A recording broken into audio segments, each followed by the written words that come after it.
Welcome back to the Tribal Environmental Summit for our our Tuesday session.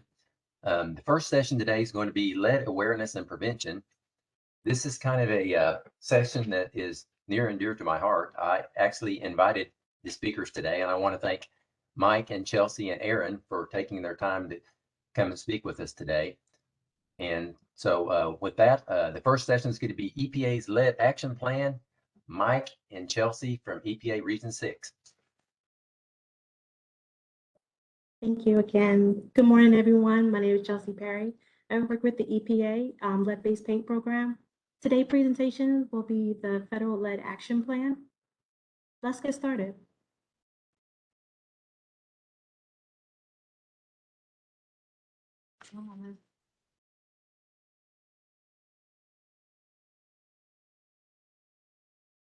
The United States will become a place where children, especially those in vulnerable communities, live, learn, and play, protected from the harmful effects of lead exposure.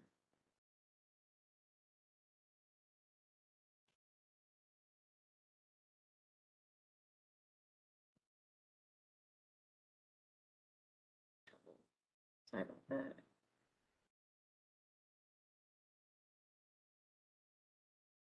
The United States had tremendous progress in lowering children blood lead levels. In 1973, the phase out of lead in automobile gasoline.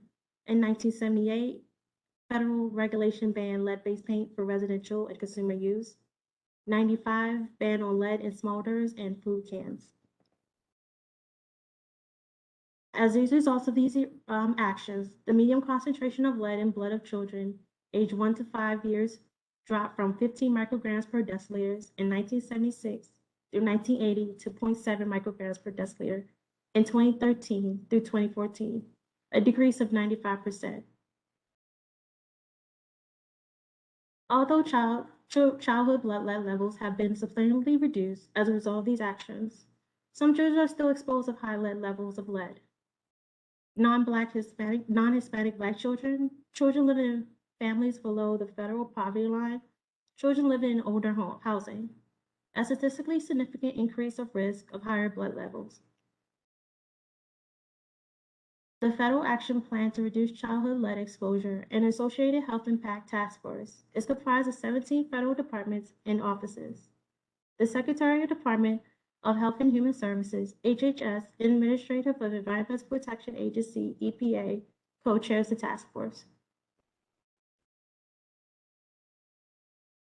The action plan is a blueprint for reducing lead exposure and associated harm through collaboration among federal agencies, with a range of stakeholders, including states, tribes, and local communities, along with businesses and property owners and parents.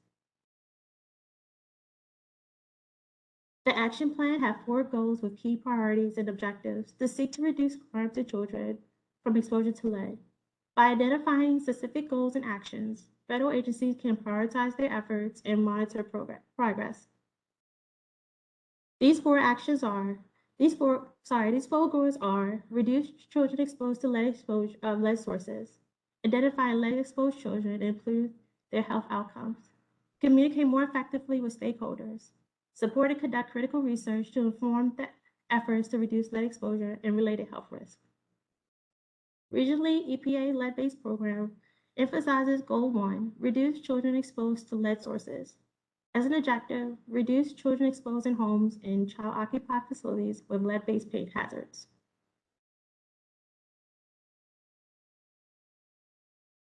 As an action, consider revisions as appropriate to dust lead hazard standards to address childhood exposures to lead-contaminated dust generated from lead-based paint. In June 2019, new rules to tighten the standards for lead and dust on floors and windowsills to protect children from harmful effects of lead exposure, known as the lead hazard standards. December 2020, EPA announced new actions to protect children from the dangers of lead.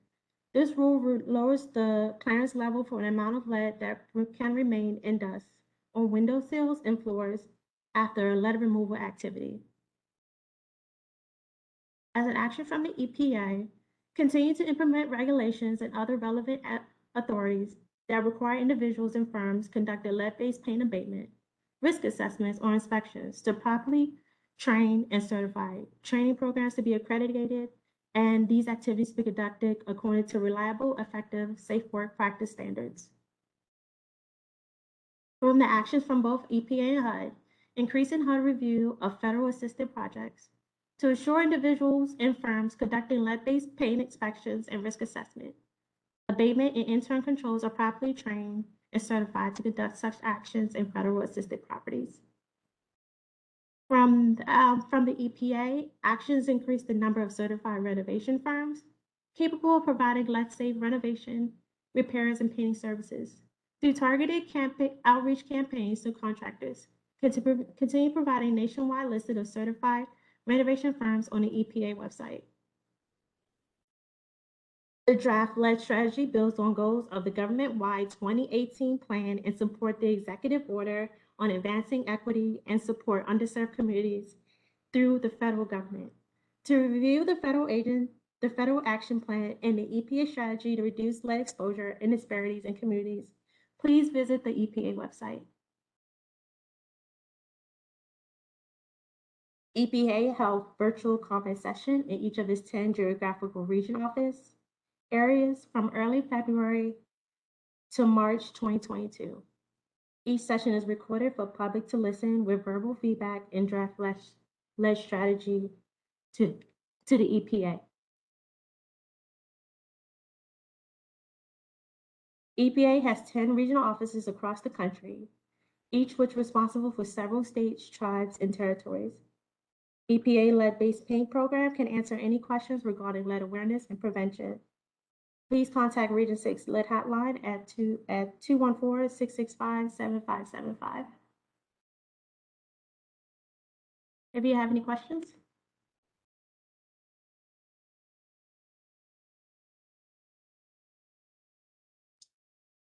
Are there any questions for Chelsea so far today?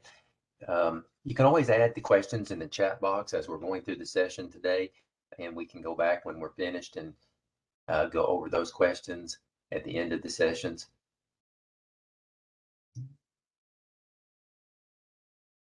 So if there's no questions for Chelsea, then we can go ahead and go on to Aaron now. And then if anybody has any questions, put them in the chat box. And when we're finished, we'll also ask for questions again. Thank you.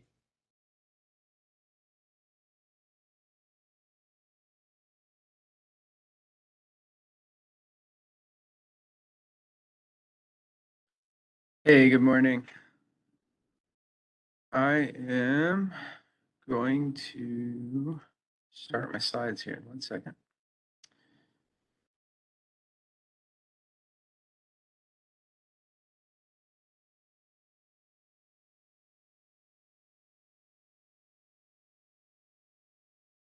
All right. So my name is AJ Salkowski. My title is Program Analyst, but I'm a Government Technical Representative in HUD's Office of Lead Hazard Control and Healthy Homes. We work out of the headquarters office primarily. But just a little about us really quick, because a lot of people don't know about our office or some of the programs that we work on. We provide grants to improve the health of residents and in-home environment. So we have a number of different grants. We started off doing lead hazard control grants. So a lot of urban areas that had considerable lead paint hazard and children who had tested positive with elevated blood lead levels. We also have a technical studies grant. We have a new grant program focused on helping older adults age in place and doing home modifications for that with an occupational therapist. And then we have a Healthy Homes Production program.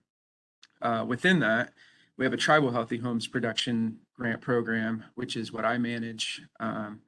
And essentially, I not only help people along the grant process and make sure that all the requirements are being met, but also providing technical assistance on healthy homes and healthy homes principles as we go. So I'm going to jump into the healthy homes principles. Many of you may remember when there were less than 8. We're now up to 8 principles of a healthy home now.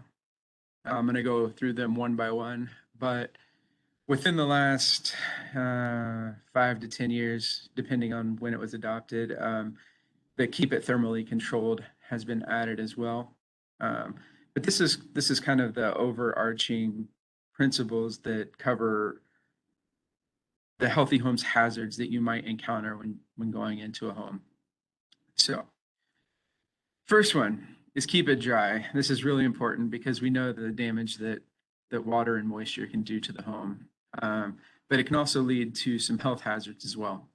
So we want to make sure that we're keeping water out of the house, whether that's through the roof, through plumbing leaks, if the house isn't draining water away, and water is building up around the foundation. Those can all be significant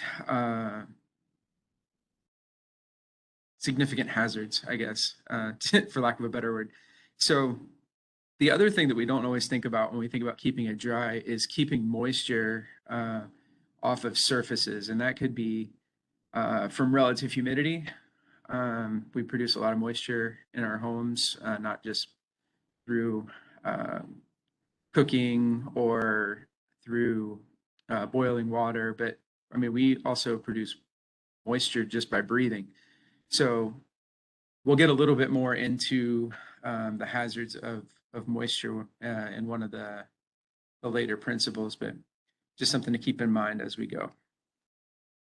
So keeping it clean, a lot of times we think of this as we don't want the dirt and the dust, but we also need to think about keeping smooth, clean surfaces.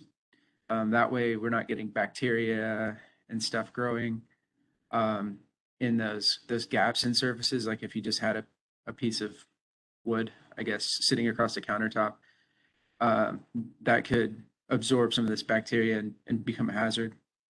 The other thing that we want to think of with clean, though, is reducing the clutter in the home, because not only can these be like trip hazards, but they can have bigger implications of stuff sitting on the floor, and as well as sitting up against walls. And again, we'll talk about that a little bit more as we go. But the one thing that I want everyone to keep in mind is when I'm working with tribes, I see a lot of overcrowding. It's not an uncommon problem. And what we want to make sure that we're keeping in mind is that when we have a lot of people in the home, we're also going to have a lot of stuff in the home. And just making sure that we find a place to put that stuff away, and not in an area where it's going to create cold spots, whether that's on walls or on floors. And again, we'll talk about that as we go. So keeping it safe, there's a number of safety issues that can arise in the house. The first ones that I always like to talk about are the more immediate life and safety hazards. So making sure that we have smoke and carbon monoxide detectors in the house, making sure that we're testing the batteries as often as we're supposed to, and keeping in mind that a lot of times on the packaging itself, it says that the batteries last 10 years in these. What we want to keep in mind, though, when we're saying that is while the battery might last that long, the sensors will start to degrade before that. So we want to make sure that after usually around 5 years, when the sensors start to degrade, that we're testing it as often as need be, and maybe even replacing it sooner than what's recommended, just so that we're not getting ourselves into a situation where we could have a carbon monoxide incident or a smoke detector not going off in the case of a fire. We also want to make sure that all poisons and medications are kept in a place where kids aren't going to get their hands on them. And one of the things that's not mentioned here is also electrical hazards. We want to make sure that houses are wired correctly, and that, you know, if there's outlets that kids could be getting into, we're putting outlet plugs in. But then additionally, we're looking at slip strips and fall hazards, which from the healthcare side is one of the number one costs that's associated with healthy homes hazards. Keeping it well ventilated. So my background from when I used to work in Alaska with tribes up there was air quality. So keeping it well ventilated is one that I'm very passionate about. We want to make sure that we're getting fresh air into the home. If you have the opportunity to do that mechanically, which means through a fan of some sort that is wired in, that's preferable. But also, if that's not something that was built into the house, we can bring in fresh air through windows and doors.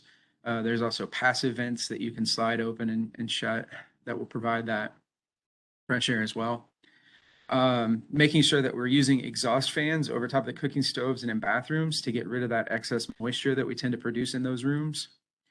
And then also thinking about all of the stuff that we bring into the house and how that can concentrate in the air quality. We want to make sure that we're using our fans to get all of that stale air out of the house after it's been contaminated by people. So pest free. There's kind of two parts to the pest. There's one is that let's keep them out of the house, right? So we want to make sure that any cracks or openings where they could get in are sealed up. The other part is what do you do once you have them in your house? So we want to make sure that if there is anything in the house or the potential for anything in the house, that we're keeping any food that they might want stored in sealed containers and off of the floor. So that's sort of the number one. Depending on what your pest is, we want to make sure that we're figuring out a way to get rid of them, but without creating a hazard to the people who are living in the house. So if we can trap bed bugs, that would be better than bombing your house for bed bugs because of the chemicals and the detriment to the air quality in the house of doing something like that. So there are non-toxic ways to get rid of these. Sometimes there are things you can do yourself. Sometimes you need the help of pest experts, but there are a number of different pests that can work their way into our homes, and we need to, and they have varying health effects, right? So things like cockroaches are known to be associated with asthma. So you have kind of the direct link to health. You have things like bed bugs, which at this point don't transmit disease, but they have a very strong mental aspect to them where people are worried about being bitten. It makes it hard to sleep at night. There's a stigma that comes with bed bugs, even though a lot of times when we get bed bugs, it's not our own fault, or it was not because we were dirty. They may have just hitchhiked on our suitcase, or somebody may have stopped by to say hello and had one on their clothes and dropped it off. Lots of different ways that you can get those. Now, while it is mostly a mental hurdle that you're getting over with the bed bugs, your bites can become infected if you're scratching and things of that sort. So there's a little bit of a physical health, a little bit of a mental health with something like that. And then you have things like termites, which don't directly affect the people, but are destroying your house kind of from the inside out. So lots of different things with pests that we can do. So keeping it contaminant free. So as you guys have probably noticed by now, a lot of these keep it's, these 8 principles overlap in one way or another, right? So we think about how keeping it ventilated is air quality related. We think about how keeping it dry can be air quality related. Keeping it contaminant free can be air quality related. So thinking about the lead paint hazards that we have in our homes, we make sure we want to test any house that we're working on pre-1978 for lead paint hazards. But there's other things like radon gas. So your neighbor may have tested for radon, didn't have it, does not mean you don't have radon in your home. The only way to know is to test for it. You may have tested 5 years ago, and you might want to test again because maybe now there's a slight gap in your foundation. Things can happen over time with radon, and there's a lot of maps out there that say radon is very prominent in these areas, and you may live in an area where it looks like it's not.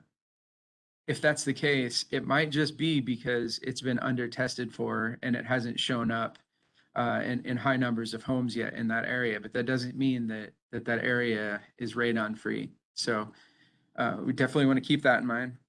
And then tobacco smoke is a big one. Smoking is a very difficult habit to overcome, but it has a huge impact on human health, especially if we're doing it indoors or in houses. And so uh, it's always a decision to make of can I smoke or can't I smoke. Um, I would always recommend don't. But if people have to, can we take it outside so that we're not producing secondhand, thirdhand smoke and affecting the other people in the household? And then take off, your jacket or your gloves or whatever you're wearing when you're outside smoking to not track that back into the home, because we want to keep that area contaminant free. So keeping it maintained. There's a lack of maintenance, I would say, in homes across the country, and this isn't specific to tribal populations or to any of the areas that I've worked. But a lot of times we move into a house and we don't know what we don't know until we don't know it, right? So we want to make sure that we're keeping an eye out for anything that might be leaking so we can fix it right away before it does a lot of damage. We want to make sure that we're cleaning up any spills, any contaminants that may have spilled into the house, repair anything that we find that may not be in the best shape. Keeping a schedule to do that. And one of the things you might want to keep a schedule on is replacing filters, whether that's with your furnace filters or if you have a ventilation system like an HRV or something along those lines, where you would have filters in there. And another thing to keep in mind is like chimney stacks, making sure that we keep things like chimney stacks clear so that we're not potentially plugging off that chimney stack, where again it can lead back to an air quality problem where you might be producing carbon monoxide into the house, but it can also cause fires. So just making a schedule of here are some of the things that we need to take care of, and then trying to keep up with the home maintenance. The last one's keeping it thermally controlled. This one I have found to be the most difficult. I've gone into a lot of homes over time that did not have centralized heating or cooling systems. So just making sure that we're not letting it get too hot or too cold. Going back to the clutter that we were talking about earlier, if you get a house too hot but it's cold outside, you might get cold spots on your walls, or you might get cold spots on your floors. And when those are covered, those cold spots can be the source of condensation if you have high relative humidity in your house. And then you can get mold growth. I don't tend to like to talk about mold too much because I think by this point we all know that in a home mold is bad. I like to think of it as a moisture issue, because without that moisture you won't get mold. And if we see mold, I'm not even in the camp where we need to test it to find out what it is, because I think that when we're thinking about using our funds on mold and moisture issues, that the money's better spent just cleaning it up than trying to figure out exactly what it is. So trying to keep the temperatures moderate, something that's comfortable in the home, and avoiding those hot and cold temperatures as well as those cold spots in the house is very important. So I'm just going to spend a couple minutes talking about what we've done with our Healthy Homes Production grants for tribes over the last few years. You can see all those blue states there are states where tribes have received tribal healthy homes funds. We right now have 31 grants in 14 states, and we just had another round of Healthy Homes Production grants that were awarded in 2021 that were not specifically part of a tribal Healthy Homes Production, but Healthy Homes Production in general. So we have 3 more tribes that received those funds this year that aren't listed on here. And just some of the stuff that people have done with those funds, we think about accessibility, whether that's for elders or disabled people. And you can see the stairs on the left there. were a safety hazard. So there's a new ramp. There's moisture damage on the outside of the home that's being addressed. These photos, thank you to Tlingit Haida Regional Housing Authority that's based out of Juneau, Alaska. And then these photos were from the Alaska Native Tribal Health Consortium. You can see on the left, it's an older wood stove that was replaced with an EPA certified low emissions wood stove. Produces less smoke, not only out the stack, but less smoke goes up the stack that can then cool off and become creosote. And so a hotter burning stove is more efficient and also safer. Then on the right here, you can see the first photo, there is no range exhaust built there into the wall. And then one had been installed. And that not only helps with moisture and the food particles that can go up, but it also can help reduce the amount of moisture throughout the house, which can then again lead to your mold problems. So just thank you to ANTHC and Tlingit Haida for allowing me to use those photos. Just going back one more time, I like to reiterate the 8 principles of a healthy home are very important. This document is available on our website, which I can make available to everyone. But if we follow these 8 principles, more often than not, we're going to have a really healthy household, and healthy houses make healthy communities, and that's really what we're looking for here. So here's my email address, and thank you guys so much for your time today, and I'm happy to answer some questions.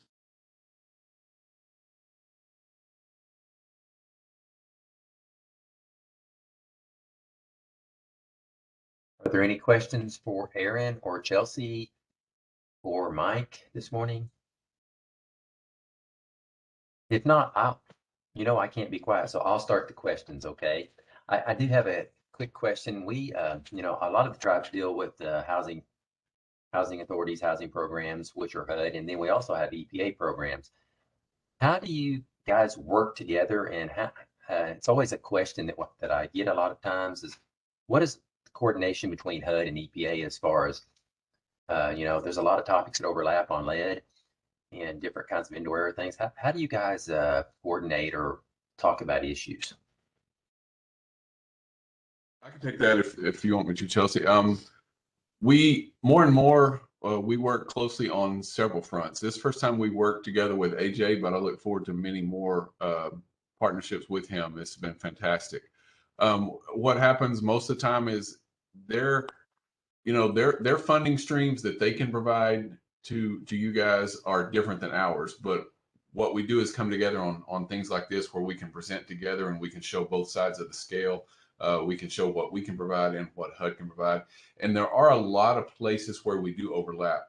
The lead abatement rules and the renovation, repair, and painting rules, HUD and EPA overlap on those so much.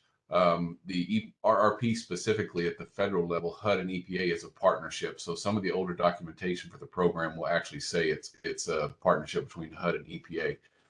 So we partner as much as we can, but you guys all understand how there's a certain amount of stovepiping where we can't really mix our funds, but sometimes we can come together and we can fund different aspects of one project. So we try to stay in communication, talk to AJ, some of the other counterparts as much as we can anytime that we have an opportunity that would benefit both agencies or benefit the end user with whatever's going on.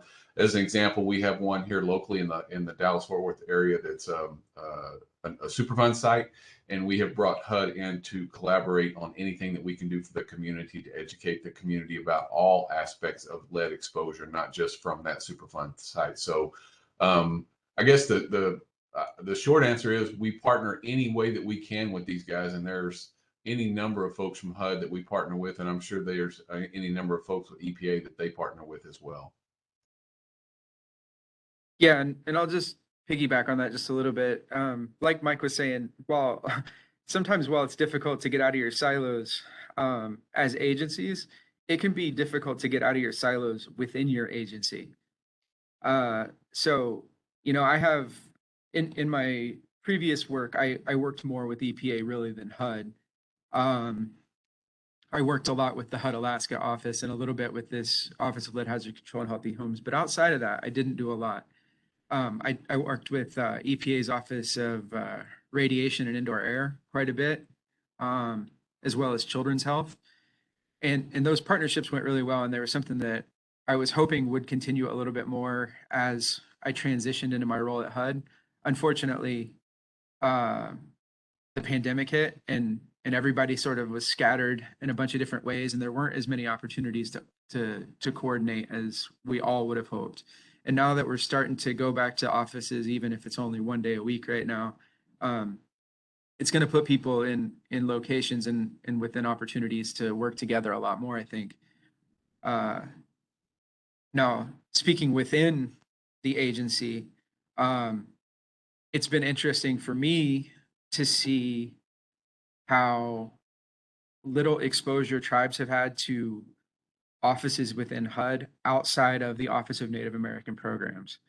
ONAP does a great job. The housing authorities and tribes are like very well-oiled machines working with ONAP and how to use those NAHASDA funds and block grants and the whole thing. But there's not a lot of familiarity in my office with how to work with tribes, and there's not a long history of my office overlapping with ONAP. And so that's something that I'm trying to do right now at the headquarters level, is to try to figure out what's already working and how in ONAP's relationship with tribes, and how can we work within our statutes here in our office, but provide that same level of customer service to tribes now.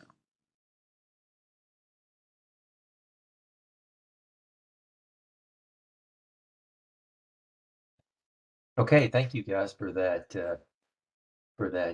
answer to that question. I appreciate that. Is there any other questions this morning for Mike, Chelsea, or Aaron? We have extra time here.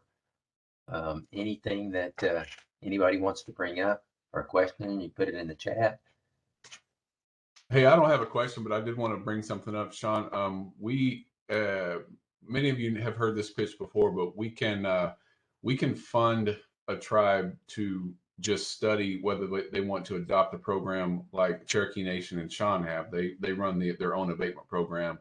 We fund them annually, and then as far as the lead abatement rule goes on Cherokee land, they manage it. They run it with just a little bit of oversight from us, just a couple of yearly reports. This year, Choctaw Nation of Oklahoma has expressed interest in studying adopting their own program. So we have the ability to fund them up to $50,000 a year for up to 4 years if they're showing real progress towards adopting the program. And all they have to do is provide us with a couple of reports, or actually just one report at the end of the year. I apologize, to say either we're working towards adopting the program. Here's some of the things we've accomplished, or we're still working towards it, but we're having a hard time getting a foothold. Or it could be, hey, we looked at it and it's just not feasible for us at this point, and they can relinquish those funds. But we can fund any tribe up to $50,000 a year if they just want to study the feasibility of having their own lead program. So if you want more information about this, contact Chelsea or I, either one, and we can certainly talk to you and let you know how easy it is. There's no strings attached to this money, and it could benefit you greatly if you find out that it would benefit your entire tribe to adopt one of the programs. Thank you, Mike. I wanted to put a plug in for the same thing. You know, we've had a lead certification accreditation program here at Cherokee Nation probably for close to 20 years now. And I think that tribes should at least check, like Mike said, it can't hurt anything to see if you have the capabilities, and just to try and see if you might be able to have a program. It's nice for us to be able to have our own program, and to have our own insight on the way that the lead certification accreditation program works here for the tribe. We have a different perspective sometimes at EPA or the state, so it really helps us to be able to have it more on a local level for us. So I think it's great that you're offering this to the tribes. And I wanted to ask Chelsea or Mike, either one, as far as the application goes, is it still okay for this year, or is there a deadline that the tribe would have to meet if they wanted to go ahead and work on getting something in this year? It's probably right up against the deadline. If someone told me today that they're interested, I could put some feelers out to headquarters and see if they still have funding. The headquarters did have a soft deadline of about 10 days ago, but sometimes there is a little wiggle room there. So if a tribal nation decided today that they just want to know if it's even possible, just tell me, hey, could we this year? And I'll find out really fast, get you an answer in a couple of hours. But I wouldn't say it's a hard no, but it may be too late this year. But the funds would always be there next year if this year is too late. And part of the thing, and you guys well know this, anytime that we get our funding so late in the year because of the CRs, it throws everything out of whack, and all of our deadlines get shrinked and compressed because everybody that has a pot of money is all trying to get their money spent first. So this is kind of an awkward year for trying to fund things like that. But by all means, if you're interested, let me know, and I can certainly run up a flagpole and see if we can do it this year. Okay, great. Thank you, Mike. A couple other things that I wanted just to mention here. If you guys need any help on getting your ideas or your thoughts together on the lead certification, feel free to contact me. I think that the process looks kind of daunting when you first look at it, but as Mike said, that once you kind of get used to it, and we've done it for so long that it's really not so bad. I'd be glad to help anybody with getting the appropriate paperwork together and the application process at least going. Experience is the best thing on this. I think Mike can attest to that. Don't try to reinvent the wheel. Get with me and we can go over it with you guys if you have a question about any of the process if you do get the information from Mike. Also, I wanted to put in a quick plug for something else since I've got a captive audience here. And as Mike knows, I like to talk. So we have another conference. Well, it's actually a webinar coming up on June 2nd. ITEC will be offering a webinar, and it'll be from HUD, and we'll be talking about HUD's take on indoor air issues. So it's going to be on June 2nd at 10 a.m.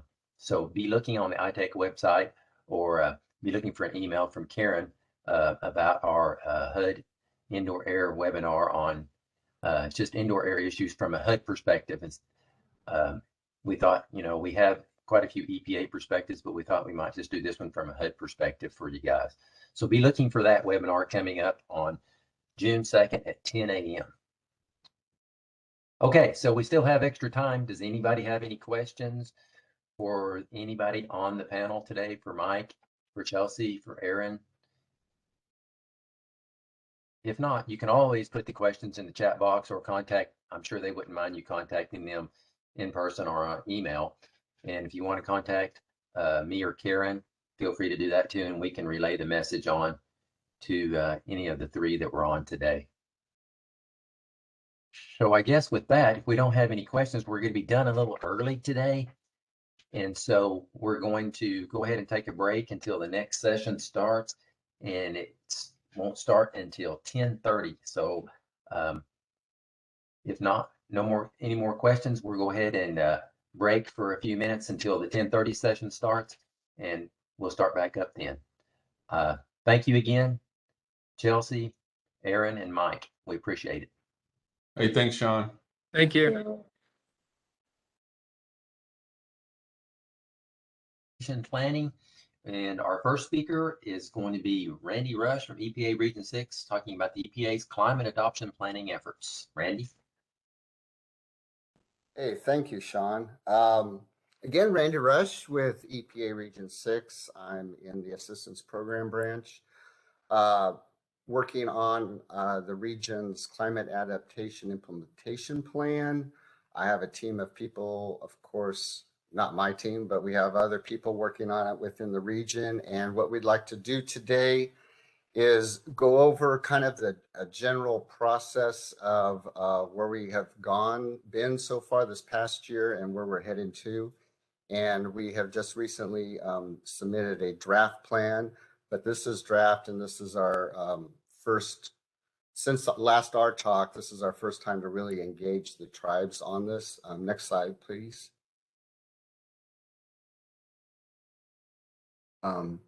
Next slide, please.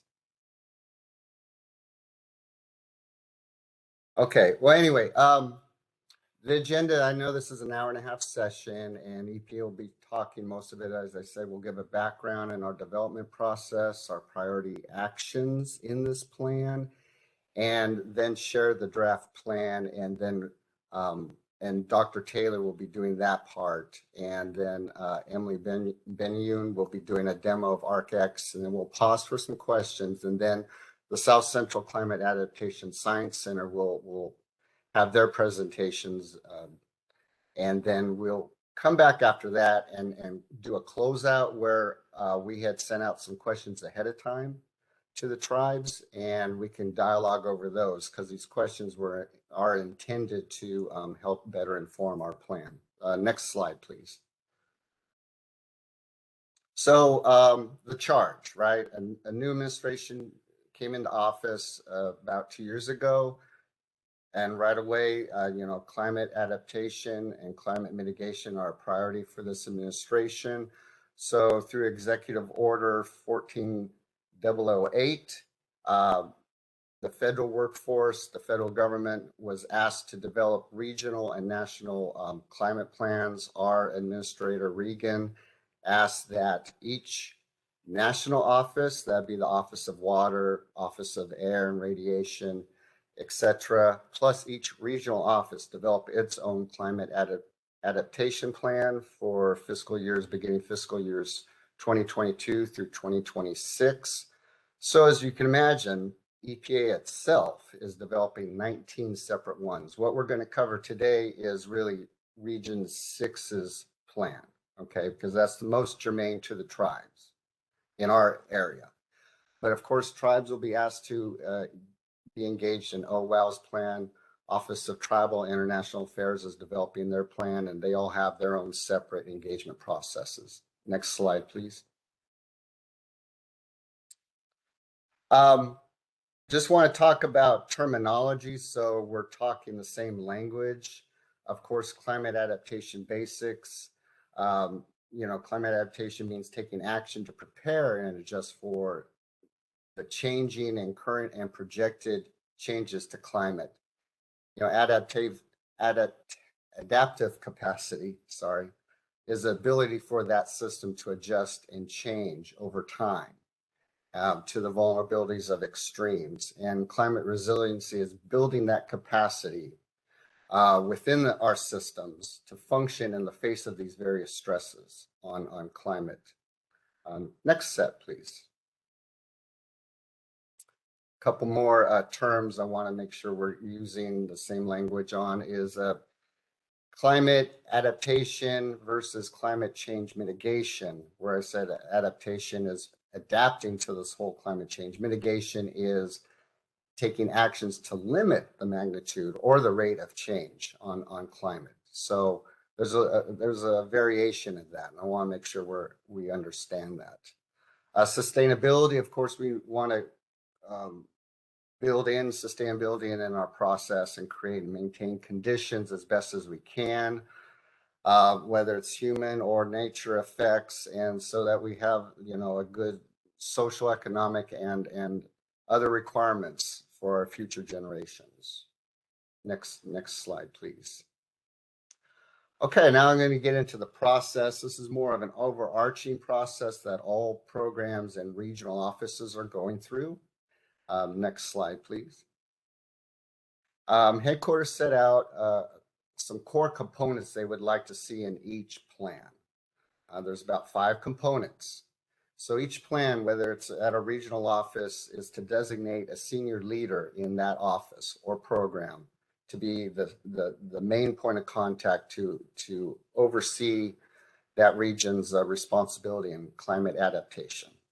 Also, we were to develop a climate vulnerability assessment. We had done that going through scientific literature. Dr. Taylor did the most work on that, kind of assessing what are the vulnerabilities within all of our 5 states and for our tribal partners. Again, this is all draft and we're going to be sharing that today. So if we've missed something, provide, this will be the initial opportunity to provide some input. We are to develop a training plan for in-house for staff on becoming more climate aware, climate adaptation, what we can do better as a regional office. And also, we know there's existing science, but what other science needs are there? Next slide, please. Perfect. This is an overview of the vulnerabilities we had identified by state. These are the vulnerabilities identified with climate adaptation. We're starting to see through the literature, of course, if you take a broad scope, on the eastern half of our region, we're starting to see more extreme heat incidences, more extreme precipitation or intense storms in those parts of the world. In Louisiana, it's all that same, plus there is the issue of sea level rising and such. Whereas in the western half of our region, we're starting to see more, again, unprecedented warming, but droughts as well. And then with droughts come wildfires and those sorts of things. So these are the main vulnerabilities we have identified and are equipping ourselves in our actions to address. Next slide, please. And I did want to, stay on this slide, but I did want to preface, I covered the 5 states there, but Dr. Taylor will cover some specific vulnerabilities in her part on the tribes. I don't want to leave that out.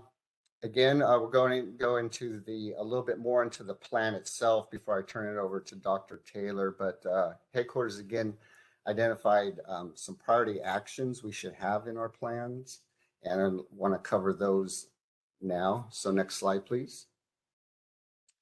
Again, they asked each region and program office to develop the plan to include 5 priority actions.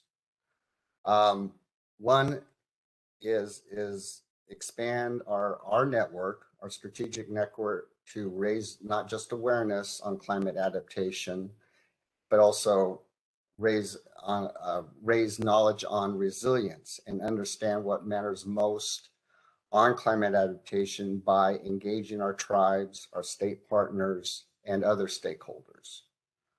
Our second priority action is to collaborate with these stakeholders, the tribes, our states, to look at share resources or look at adaptive capacity and resilience that we can co-share and use within each of our climate plans in case a state wants to develop their own climate mitigation plan or a tribe wants to develop their own climate adaptation plan. Our priority action 3 is to incorporate climate change adaptation into all of our regional 6 activities. That'll include communications, education, financial assistance, training. Some of that is mostly in-house training. Priority action 4 is, again, our day-to-day activities. Look at, again, staff needs, staff training. Also look at our own facilities. As you know, Region 6, of course, we're centered in Dallas, but we have a lab in the Houston area, which is subjected to flooding. So we need to build in our own plan some aspects of our own facilities as well. And then ultimately, we'd like to develop a Region 6 Climate Adaptation Resource Center, pending resources, I'll have to preface that, or partner with someone who has such resources or another federal partner with that. And I know University of Oklahoma is presenting a little bit later this morning, and we had an opportunity to meet last month, and they have a great resource center to begin with. So I'll just make that pitch there. Next slide, please. We also identified some priority research needs. course, obviously, there's been research done already, but we're anticipating the need for more advanced modeling methods. Maybe they're out there. We just haven't, myself haven't come across those. Building more resilient water infrastructure, that's drinking water infrastructure, wastewater treatment system infrastructures, those types of things. Supporting climate smart investments. Again, perhaps utilizing GAP grants and building resilient communities, green infrastructure, those types of things. Safeguarding human health in the environment. Again, with climate change, comes with that are the opportunities for perhaps insects, right?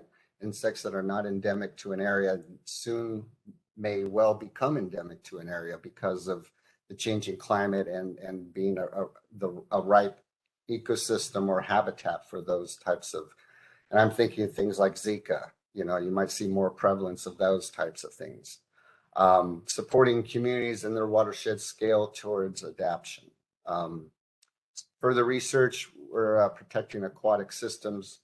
That is one of the main missions for EPA, and mitigating greenhouse gases.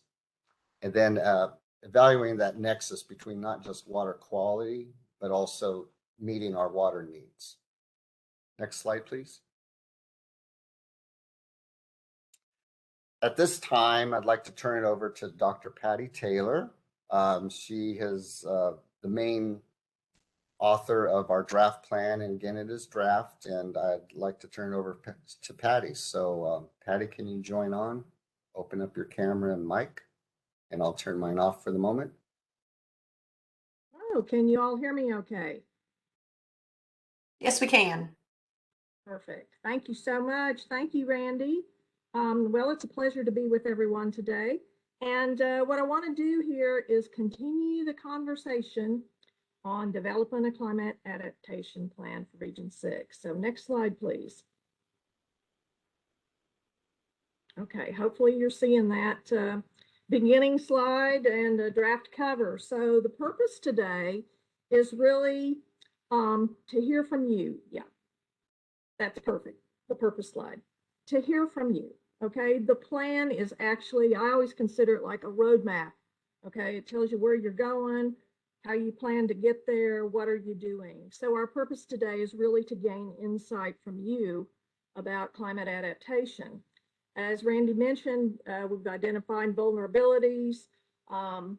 We know there are some challenges with science and traditional ecological knowledge. Training, of course, we all need training.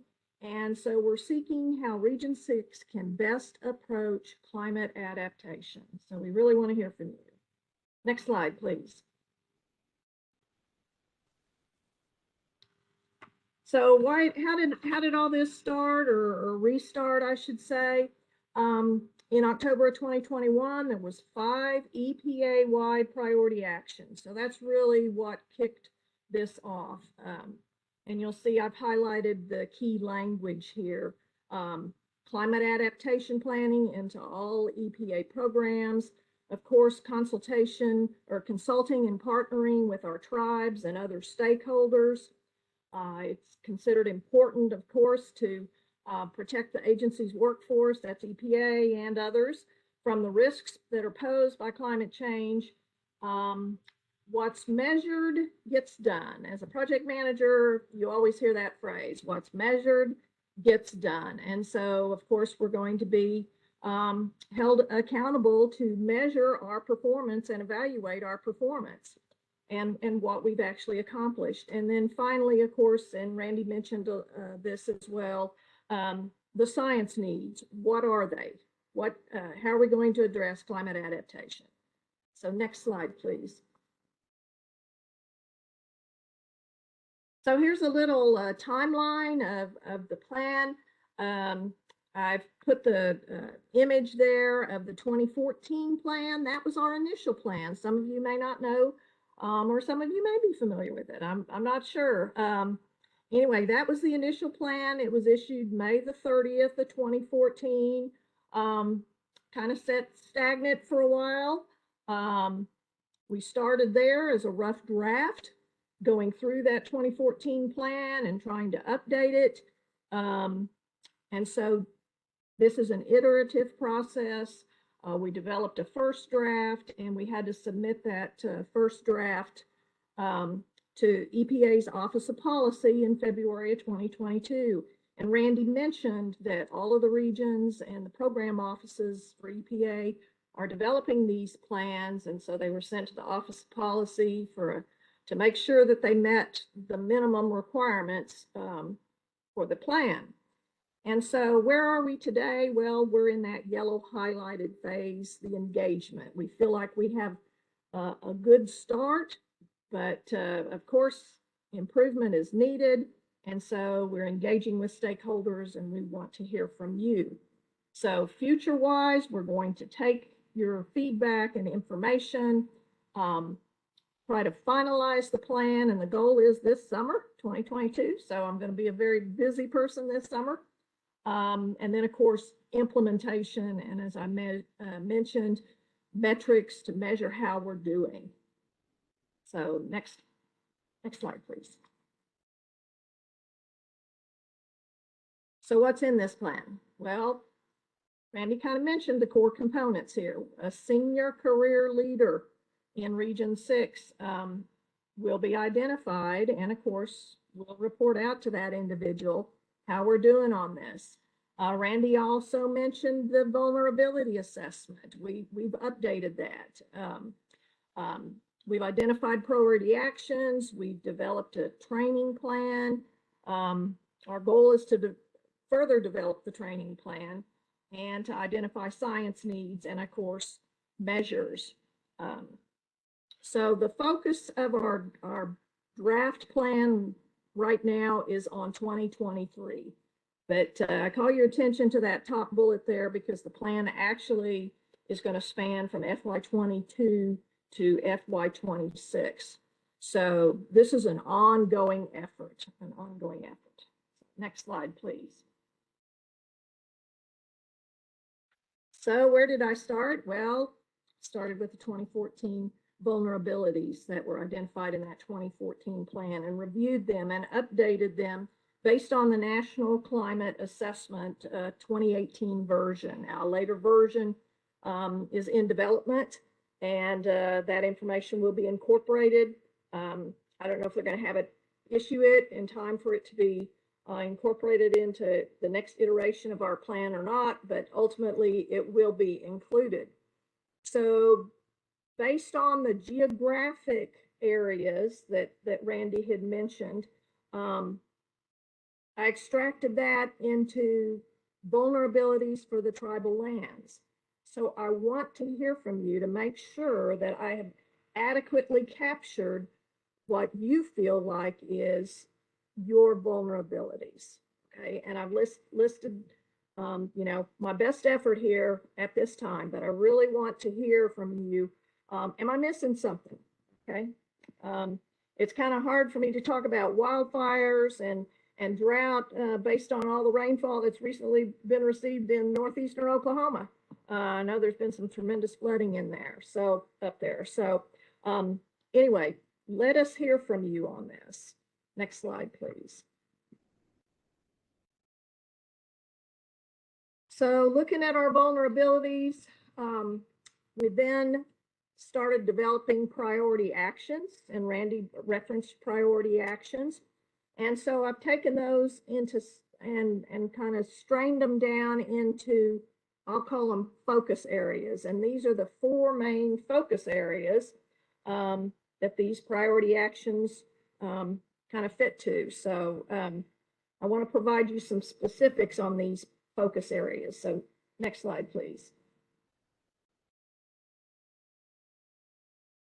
First off is engagement and coordination. So draft topics here, of course, initiate the dialogue. We're doing that today. I know there was a presentation at our talk in December as well. So an ongoing effort to do this, not only with you, but other stakeholders as well. We want to know what your priorities are. Next, we want to know what we can do to help identify the gaps and where we can assist you. Okay? Of course, coordination is key. I understand that tribal consultation began in just like last week, May 16th, and will continue, I think, into the summer. So we definitely want to continue to engage with you in a meaningful dialogue. We plan to use RTalk as a forum. If you have other ideas as to what would be more helpful, in addition to RTalk, please let us know. And then finally, of course, information exchange. So this is where we're headed on it. Like to know if we're headed in the right direction. If you have ideas, please share them. Next topic. Next slide, please. Funding, of course. So I'm sure you all are familiar with the GAP grants. I've listed some bullets here as to how those grant funds can be used for education, developing climate adaptation plans, of course, Clean Water Act Section 106 funds, supporting water quality, 319 funds. And of course, there's been a lot of talk lately about the Infrastructure Investment and the Jobs Act, sometimes referred to as BILL, the Bipartisan Infrastructure Law funding. So, which can be used to build resilience to climate impacts. So how we can use these funds and help you use these funds is important for us to hear. And we want to work with you on that. Next slide, please. Of course, training and workshops. What's useful? What is needed? These are some of the ideas, region-wide ideas that we've solicited. A tribal recycling workshop, flood resilience training, building block workshops, train the trainers. You're going to hear a presentation immediately following mine on ArcX, which is an EPA product, sharing tools and resources. So what do you need? What is going to be most useful for you in this effort? We also plan, as Randy mentioned, to collaborate with the South Central Climate Adaptation Science Center that's housed at the University of Oklahoma in Norman, Oklahoma. So next slide, please. Finally, technical assistance. Okay, I consider this a major part of what EPA hopefully can offer to you. First off, of course, identify the technical support needs. What do you need? We want to be able to provide information for building resilience, flood and wildfire guidance, changing agricultural production practices, air monitoring, and direct potable reuse projects. So these are just some ideas that we've developed in-house. But of course, once again, I'm asking for your input. And, you know, today is a time to expose you to what we've done here.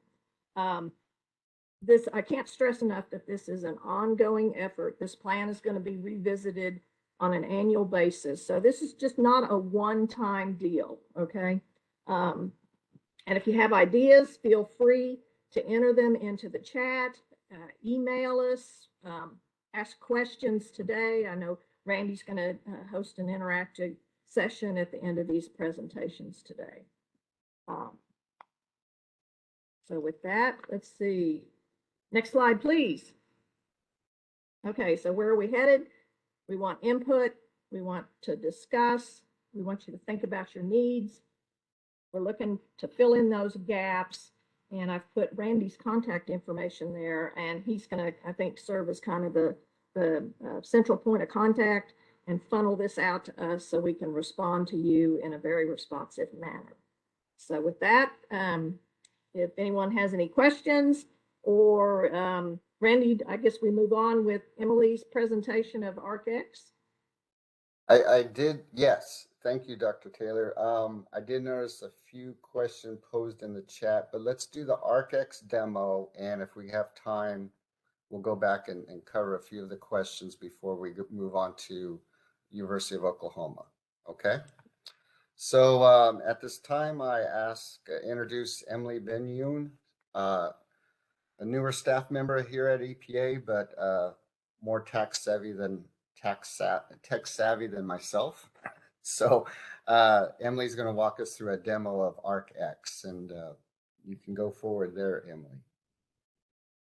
Thanks, Randy. Hi, everyone. My name is Emily Benayoun. I am a project officer in the State and Tribal Assistance Program section. And like Randy said, I'm going to give a very high-level overview of this EPA website with an ArcX tool on it. So just give me a moment to switch over screens here.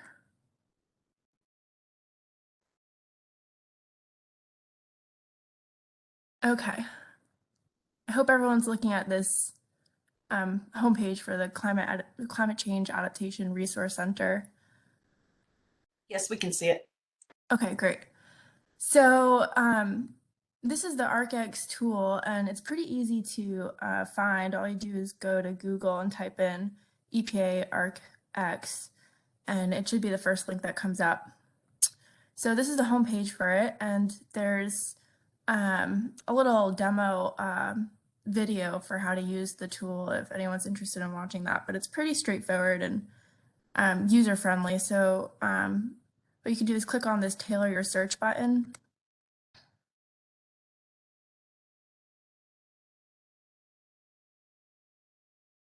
Okay, and so this is the tool. It basically breaks the US into geographic regions. And so just for the sake of simplicity to demo this tool, I'll click on this Great Plains region, which has some of the states in our Region 6 area. And so with that, you can click on any area of interest that may be relevant to your tribe or the region that you're living in. What's cool about this tool is you can actually select multiple areas of interest and kind of combine your search if you're interested in several different topics. So just for the sake of this demo, I'll click on this water utility facility operations, and then it automatically down selects all these subcategories. So now we're going to be searching on drought, saltwater intrusion, sea level rise, etc. And then we can also look at some public health topics. So I'm just going to click on some of these over here and then submit your search. And so now it's taking you to this page where it's going to give you a ton of information, anything from adaptation strategies, case studies, tools, training, funding, anything relevant to the region and the specific areas of interest that you selected. You now have a ton of resources at your fingertips, and you can really get lost in the site just clicking on all the links within links. So just to demo some of the things that are available here, I'm going to click on case studies specifically. And so it'll bring you down to the case studies page. And there's several different case studies related to the specific areas of interest that you selected. And these are throughout the United States. So anything from case studies on saltwater intrusion, sea level rise, storms, and these are case studies showing how these areas in the United States responded to these specific climate issues. And so you can see there's a lot of them. And if you click on at the bottom of this, it'll show additional case studies if you're interested in exploring more in depth. So if you click on this case studies for climate change adaptation link, it'll take you to another EPA webpage, which has a ton of case studies for every topic in climate change available, nice and organized. And so we can click on any one of these just to give you an idea of what it looks like. And so it gives you a brief overview of the problem that this area was facing related to climate change. And then it gives a nice breakdown of how the issue was resolved and how they addressed the issue in their area. So specific tools that are relevant to assessing and addressing the issues, vulnerabilities, etc.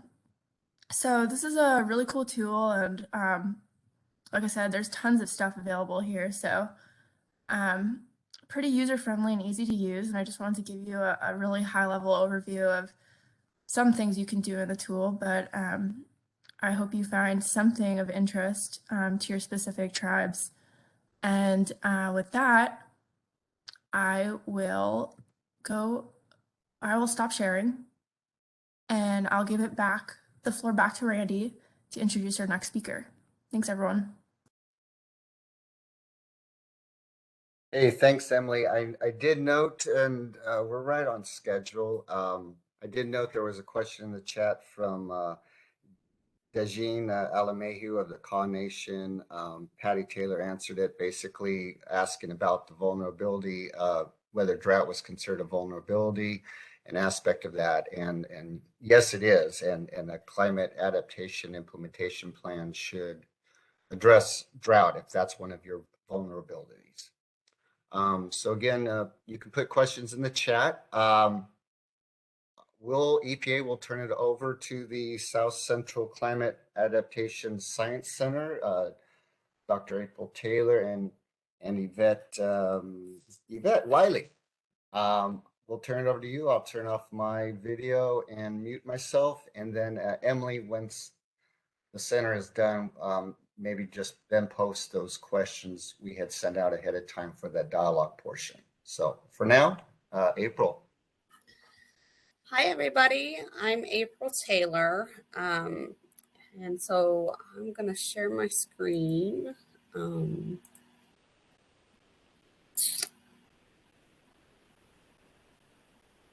that look good? Yes, it does. Thank you, Karen.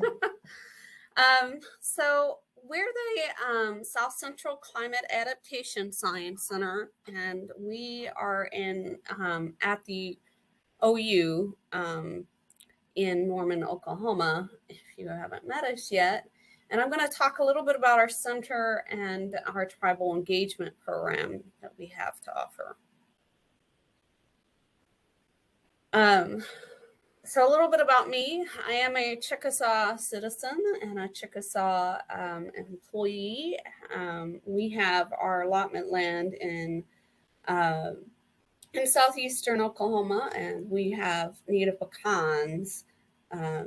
So that's a little bit about me. And so next I'm going to have Yvette. You want to unmute yourself and say a little bit about you? Here we go. Hey. I'm getting feedback, so I don't know what's going on here. Anyway, I know many of you, some of you don't, but I'm a Muskogee citizen. I worked in the environmental field for 21 years, 13 years of that with my own tribe. I am at Cholgi, Deer Clan, and my tribal town is Slapplopco. Now, I mostly grew up in Tulsa, but spent the first 10 years of my life in Western Oklahoma with the Cheyenne Arapaho out there.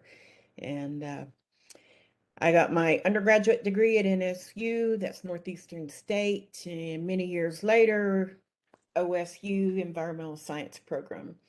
And I started with the South Central Climate Adaptation Science Center last summer in July, part-time, and came on full-time in January. So that's where I'm at this point. We'll get into my presentation and what I've been doing with them on the literature review here in a little bit. So there we go. All right. Thanks, Yvette. Sure. So what we'll talk about is our program. So our program has grown and evolved over the years, but there are basically 4 areas that we focus on. One is our workforce development.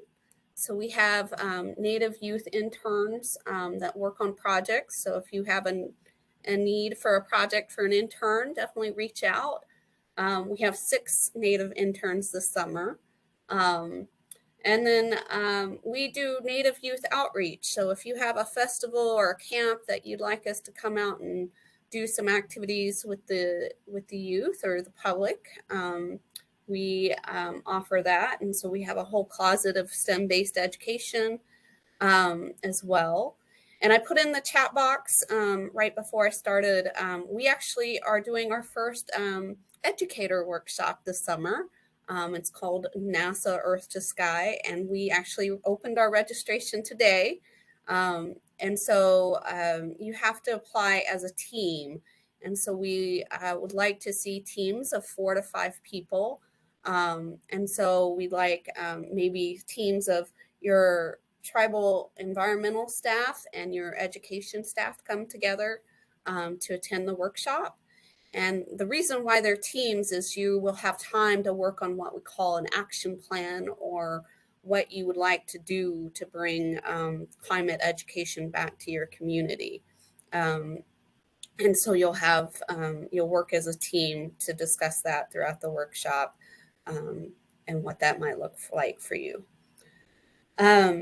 So the second arm of our tribal engagement program is what we call our building capacity. And we have actually hosted 63 trainings in the last 10 years. We've been here for 10 years now. We're actually just finished, we're in the process of doing a fire and climate change one, if you haven't seen that. And so we just did the 3rd session this morning on that one, for example. So we like to, if you're interested in hosting a training or partnering on one or attending one, definitely reach out. We have lots, that's a big part of what we do, is offer trainings and about climate change. The third area is our research area. So we have research funding for researchers in our region. So if you have an idea or want to partner with researchers, we bring tribes and researchers together to work on projects and go after funding. And so if you're interested in that, or have things that you would like to have work on in your jurisdiction, we're definitely interested in that. We also work with researchers to make sure that they're doing ethical research practices and cultural sensitivities and things like that. Our newest area is our adaptation assistance. So this we're starting, and so we have hired an adaptation planner, and so I believe that's I have it soon. Maybe it's the next slide. But basically, our goal of our program is that you guys are doing your own tribal climate plans, or that you're integrating climate into whatever plan that might look like for you, whether that's your emergency management plan, or maybe it's a forest plan or a water plan, or even your comprehensive master planning, like with your planning department. And so we view all these steps and these things that we work on really leading up and building your capacity to do climate adaptation planning. Oh, here it is. So Sharon, so we hired Sharon, a climate adaptation planner and research scientist, and she just started here at the OU. And so she, again, is that role to sort of help tribes with their, sort of scoping out or thinking about, prioritizing what might be where to start with your climate adaptation plans. She also has a research component. So she's looking at, what are some of the, what do these climate adaptation plans look like in our region, and what does participation and use of science in those plans, and things like use of traditional knowledge. And so she has a research component to her position as well. So she is available. And so basically, this is what we have to offer. So we provide the climate science information. So EPA shared a little bit about some of their climate information that they're compiling as well. But we more or less can pull that climate information for you and provide that technical assistance. So let's say you wanted a flooding report and how flooding is going to change in your area in the future. So we can have interns or some of our research climate scientists to pull those things together. We can maybe help with a chapter for a plan or an appendix. So let's say you wanted an appendix on drought for your forest plan or something. We can help with that. We obviously provide the trainings, and then the youth outreach, and then we have the Native interns. I also have a listserv, so we send out the relevant tribal climate meetings happening in the U.S. And so if you're interested in attending or sending some of your staff for their capacity building or going after a grant for travel support, we can definitely provide that. We also send out funding opportunities. And so climate funding, or if you are interested in a certain kind of funding, we can help identify that. So being here at OU, we have access to all those grant platforms and help with that. And again, we have the interns that we can help identify funding opportunities.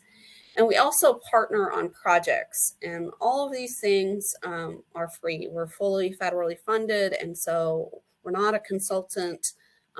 These are things that we'd be more than happy to help you with or provide, and we're a service to the tribes.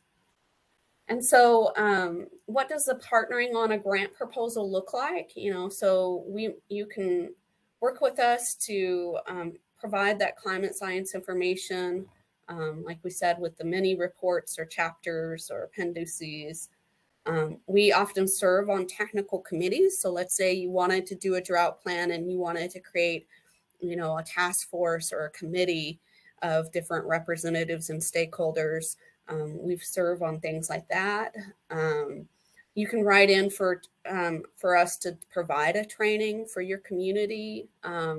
And so obviously you would need, facility and food and materials and things like that, and bring us in for trainings. We can help, again, those lists for travel support. So let's say you want to go after some grant funding for travel for your staff to attend climate meetings. We can help with that.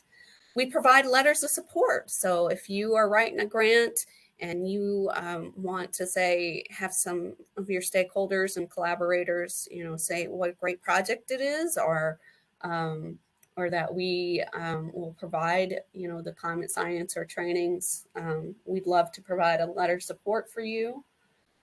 We can connect you to climate-related partners, other climate service organizations, or experts, depending on what it is. So let's say you were interested in fire and climate change. We can connect you to those people that work in that area.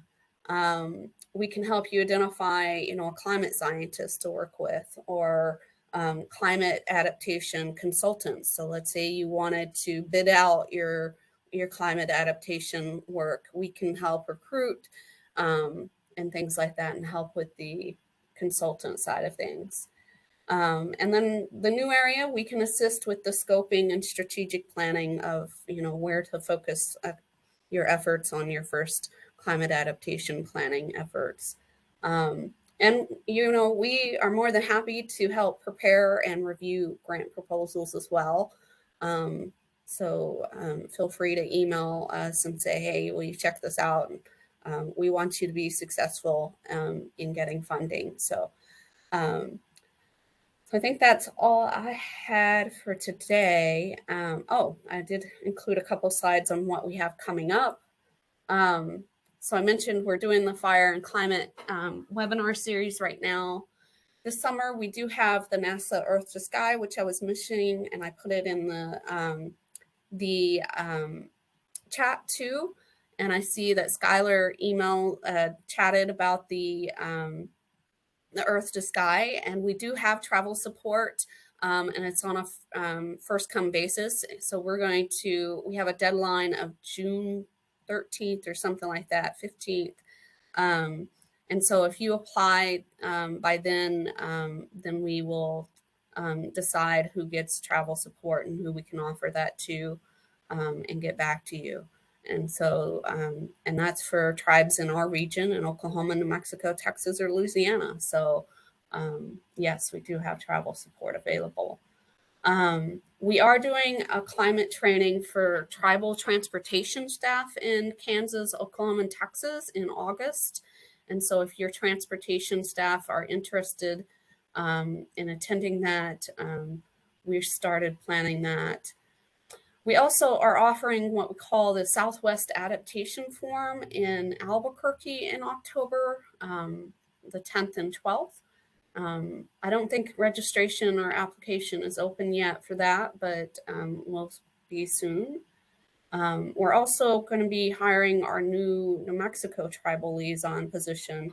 And so if you are interested in that or know somebody that's looking for an opportunity, we'll be having that out soon.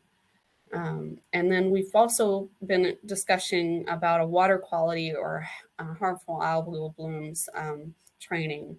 And so we're starting to think about that. And so this is our contact information, and I'll put it in the chat as well. But that's what I had for you today.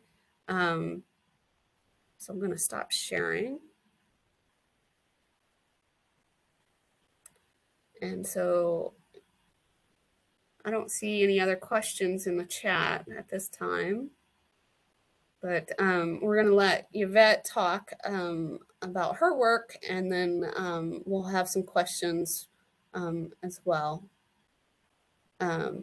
I see that Amy put in for the dates for the Southwest Adaptation Forum.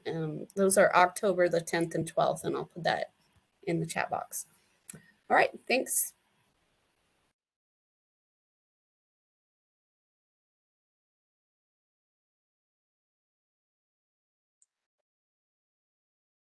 Yvette, I think you're muted.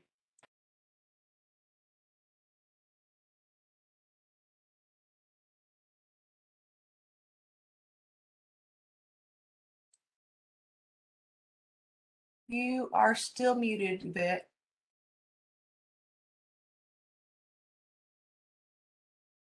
Mute me. There. There you Can go. you hear me? Can you hear Yes. me now? Okay. All right. Now let me get that PowerPoint back up. Okay, are we set? You can hear me? Yes, and we can see your presentation. Okay, good deal. Well, hello everybody. It's good to see you, kind of sort of see you, but some of you know me, some of you don't. We did the introductions when April was presenting. And what I'm going to talk about today is when I came on with the CAS, the South Central Climate Adaptation Science Center, I came on as a part tribal liaison and part research associate, and I had the project to do a literature review on harmful algal blooms and the connection to climate change. So let me progress here. And one of the things, I know we've all heard about them. Everybody's pretty much heard about them. But what we wanted to look at was to see what kind of climate change stressors is climate change impacting the frequency, the duration, the intensity of these algal blooms, and especially in our freshwater systems. There has been federal funding in the past, but that initially started out with NOAA. So the focus was really more in the marine environment, so the saltwater ocean environments, and less in the freshwater environments, except for in the Great Lakes region. And here in our region, most of us know we have had some issues come up from time to time with what I'm calling algae blooms. But what all do we know about it? You know, how is it being tracked? How is it being monitored? What do we know? And is climate change and those stressors with climate change, because that's such a broad umbrella, is it impacting them? So let me jump in here and see. Forward. Come on. Why is that not progressing? Let's see here. There we go. Okay, so the literature review that I worked on, I wanted to, one, look at the climate change impact. So things like ambient air temperature, water temperature, because you know when it's the air temperature is going to affect the water temperature, stratification, because a lot of these algal blooms in our lakes, when the lake stratifies, that affecting it. How is that affecting an algae bloom when it happens? Precipitation changes, drought, heavier rain event, stronger rain event, and the length of warm seasons. It's getting hot earlier, staying hot later. And then when I start, those of you who know me know that I mostly worked in water quality, the stream monitoring, wetlands assessments, and for most of the time that I've been working under EPA grants and in the tribal environmental field. But what I didn't come into this knowing much about algae or algal blooms, other than, just a little bit about what I found when I was doing monitoring. But what I found as I started digging into the academic literature and in policy agencies, state and federal policies, is the monitoring and tracking and reporting of algae blooms seems to be all over the place. There's not anything consistent from one state to the other state. And it also made me wonder how accurate it is, because I think it was starting to look like maybe things were being underreported, but that's not really the purpose of the literature review, but it did come up. And again, there was a lot less academic research on inland waters, and especially in our region, in this central region of the United States. It's not that it isn't being done, it's just how much. And let me get over here. So I'm going to get into just a little bit of the basics, and help me, Karen, if I, run too long on time. I don't think I will. I put this model in here just of the ecological pyramid because with algae and cyanobacteria, they're one of the most ancient organisms on our planet. Their fossil remains go back 3.5 billion years. And algae and cyanobacteria are really the first organisms that got oxygen into our atmospheres, and they are responsible for like about 70% of the oxygen that's in our atmosphere comes from algae and cyanobacteria. So that little bit of a background. I want to cover some terminology simply because it got really confusing for me in the beginning, because most of us, when we see an algae bloom, that's exactly what we call it. We call it algae. And a lot of our harmful blooms are not really algae, they're cyanobacteria. So I'm going to go over like just some really basics so that we're all on the same page. Golden algae, that's a true algae, and it does occur here in Oklahoma and out in western Oklahoma, southwestern Oklahoma, in the Altus Luger Lake. It's been a problem. It has decimated the fish, all of the fish in that lake 2 different times. And from what I read, there was that particular lake was really popular with game fishing. But that was not the big focus on this literature review. So I put that in there so that as we cover this terminology, if it comes up, golden algae is algae. And it is not one of the species where humans get sick. Dinoflagellates, that's a eukaryotic. And the dinoflagellates are usually in marine and brackish waters. So I didn't really study them. The BGA, blue-green algae, that's what we hear a lot about. The blue-green are actually the bacteria. And the bacteria are true, they're bacteria. And they're the cyano because they have a component in them, just like the chlorophyll A, but it's phytocyan, and that is where the bluish blue-green color comes from. So they were called cyanobacteria, but they're prokaryotes, and they're unicellular. They are not algae. And let's see here. But both the algae and the bacteria are phytoplankton, which just basically are the organisms that can stay adrift in water. And the harmful algae blooms, and I will call those HABs when I'm covering all of the species.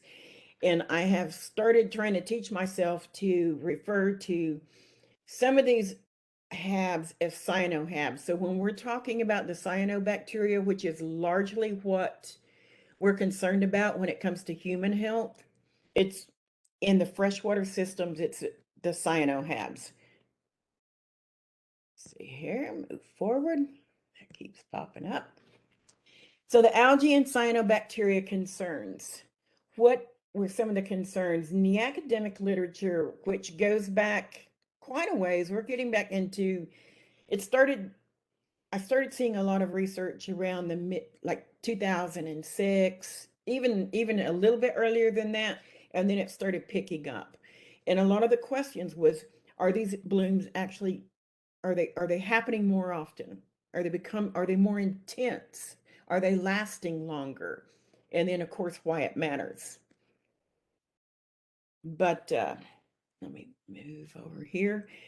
So with these blooms in the freshwater systems, we have, trying to keep that out of there. There's 3 main classes of cyanotoxins that we're concerned with, and these are toxins that sicken humans. Let me go back. This is not moving back. How did that? There we go. Okay. So the neurotoxins, that's of course affects your nervous system, and then the dermotoxins for the skin, and the hepatotoxins. And most of what I covered in the literature review had more to do with the hepatotoxins. And the microcystins, that is a type of hepatotoxin, and there are specific species that produce that toxin. And you'll hear them as Anabana, but they have changed the name on that, the nomenclature, the scientific nomenclature, microcystis, and then the cylindrospermopsin. And I'll get into it. There's a link in here later in the presentation that has a link to a guidance document that EPA published in 2019, but we'll get into that. But going back to your basic microbiology, some of the 6 things that is needed for growth. And this is, you see this a lot used in microbiology, but this is pretty much for anything. You need the right foods and nutrition. You need the right acidity and pH, temperature, time, oxygen, moisture. Those 6 things pretty much cover what anything needs for growth. So let's look at some of the human impacts that can help these species form these cyanoblooms. So the food, those of us who've been working in water quality, we are quite familiar with what degrades water quality. When we go out and monitor, we're looking at the chemical aspects, the biological aspects, and even the physical. So some of the human inputs we're getting into now, the nutrients, the nitrogen, the phosphorus, and even oxygen, but or low DO. This is really, going into your Clean Water Act 319. And we've all kind of looked at that. And what this does is it leads to an accelerated eutrophication in these lake systems. And then there are other chemical alterations in the water, pH changes, salinity changes, and all of us that have done stream monitoring or lake monitoring are all quite familiar with this. Now, climate change impacts, increased air and water temperatures. So this intensifies the stratification or your lake turnover. So what's going on with that? When the water gets warmer, you know, there's four, and I didn't put that in this presentation, but when your lake stratifies, there's a phenology to it, you know, and that water turns over. And so in the spring, when things start warming up and your lake turns, and that stratification with the warmer water on the upper level of the lake and the cooler water on the lower level of the lake, that favors cyanobacteria. And cyanobacteria have an advantage over a lot of the other species because they have gas vesicles, which allows them to be buoyant, and they can move up and down that water column, so they can cover the upper level and use that chlorophyll A and go ahead and do their, you know, utilize the sun to build their energy, and then it blocks out some of the other healthy algae. So the warm water temperatures for a longer extended time increases the length of time a lake stratified, and all of that benefits these cyanobacteria blooms. Now put this together. So the climate change with the human input makes optimal conditions. So you have the food, you have the right temperature that makes it advantageous for some of these harmful species. The timing, a longer period of time that they have an optimal temperature to grow. So what's the response been for states, tribes, and federal agencies? I haven't found much with tribes. That doesn't mean that tribes aren't doing it. And I was really only looking for our region, but you know, some of the tribes, especially the coastal tribes and in the Pacific Northwest, are doing things, but staying here in Region 6, I haven't seen too much. Monitoring, as I'd said earlier, it's all over the place. Kansas, while not in EPA Region 6, Kansas has an excellent state plan to monitor, report, and respond to harmful algal blooms. Karen has these slides. That link is in here. EPA has, I mentioned that, they have a guidance document on criteria and swimming advisories for the microcystins and Salandrospermopsin. And those are two of the, you know, the toxins that really make humans and animals sick. And other states are doing a variety of things for educational outreach and notification strategies. Here in Oklahoma, you have to go to really, if you go to the Oklahoma DEQ, they'll have a little bit on blooms, but it usually takes you to the Oklahoma Lakes, which is on the Oklahoma tourism side of it. And GRDA, which is the Grand River Dam Authority, they do routine monitoring in Grand Lake.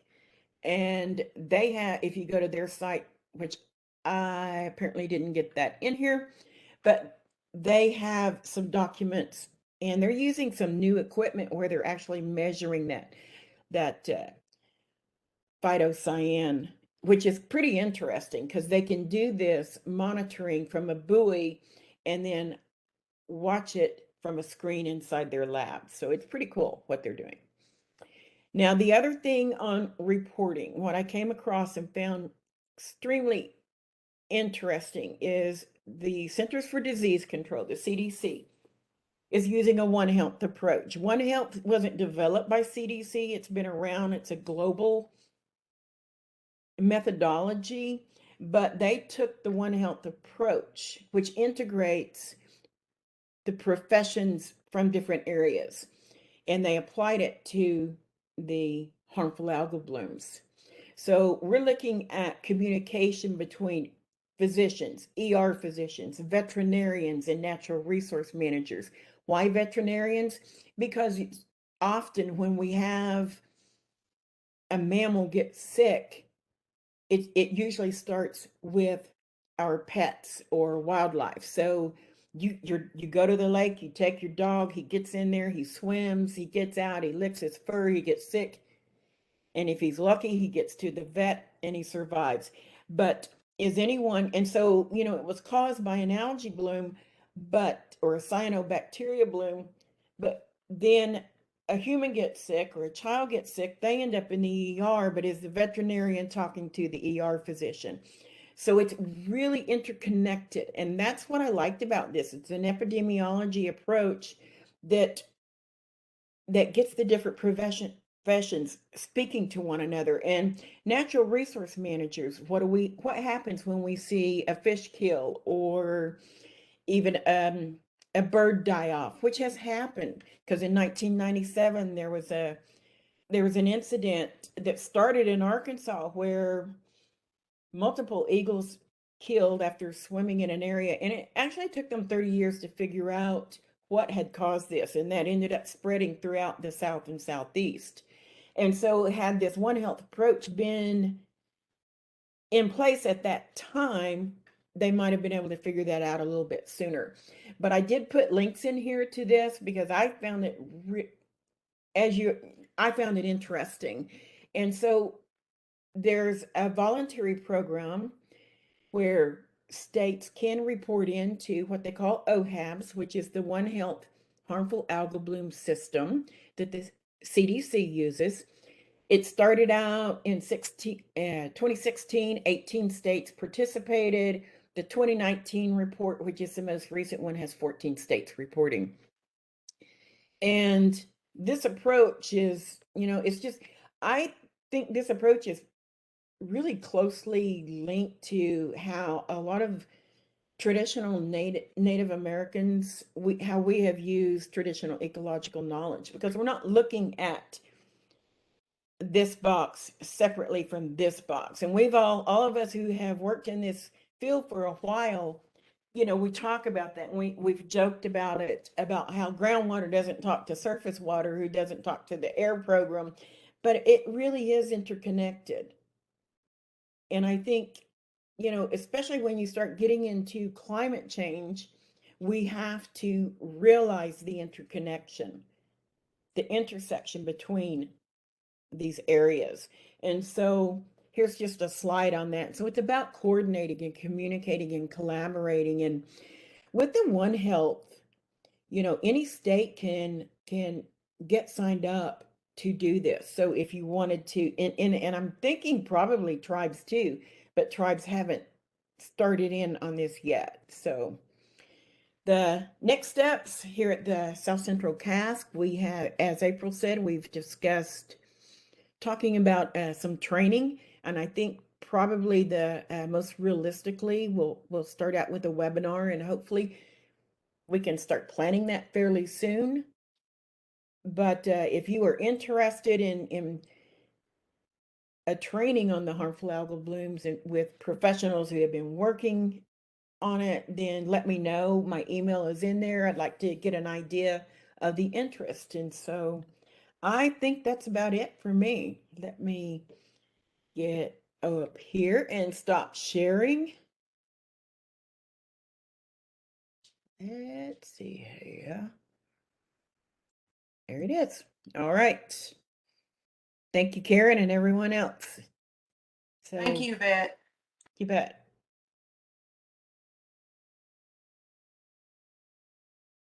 Hey, again, thank you to the South Central Climate Adaptation Science Center, April and Yvette and Sharon. We had, again, an opportunity to meet with them last month when we were charting out this session for the summit. And it seems like a lot of great resources and information and research going on there. Certainly, it's a great center for tribes to utilize if I can. Now, we wanted to wrap up the session with a final opportunity to dialogue and go over some questions. Now, if you recall, about 3 weeks back, you probably got an email from Karen Dye with some preset questions we wanted the tribes to start thinking about ahead of time. Actually, one tribe already wrote to us some responses to those questions. And I did have an opportunity to also speak with Dejin from the Kaw Nation. He gave me a call a couple of weeks ago. So we've been in dialogue. But again, we want to go back to this open discussion. Hopefully you can share your thoughts on these questions, and I'll, as best I can, facilitate. We got Sal monitoring the chat if you want to write a comment in the chat or open up your mic and go from there. And as a team, we'll try to answer or get back to you some answers. It's again a give and take. We're looking to gain information to make our plan better and more useful to you guys as tribal nations. So before I get to those three sets of questions and such, I just wanted to gauge the audience as far as did what we presented earlier, the first half hour, what Dr. Taylor and I covered, did it kind of resonate with you? Did our priority actions seem to resonate with you? Do they seem to be what you as a leadership, a tribal nation would want to see or would think of being relevant to a regional plan? And I just open up from there.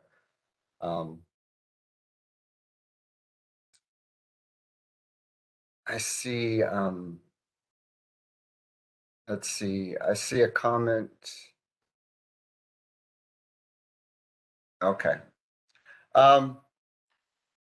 Karen, anyone can open up their mic, right, Karen? I just want to clarify. Yes, anyone can open up their mic. And also, if you want to, you can raise your hand also if someone else is speaking and you're waiting. But yeah, please unmute yourselves to ask questions or add comments. Yeah, and also as an engagement opportunity. As Dr. Taylor mentioned earlier, this is just one opportunity, but an opportunity for you guys to give us immediate input on what we've covered. At the end, on the final slide at the end of this session, I'll provide my email information and also our tribal point of contact information and our branch chief's information. So if you're not ready to talk or respond, that's fine. Again, I want to reiterate what Dr. Taylor mentioned.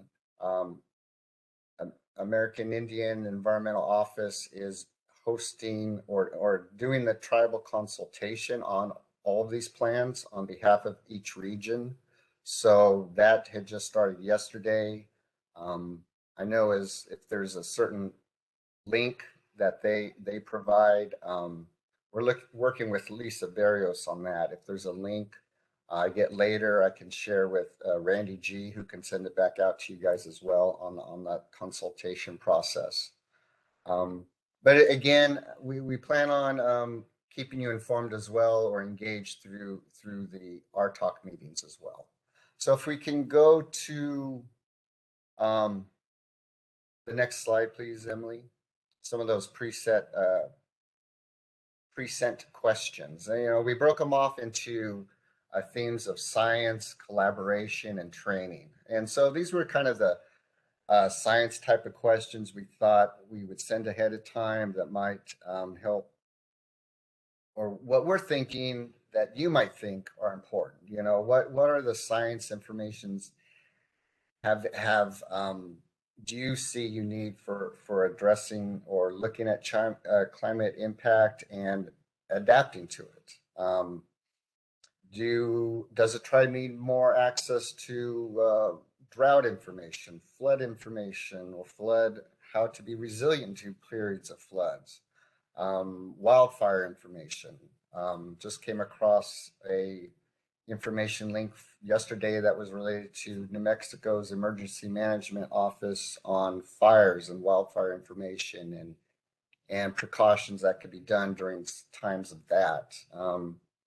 But us as a region, what can we assist, or have you found some information in your own sources? So let me just stop there and pause in case someone's trying to raise a question or something.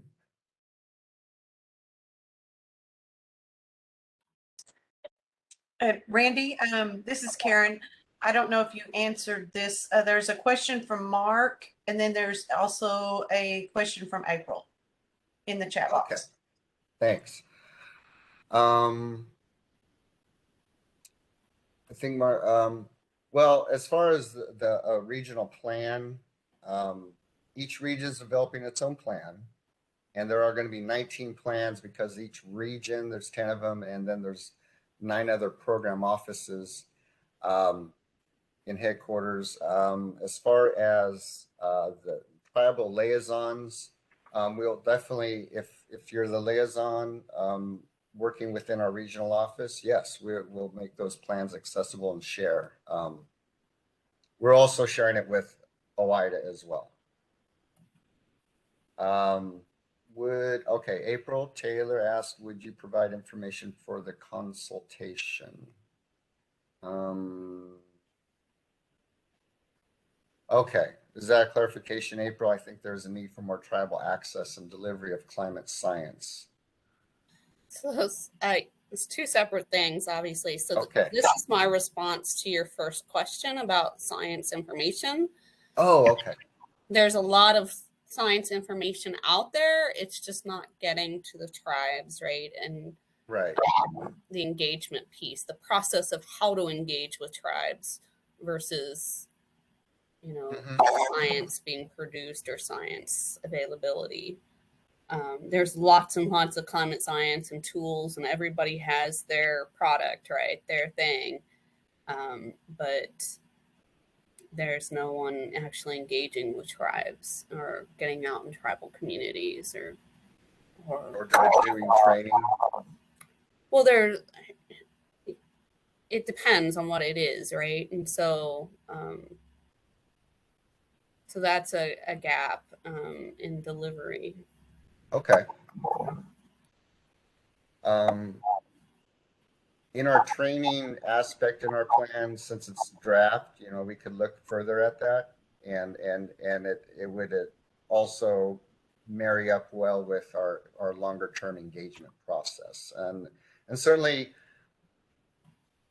I wouldn't say EPA has all the training and all the science background, right? I mean, certainly the center you represent just provided a wealth of information, but maybe it's these types of dialogues we can start encouraging the tribes and such to utilize these opportunities, and that's just my initial thought.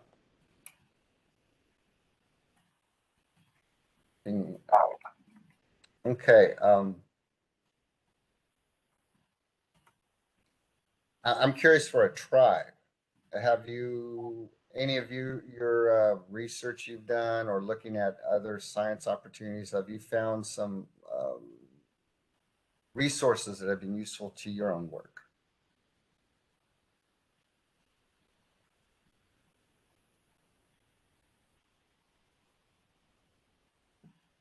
Yeah, good point on the chat there, April. Perhaps we need to look at why and why or the how tribes are able to access or use the science, I suppose, right?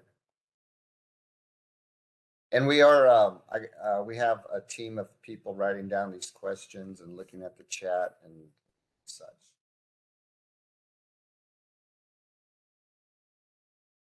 How about we go to the next question? And again, these questions have been distributed, so if you want to ponder them and send us back stuff in written form later, that you're more than welcome to.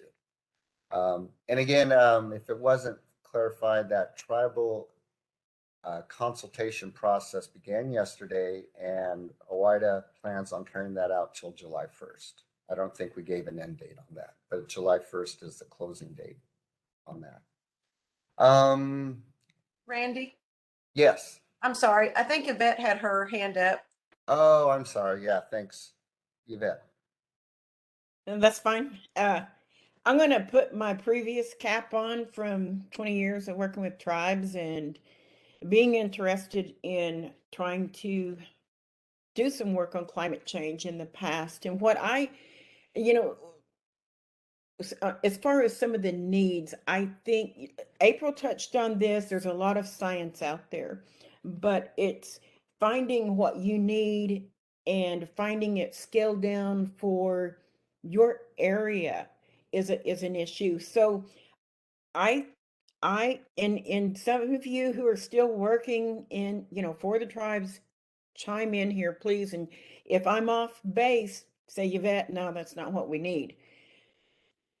What I needed when I was working on an adaptation plan for water for the Iowa tribe was information really scaled down to a smaller region. And you can go to the big global climate plans and then the assessment reports and then get to a region, but getting to a smaller region, and also an integration of all of the resources that are out there. And we, those of us that are liaisons or working for the federal agency will go to tribes and say, what do you need? Well, I think not as a lot of times we don't know what we need at that time until we get into it.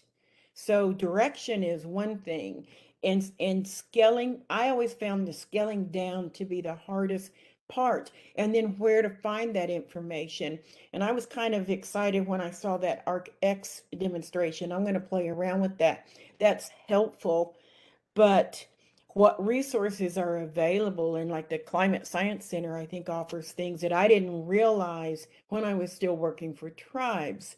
So it's, again, we go back to integrating the different areas, and even the different agencies. And so how do we communicate that information to make it usable for those who are trying to put together this plan?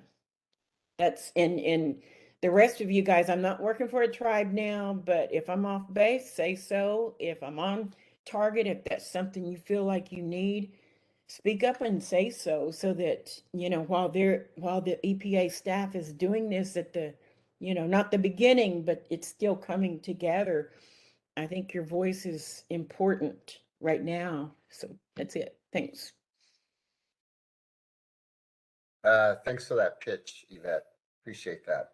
And it is this, even though we're drafting something now and we want it in a final version by the end of the summer, EPA recognizes these plans can be adaptive over time. So it's an integrative process, but we'd like to have what we're calling final, but we can always be addressing it the next year and the next year, make changes to it. Thanks. Randy, yes. I'm sorry. We have another hand up. Tammy has her hand up. All right, Tammy. Can you hear me? Yeah. So I want to echo what everybody's saying, but also, I just left Jemez Pueblo and I've got a new job now. But we just completed a drought contingency plan, but from a tribal perspective, when working for a tribe, sometimes there's just not enough time, nor is there enough funding. Mm-hmm. And so certainly before I left and finalizing my ETEP, I added climate change to the ETEP because, it's super important for us tribes in the Southwest to plan and, adapt to all these climatic changes. I mean, if you look at New Mexico now, we are in the worst fire ever for this state.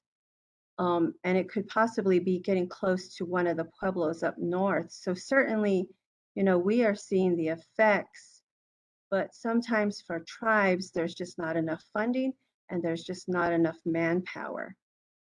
ITEC has been a great source. I've taken a few of their classes, but even some of the training you can take, you just don't know where to begin. So that's kind of one of the things I've, have gone through was just where do I start, and so I really looked at other plans and thought, oh, okay, but you don't know how long it took them. You don't know the resources they had. Let's say Navajo Nation probably had more money to devote to this sort of project. So I think if there's any sort of template that could be created, either with CAS as well, I think that's super helpful, and that's one way to get started. Thanks. Yeah, yeah, Tammy, thanks for that input. So a template is one of the takeaways. iTech has been a good resource, and you mentioned Cask. Okay, thanks. And just anyone else, as far as like, you've seen a few tools today and one of the climate research centers, but any tribal members, have you happened to have taken a training that you found useful that you might want to share with other people on this call?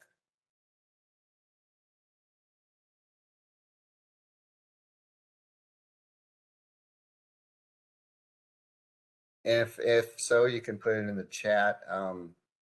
So we talked about science and training. If we talk about collaboration, the next slide, and I want to also share our contact information as well. So Emily, if you can go to the next slide.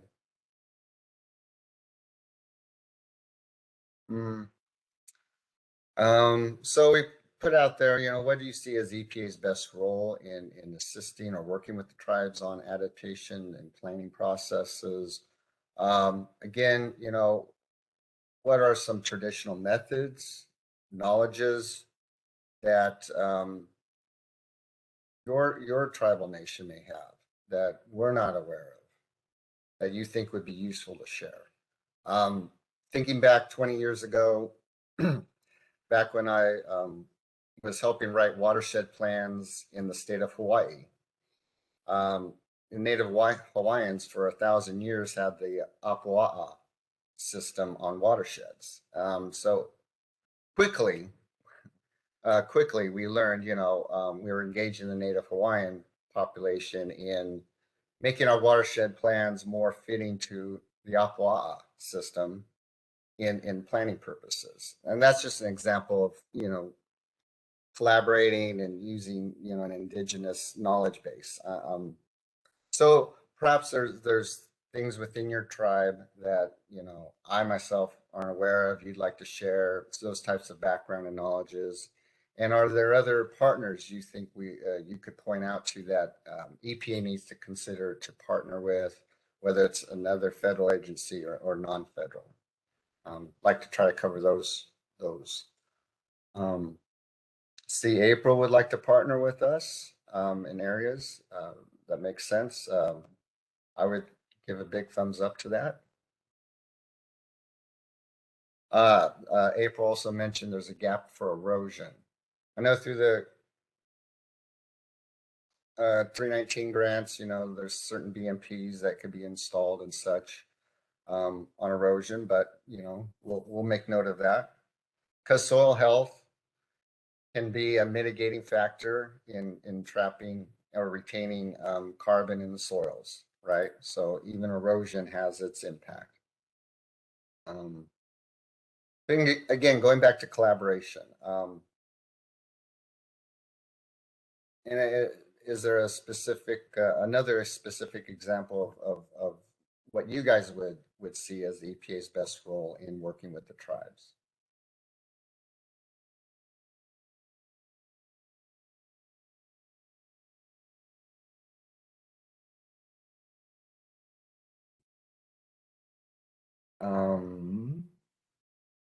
Okay, was there a hand raised, Karen? I didn't see. No.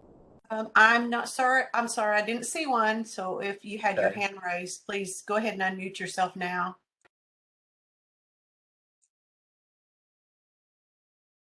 We realize this was a lot to absorb the first hour and a half, and we'll continue the dialogue at the our talks and such. But the questions are out there. Feel free to reach out to me. If we can go back to the last slide, should have again my contact information and such. Emily, if we can go to that last slide. Thanks. Again, wanted to reiterate, here's the timeline for the consultation process, and AEIO is doing that on behalf of each regional plan and program plans. That started yesterday through July 1st. Again, here below is my contact information along with our main champion, our branch chief when it comes to climate adaptation and planning, Claudia Hosch. And if you do want to request government to government consultation, Randy G is our point of contact. It's 12:01. I can stay on longer, but you know, if people want to take their break before the 1 o'clock session, I'm good with that too. So I'll let you decide, Karen. Does anyone have any other last minute questions or comments for Randy or April or Yvette? You can unmute yourself now or put it in the chat box. I see there's a couple of more. I see some suggestions from one person about Forest Service and such and FEMA. So we'll make note of that. Thanks. And Cynthia Naha said she would email you, Randy, with her thoughts and other questions. Thank you.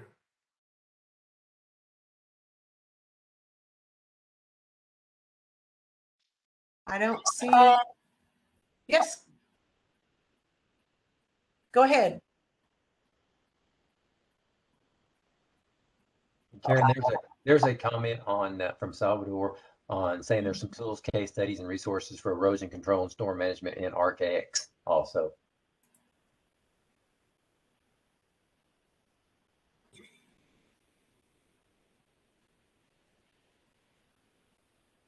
All right. Well, thank you all. Have a great day. Yes, thank you. Thank you, everyone, for joining us. If you have any questions after the fact, please just send them to any of our presenters, or you can send your questions to me and I'll be glad to forward them on to the presenters. And if anyone would like a copy of the presentations, just let me know and I'll be glad to share those. And again, thank you guys for joining us. Thank you for the presenters today. We really appreciate it. We had some really good conversation. And everyone, join us back here again at 1 for our next session and have a good lunch. Thank you. Right, thanks. Bye. Have a good afternoon. Bye-bye. Our next session is going to be GAP guidance. Lisa Barrios from EPA headquarters is going to speak about an overview of the GAP 2022 guidance. And she's going to have a different set of presenters for her session. Lisa, go ahead. Hi, Sean. Thank you for the introduction. As Sean said, my name is Lisa Barrios, and I work with the American Indian Environmental Office. Out of DC, we're located in the Office of International and Tribal Affairs. Jane Nishida is our Assistant Administrator, and Joanne Chase is our Office Director. I am joined today by several members of my team. I know they were transitioning from another call to come to this one, so I'm not quite sure they're all on yet. Just going to do a quick check. Sarah Finnegan. So Sarah Finnegan just showed herself there. Sarah, do you want to introduce yourself? Sure, and we should all be popping in here in the next 30 seconds. So my name is Sarah Finnegan, and I'm with the American Indian Environmental Office. I'm on Lisa's Tribal Capacity Development team, and I've been with the team a little over 6 months. I've been with EPA a little over 3.5 years, and I have a 3-year-old and a 1-year-old. Fun facts. So we'll keep with our Sarah. So Sarah, that was Sarah Finnegan, and now Sarah Frederick, have you joined? I am on. Can you hear me? Yes. Sounds like a yes. Good morning, good afternoon, everyone. Sarah Frederick. I am on detail from Region 10 with the Tribal Capacity Development Team. Happy to be joining you today. Thank you. Thank you, Sarah. David Jones, have you joined?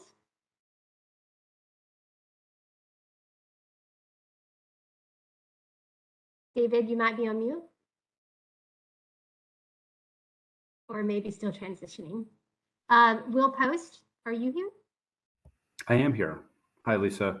My name is Will Post. I work with Lisa and Sarah, and both Sarahs in the AIEO's Tribal Capacity Development Team. Thank you, Will. And then one more shout out to David. Have you joined?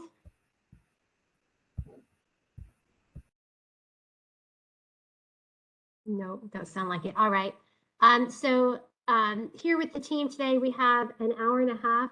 So we really appreciate all the time that you've provided and just allowed for us to spend some time talking about GAP. I am going to turn off my video now. Had a quick tutorial before we started. So Karen was nice enough to teach me how to use your system. Just want to make sure that everyone's able to see. Yes, we can. Okay, and you can hear me as well. Okay, perfect. So all things GAP. We're going to be talking about the GAP guidance. We'll be doing an overview of that. But we also were asked to talk to you about the proposed changes in the national GAP allocation. So we do hope to keep the presentation side of the conversation today brief. We have about 20 or so slides, but we want to spend as much time as we can just hearing from you and answering questions you might have, or talking into more detail about any sort of different subjects. And that's why the team is here today. Each team has worked with our GAP revisions work groups in different areas and kind of have a little area of expertise when it comes to the different components of the guidance. So for today's discussion, we'll just start off. I'm going to do a brief overview of the consultation process that we're currently in. Then we'll walk through a high-level overview of the draft 22 GAP guidance and then turn things over to the allocation. I'll defer to the group if you want to cover both topics before we move into Q&A, or if you want to have Q&A after each section. And please, I'm just very informal. If you want to ask questions throughout, I'm totally comfortable with that. And Sean and Karen said they would help us kind of monitoring the hands and looking at the chat too. So I think we can play that by ear a little bit. And then we're going to be putting a link to where you can access the consultation notification letter that we sent out to tribal leaders on April 4th and all of its attachments. We're going to put that in the chat for today's call for the consultation guidance overview. Particularly, you might want to reference attachment number 2, which was the executive summary. So the purpose of the presentation today is to provide this overview and to talk with all of you. We're not proposing that today's webinar is consultation, but it is part of the consultation plan for both the GAP guidance document and the allocation. And so we will be collecting information and using that as part of our broader coordination process, the input we received today. We are offering consultation on the draft 22 GAP guidance and the proposed changes to the national allocation. It's a 120-day consultation period, so that's going on through August 2nd. So in addition to our discussion here with you in Region 6, there's a number of similarly like really focused discussions that are planned throughout the remainder of the consultation period. There's so much content and so much different topics that we go over in the guidance itself. It is really helpful if we can break it down into different bite-sized chunks of different conversations at the national level. So we had just last week, we talked about the scope of GAP and looking at GAP priorities and the things that GAP will fund. Next week, We'll be talking about performance management, ETABS indicators, how all that fits together. And then we have a couple of more planned. GAP flexibilities, we'll be looking a little bit more about how the changes in the scope of GAP provide more flexibility for tribes. And then also looking at PPGs and flexibilities that are there when GAP is put into a PPG based on those authorities, and test driving. So we encourage anyone to please feel free to join any of those calls. And in addition to the national webinars, we're happy to come to the conversations like we are today. We've been to the Region 6 RTalk, and we welcome requests for government-to-government consultation. So if your tribe is interested in consulting with the agency on either the guidance or the allocation, you can just let me know, and we'll work with Joanne Chase, our director, will work with her scheduler to get that on the calendar. So I wanted to just start off with a big picture in GAP. And as I kind of previously alluded to, and hopefully many of you know, tribes and EPA work together on 5 focus areas as part of a GAP guidance revisions work group. And 2 of those different work groups, their work products are reflected here and throughout the guidance. So the first thing that we've worked on doing was improving the clarity and readability in the guidance. We've tried to demonstrate this visually with more graphics and tables and white space, less footnotes, for example, and then also in the language that we use. We've tried to have less EPA speak. Now get ready to leave. Just me. Now get ready to leave. Since the guidance is for both EPA staff and tribes, it does read in some places as an EPA document. So one of the questions that we've asked as part of our consultation plan for you to consider in your input is about the readability of the guidance. Another work group area that is included throughout the guidance is around technical assistance. The technical assistance work group, they took a look at the second part of the GAP statute. The first part is about providing financial assistance, but there's a second part on there that's about providing technical assistance. So we've taken that and tried to weave it throughout the guidance so that you'll see more focus on ways that EPA provides technical assistance throughout the document. And then another thing I want to point out is around how the guidance is structured.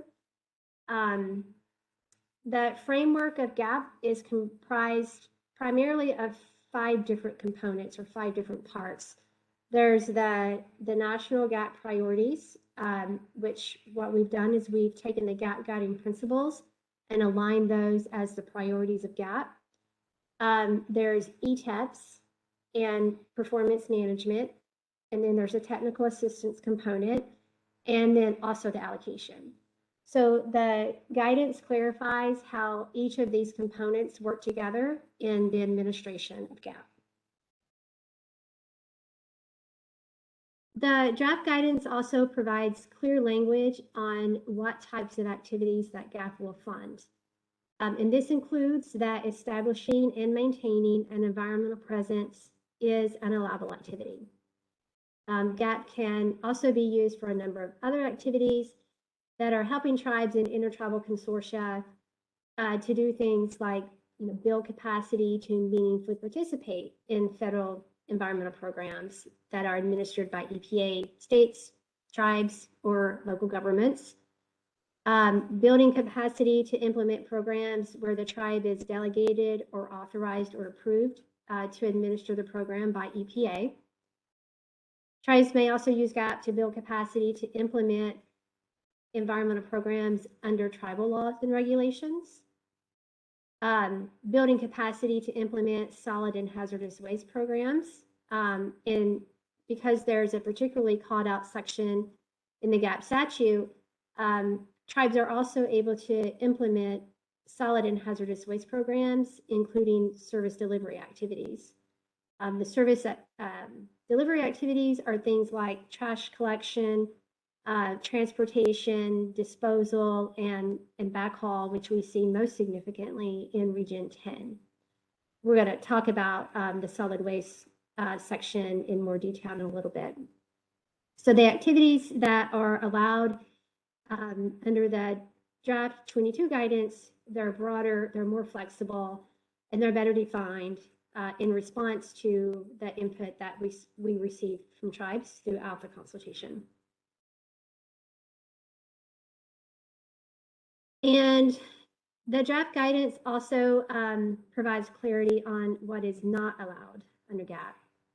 So we've long talked about GAP as being allowing capacity building activities, but not allowing implementation, except for in solid waste. But implementation was not defined, and since it wasn't defined, there was a lot of ambiguity and a lot of inconsistency in what was meant when someone said, quote unquote, no implementation with GAP funds.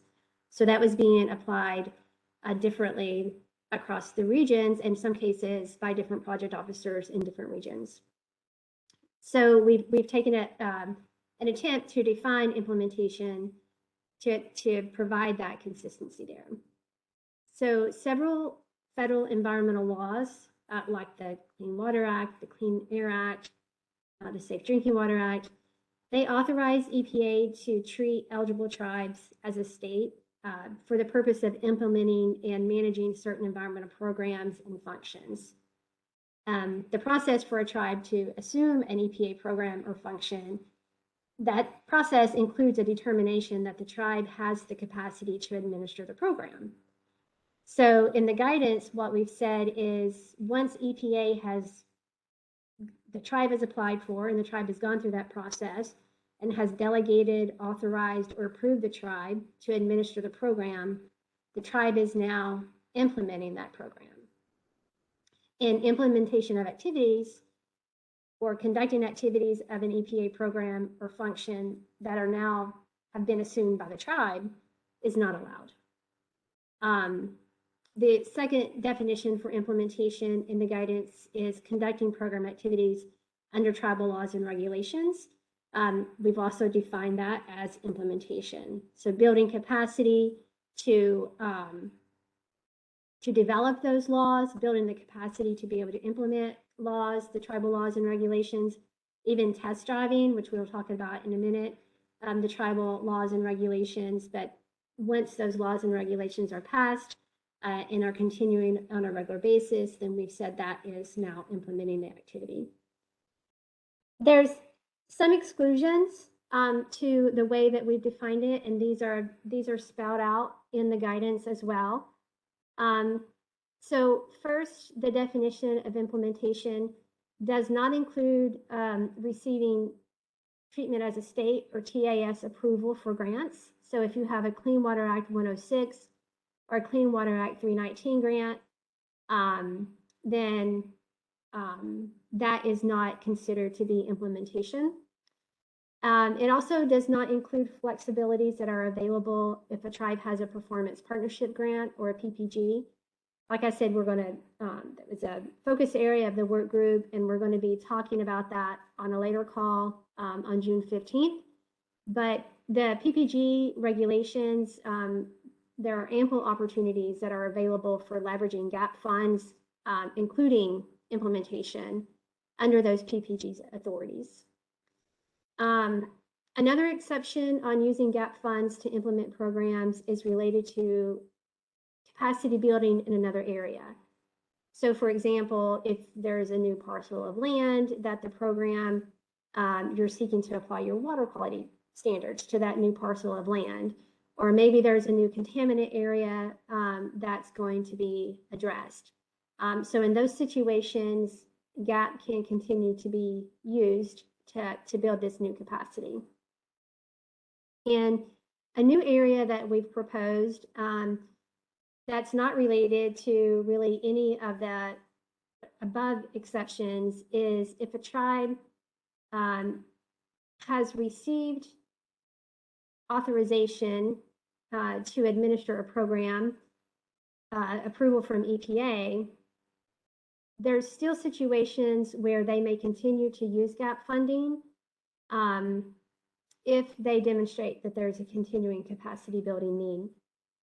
There's a bit of a fine line there because, like we talked about a couple of bullet points earlier, for a tribe to receive approval to administer the program, they demonstrate that they have capacity to do so. So we don't want to come back and say something that conflicts with that decision. I think I'm going to sneeze, sorry. However, we are aware that there are circumstances where it's appropriate and necessary for the tribe to be able to continue to build capacity. So we did include provisions that would help us mitigate any risk associated with that. And that's shown here with the arrow. What we've done is if you're seeking to use GAP for implementation purposes, as we defined it, after you have, if you're seeking to use GAP for capacity building purposes, after you are now implementing it, meaning after you have already received program delegation from EPA, AIO's concurrence is required for that, and we would limit that for 4 years. And that 4-year term is aligned with a grant period. So a GAP can go for 4 years, GAP grant.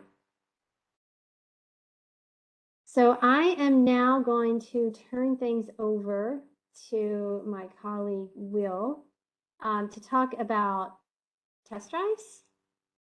And Will, I was able to drive the slide. I'm just going to figure out how I can mute myself. Found it. All yours, Will. Thank you, Lisa. Hello, everyone. So test drives was one of the subject areas for the GAP revision work groups, one of the 5 groups. And so I work closely with both EPA and tribal environmental staff to try and improve the test drive section of the GAP guidance. Test drives are not new to GAP. We found reference to test drives as far back as the 2000 GAP guidance, and it was again in the 2006 and the 2013 GAP guidance. Despite being part of GAP parlance for over 20 years, none of the members of the revision work group felt confident in describing what a test drive does, what its purpose is, and when a tribe should use one. So our primary focus of the work group was to clearly define what a test drive is and ensure that they are applied consistently across all EPA regions. The draft guidance provides clarity around what a test drive is and how it should be implemented. So test drives are also a key flexibility that allows tribes to develop their environmental regulatory program.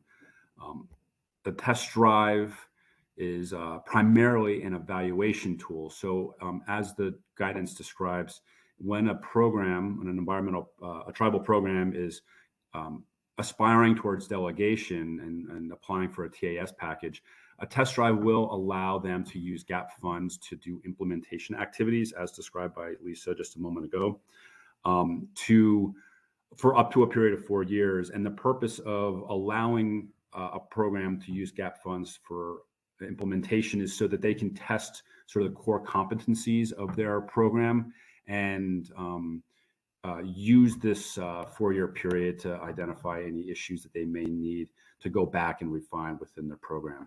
So we did kind of discuss maybe rebranding test drives as a pilot program, because essentially that is what we would do, is we would fund a pilot program for a discrete amount of time for the program to evaluate themselves and develop a plan to go back and improve the capacity of that specific program. However, like I said, test drives have been part of GAP for over 20 years, so we didn't want to make it more confusing by introducing a new term such as a pilot program. So as I mentioned when I first started introducing the topic, we don't really know a lot about test drives and how they're being used by the different environmental programs across the country.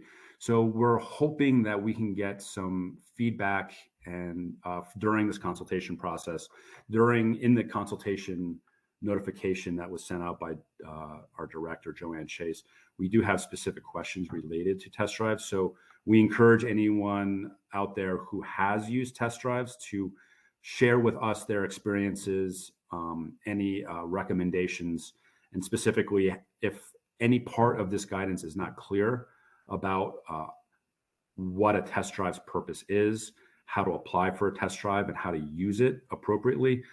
We would very much appreciate that feedback. I'll keep it short and leave it open for questions later on in the presentation. But if a tribe does want to apply for a test drive, there are some requirements. Primarily, they need to be in pursuit of a delegable program as identified in their ETEP, which we'll discuss a little bit later in this presentation, ETEPs. And we also will ask that request for a test drive be approved by the project officer as well as AIEO and the program office related to that test drive. So if a tribe is applying for a component of the Clean Water Act, we would ask the Office of Water to review that work plan as well and just make sure that everything is consistent.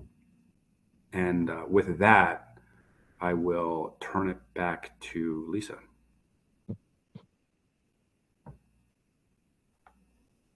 Thanks, Will. I think next we're actually going to talk about solid and hazardous waste. And David, were you able to join? Yes, Lisa, I am. Can you all hear me? Yes. We can Okay, hear you. great. All yours. Well, thank you. Another area that is included in the scope of GAP is both the capacity development and the implementation of solid and hazardous waste programs.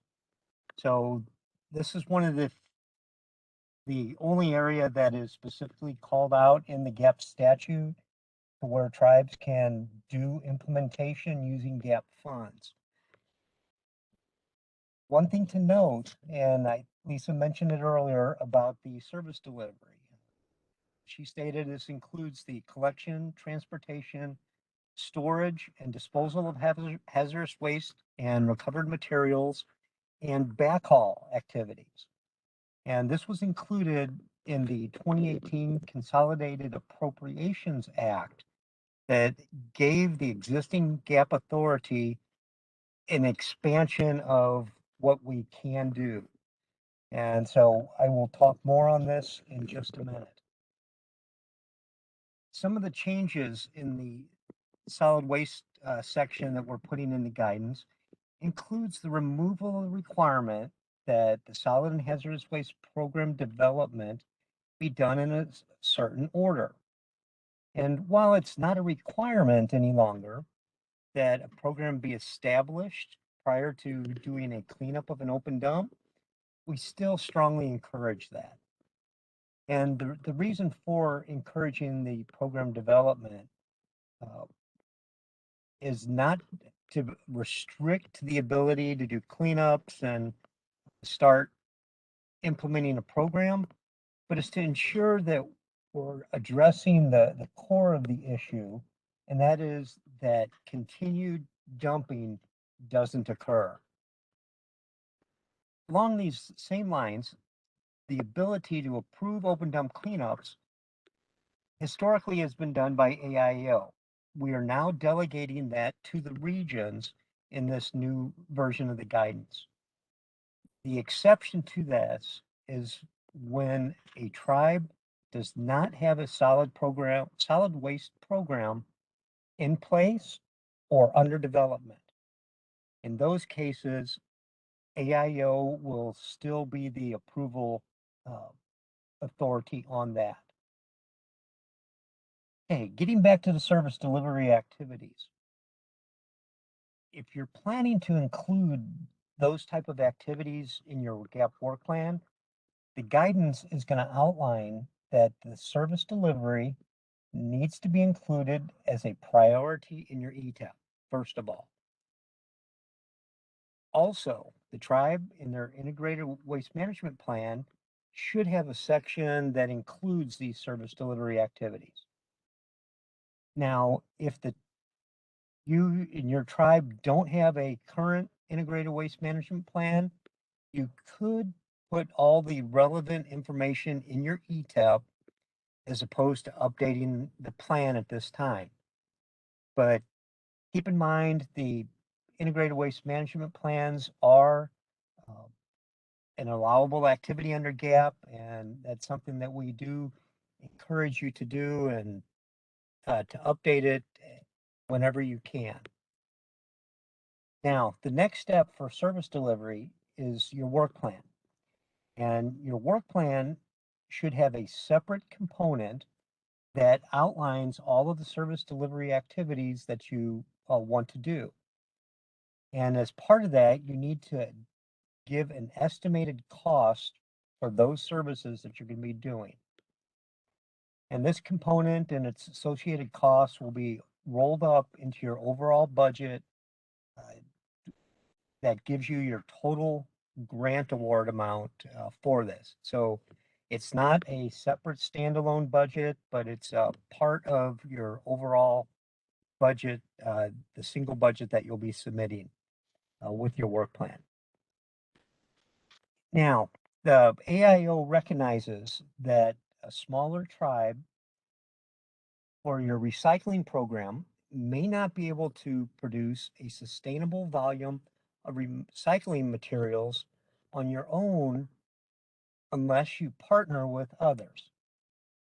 As such, we are putting it into the guidance that the tribe can go out and partner with other local businesses, other tribes, local non-tribal or tribal schools that might be in the area, so that the quantity of recyclables that you reclaim will be of a sufficient volume that you get a good return on that to help make your program sustainable.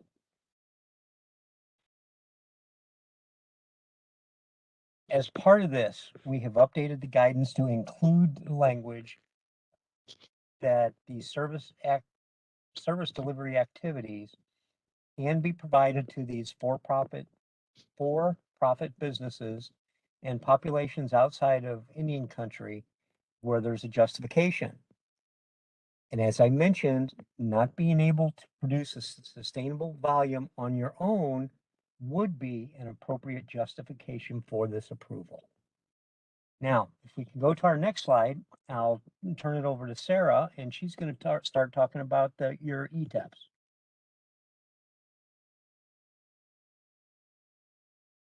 Okay, hello everyone. So ETEPs and indicators. We have a few slides on these topics. So we're looking at ETEPs and indicators and how we're using them in the context of performance management. And when I say performance management, it's really coming from a perspective of looking at how well GAP is performing at meeting its statutory requirements, at helping tribes achieve their environmental goals. And so we have a facilitated discussion. We mentioned it a little bit earlier in the presentation. We'll say it again here on May 26th. So this is next Thursday, I believe. We're going to be doing a really big deep dive into performance management and how ETEPs and indicators are part of that performance management. And it's from 2 to 3:30 p.m. Eastern. So I really encourage you, if this is a topic that interests you, you want additional information, you want to kind of let this information sit, and then you want to come to that with questions, that'll be a really good opportunity to do that. So one thing that hasn't changed in the new draft guidance are ETEPs remaining a critical part of the basic framework of GAP. So ETEPs have always kind of been thought of as strategic planning tools and documents for EPA and tribal priorities, and they are remaining that, but we're also looking at them as a performance management tool for looking at how well GAP is helping tribes achieve capacity. So the consultation materials they include a big old packet on indicators, and that's attachment 4. And you'll note a few things in that attachment. It's broken up into a few different areas. One is that there's a nice little table of contents and kind of an introduction at the beginning, and then there's some FAQs on indicators in that attachment, and that is a good introduction to what you should be looking for in the indicators and how things have changed. A lot of the information is very similar to what you'll be receiving today in these slides, but those FAQs, we hope to, well, we will be keeping those kind of updated and evergreen with additional questions that come in as well. And then it gets into the new list of indicators. And the first thing that you'll notice is that indicators, they're no longer going to be part of the actual guidance. So in the 2013 guidance, the indicators were all listed as a 40-page or some odd page appendix to the guidance. They're right there at the bottom. We are intentionally breaking the indicators out from the guidance, and we're going to be moving them probably a space on our tribal website so that they can always be accessed. And it also allows for greater utility and flexibility.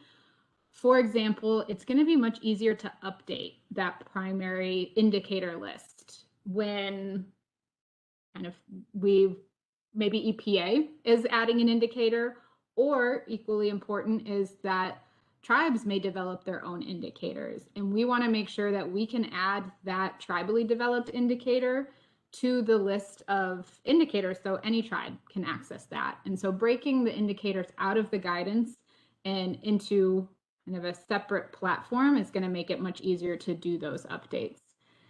AIEO is going to be establishing a nationally consistent approval process for tribes to develop their own indicators. And that is, we're starting to work on what that process will be. And we'll be sharing, further details on that as we keep kind of thinking about it and figuring out what exactly the process will be. But that is a notable change from the 2013 guidance, where it was mentioned in the guidance that tribes could propose their own indicators, but there was no process, nationally consistent process for that. So regions were all kind of doing it their own way. And we heard from tribes that could be particularly frustrating. Another really noticeable change about the indicators is that there are far fewer of them. So the number of the 2022 proposed indicators, it's about half of what was included in the 2013 guidance. This is both responsive to tribal feedback. So from the 2018 consultation that we did on the guidance, there were a number of comments that the number of indicators was overwhelming, and they're also too prescriptive.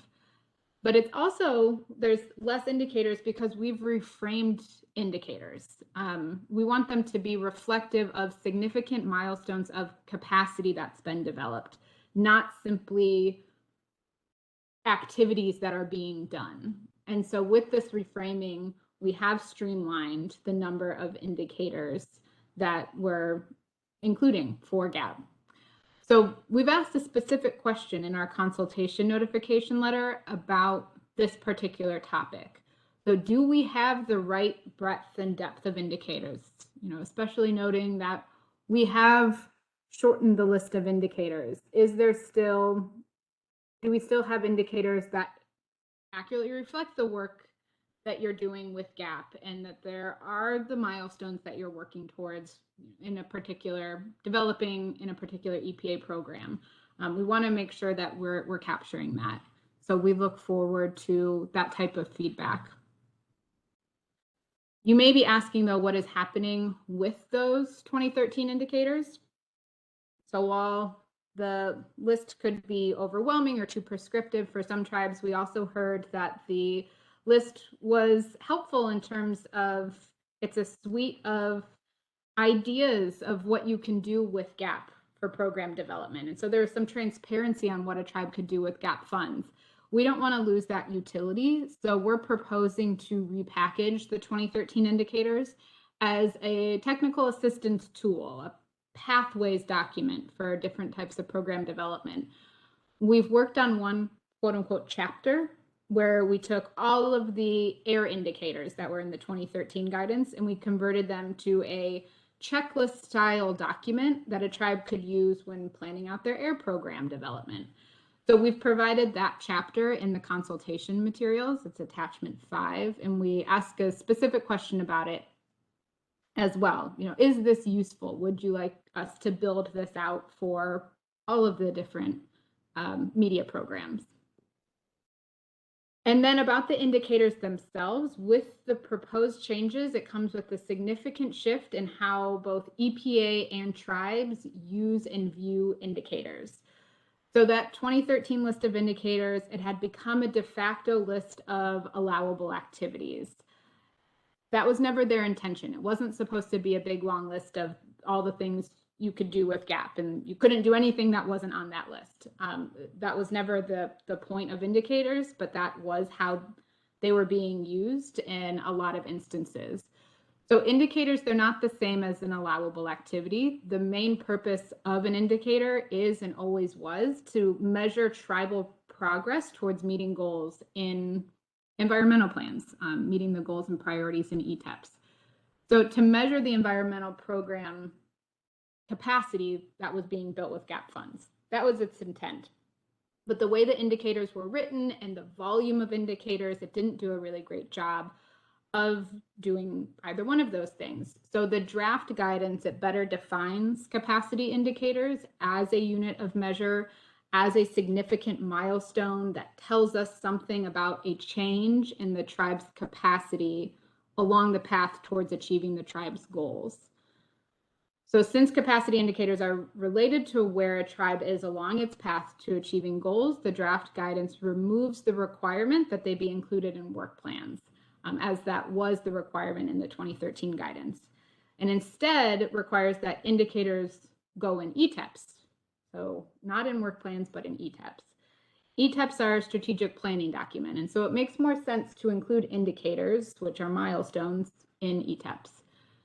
And GAP work plan commitments, they should align with ETEP priorities, but they do not have to tie directly to a capacity indicator.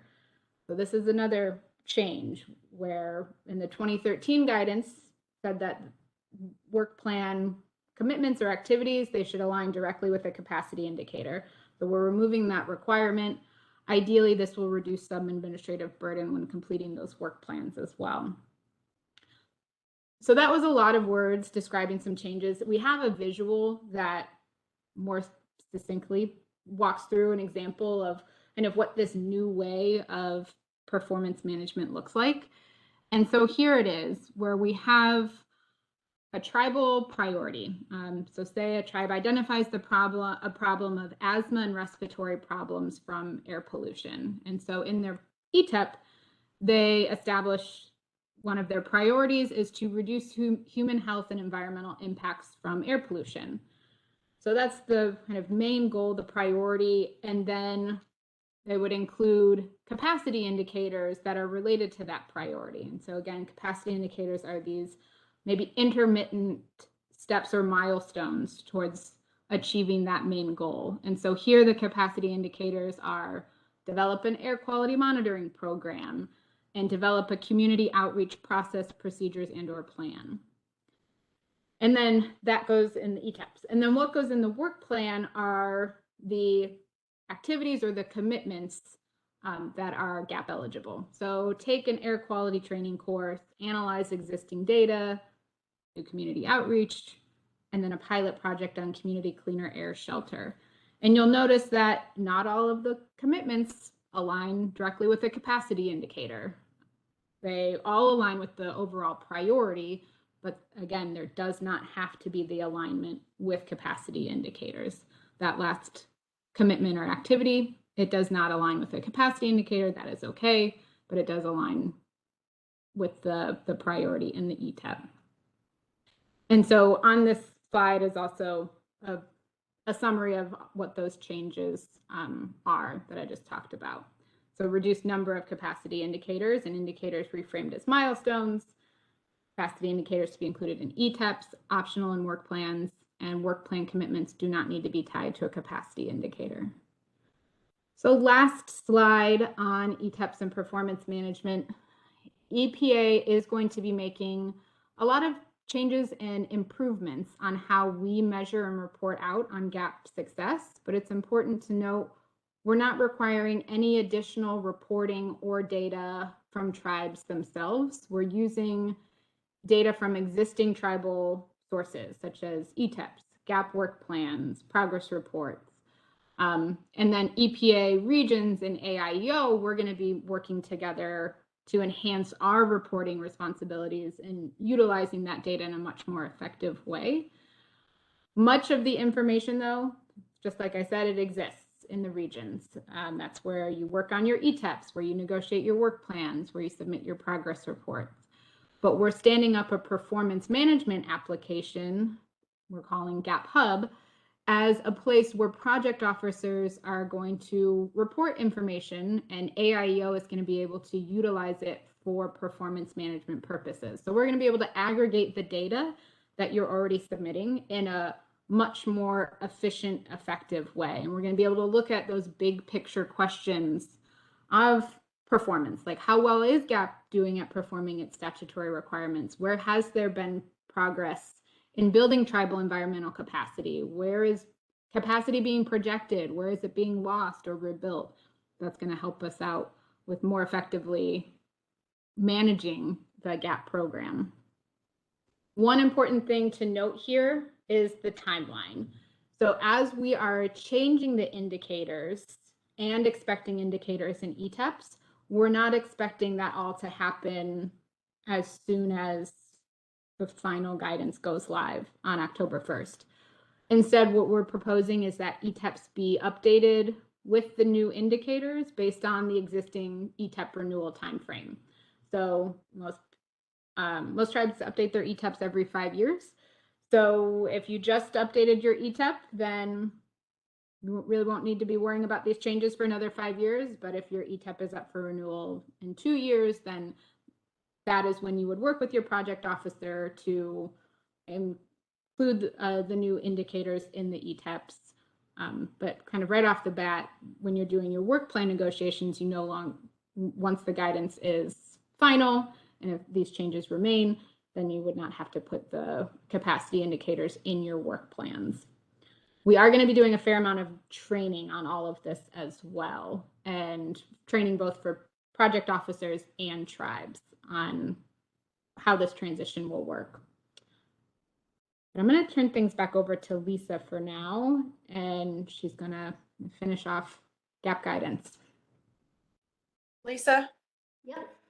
I'm sorry to interrupt, but before you got any further in your presentation, we had a question, and it was during David's slides. It was the slide on solid and hazardous waste. What is T&C? Terms and conditions.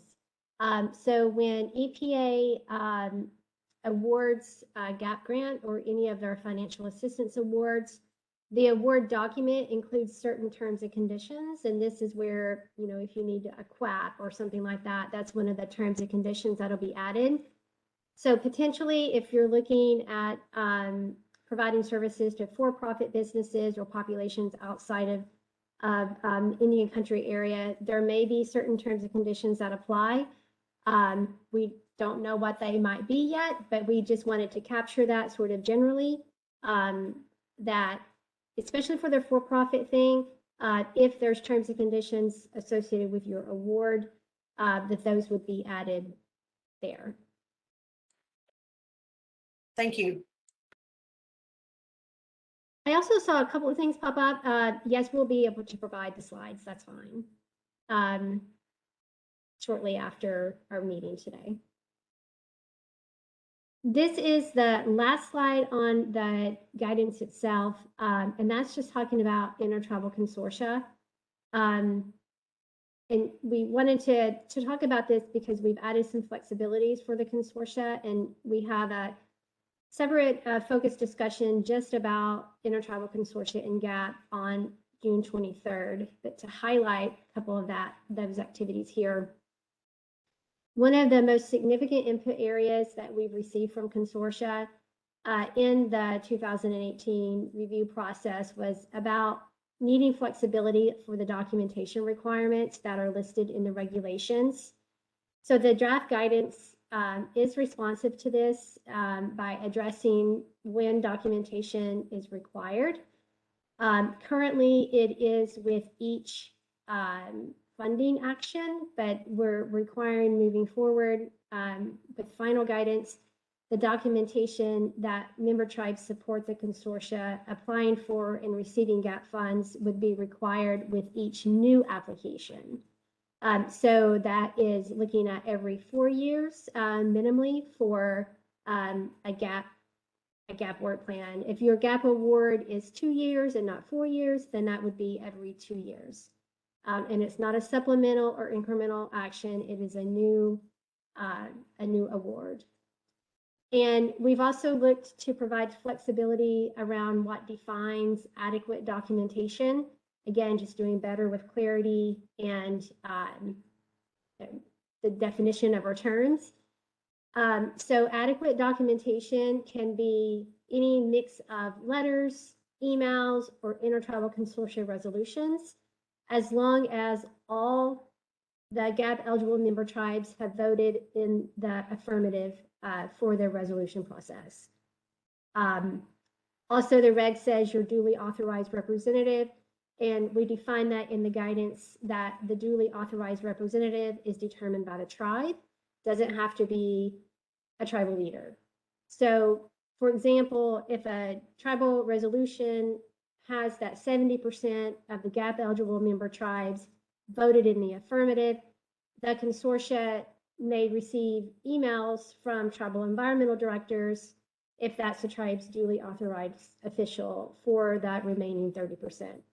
So just having some flexibility in how you meet that documentation requirement. And then expectations for consortia. Consortia primarily work with tribes in GAP in 2 different ways. Sometimes consortia receive GAP funding in lieu of tribes, and that consortia is that tribe's environmental department. And other times, the consortia provides more of a technical assistance and training support service. So we've enhanced the language around the documentation requirements. So if you are a tribe, if you are a consortia that's receiving GAP in lieu of a tribe, and you are essentially those member tribes' environmental program, then you need to do an ETAP that is reflective of the member tribes that you are receiving GAP in lieu of. If you are a capacity building support and technical assistance type organization, then I think the current guidance now says something like you're encouraged to provide documentation, but we've enhanced that. There's an expectation that consortia would be able to show how their work is supporting their GAP eligible member tribes capacity building, including the indicators they're helping the tribe to develop. We really want to be able to ensure that there's alignment of the work, but also what Sarah just walked us through. We want to be sure that the work that consortia are doing and how they're supporting tribes and the outcomes resulting from that are also reflected in our performance management system. And our performance management approach relies heavily on the ETAPs and the indicators that are part of that. So we're trying to work to build consortia into that framework. So Karen, that is the last slide on the guidance. We do have some slides on the allocation, but I just wanted to check with the group to see if we want to stop here and have a little discussion or move forward. Yeah, that's fine. If anyone has any questions now, we can use the chat box, or you can raise your hand, or anyone can unmute themselves to ask a question. So if you guys want to take a minute to do that, we could do that now.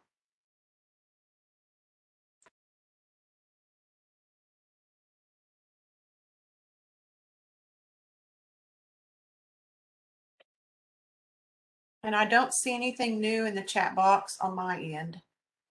Hi, this is Sean. I do have a quick question.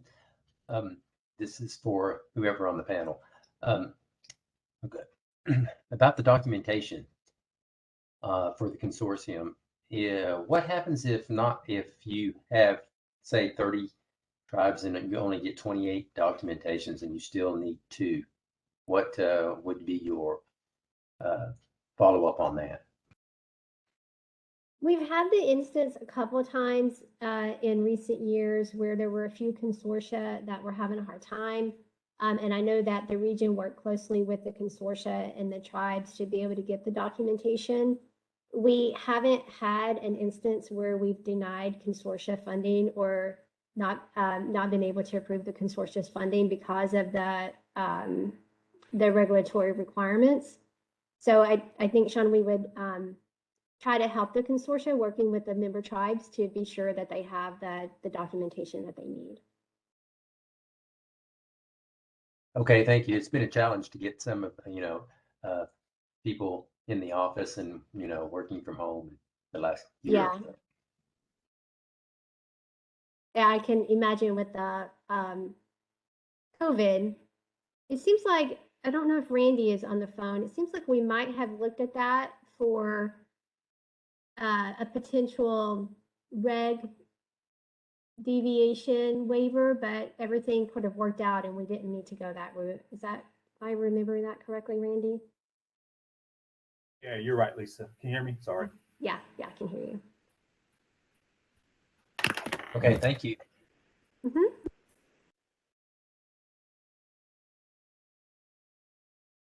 right, I'll just move forward with allocation.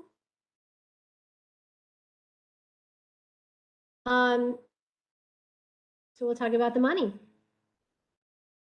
We'll start this section of the conversation really just by recapping why EPA is reviewing the current national process and then how we got to where we are today.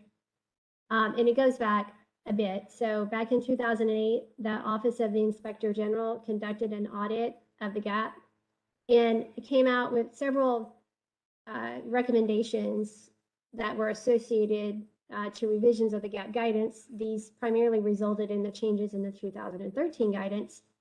But among those, they also recommended that we need to look at how GAP is funding, how the distribution is taking place to tribes, and recommended that we look at placing more of an emphasis on tribes' prior progress, what are the environmental capacity needs, and what are the long-term goals of tribes. And then, as we've talked about in David's section when he was talking about solid waste, in 2008, the GAP authorities were permanently expanded with appropriations language to include provisions for service delivery and the backhaul, the collection, transportation, and disposal of solid waste. And I know it's so badly needed, and we're requesting on an annual basis through the president's budget to have an increase in GAP funding. In 22, we requested about $15 million. We only received $500,000. We're not giving up. And in FY23, the president's budget request had an increase of about $20 million. So if we're successful and Congress does appropriate that, then we would bring the total GAP appropriation to nearly $85 million. And as a national program for the national program manager for GAP and AIO, it's really a priority of our office to ensure that we are doing the best job that we possibly can to appropriately and efficiently manage the GAP funds, to manage the federal dollars, and that those monies are being used to address the environmental needs of tribes and supporting tribes to achieve their environmental program management goals. So with all that in mind, we've initiated a 120-day consultation last year to receive input on, what changes might we look at for our national allocation process. We did have government-to-government consultation, and in addition to that, we hosted several webinars where we exchanged information. and we also talked to several RTOCs, tribal partnership groups, and intertribal consortia. Based on the input that we received, we're now in this consultation period that's running concurrent with the GAP guidance, where we're seeking input on proposed changes to the national GAP allocation. Same timeline, it began on April 4th and it's going to close on August 22nd. We periodically throughout the process, we are having webinars where we walk through the process. The information I'm sharing with you today is essentially from that same slide deck, but we are having another national GAP allocation webinar on Monday, May 23rd. So we encourage you to join there as well. So I'm going to just start off by walking through an overview of how the national GAP allocation works currently. So essentially what happens is EPA receives appropriated funds from Congress, and we reserve a set aside to address national GAP related priorities. And then after that, AIO calculates we calculate 110,000 per federally recognized tribe in each region. And once that process is complete, if there's any remaining funds, that amount is divided by the number of actual GAP recipients, tribes, and intertribal consortia that come in for GAP grants. And we add that to the regional allocation total. A couple of things to note here is that the GAP appropriation is for financial assistance agreements. It comes from a category in the budget called STAG, that's State and Tribal Assistance Agreements. So it is not used to support EPA staff. It is not used to support EPA FTE functions. And it's also important to note that what we're talking about today is how money goes from AIO to the regions. Regions all have their own criteria and processes for determining how the funds are awarded. So we give the money to the regions. The regions are the ones that are reviewing your work plans and working with you on negotiating your work plan activities and actually determining your award amount and making the awards to you. So we're only looking at the way AIO gives money to the regions. When we consulted with the tribes last fall, we asked 6 questions that we thought might be relevant to any potential changes to the allocation methodology. I've sort of recapped those here, but we looked at, first of all, should we continue to base the national allocation on the, primarily on the number of federally recognized tribes, independent of whether or not that a tribe applies for GAP. We asked, how might EPA's revised allocation consider the environmental capacity needs of individual tribes? Should EPA consider different funding amounts for tribes that have different environmental capacity goals? Should EPA establish a set aside for the service delivery activities? And if so, what criteria should EPA use to determine the set aside? What criteria should EPA consider when including consortia in the allocation? And lastly, are there other examples of allocation criteria from other federal agencies that we should look at and consider in this process? And this is a bit of a recap of what we heard.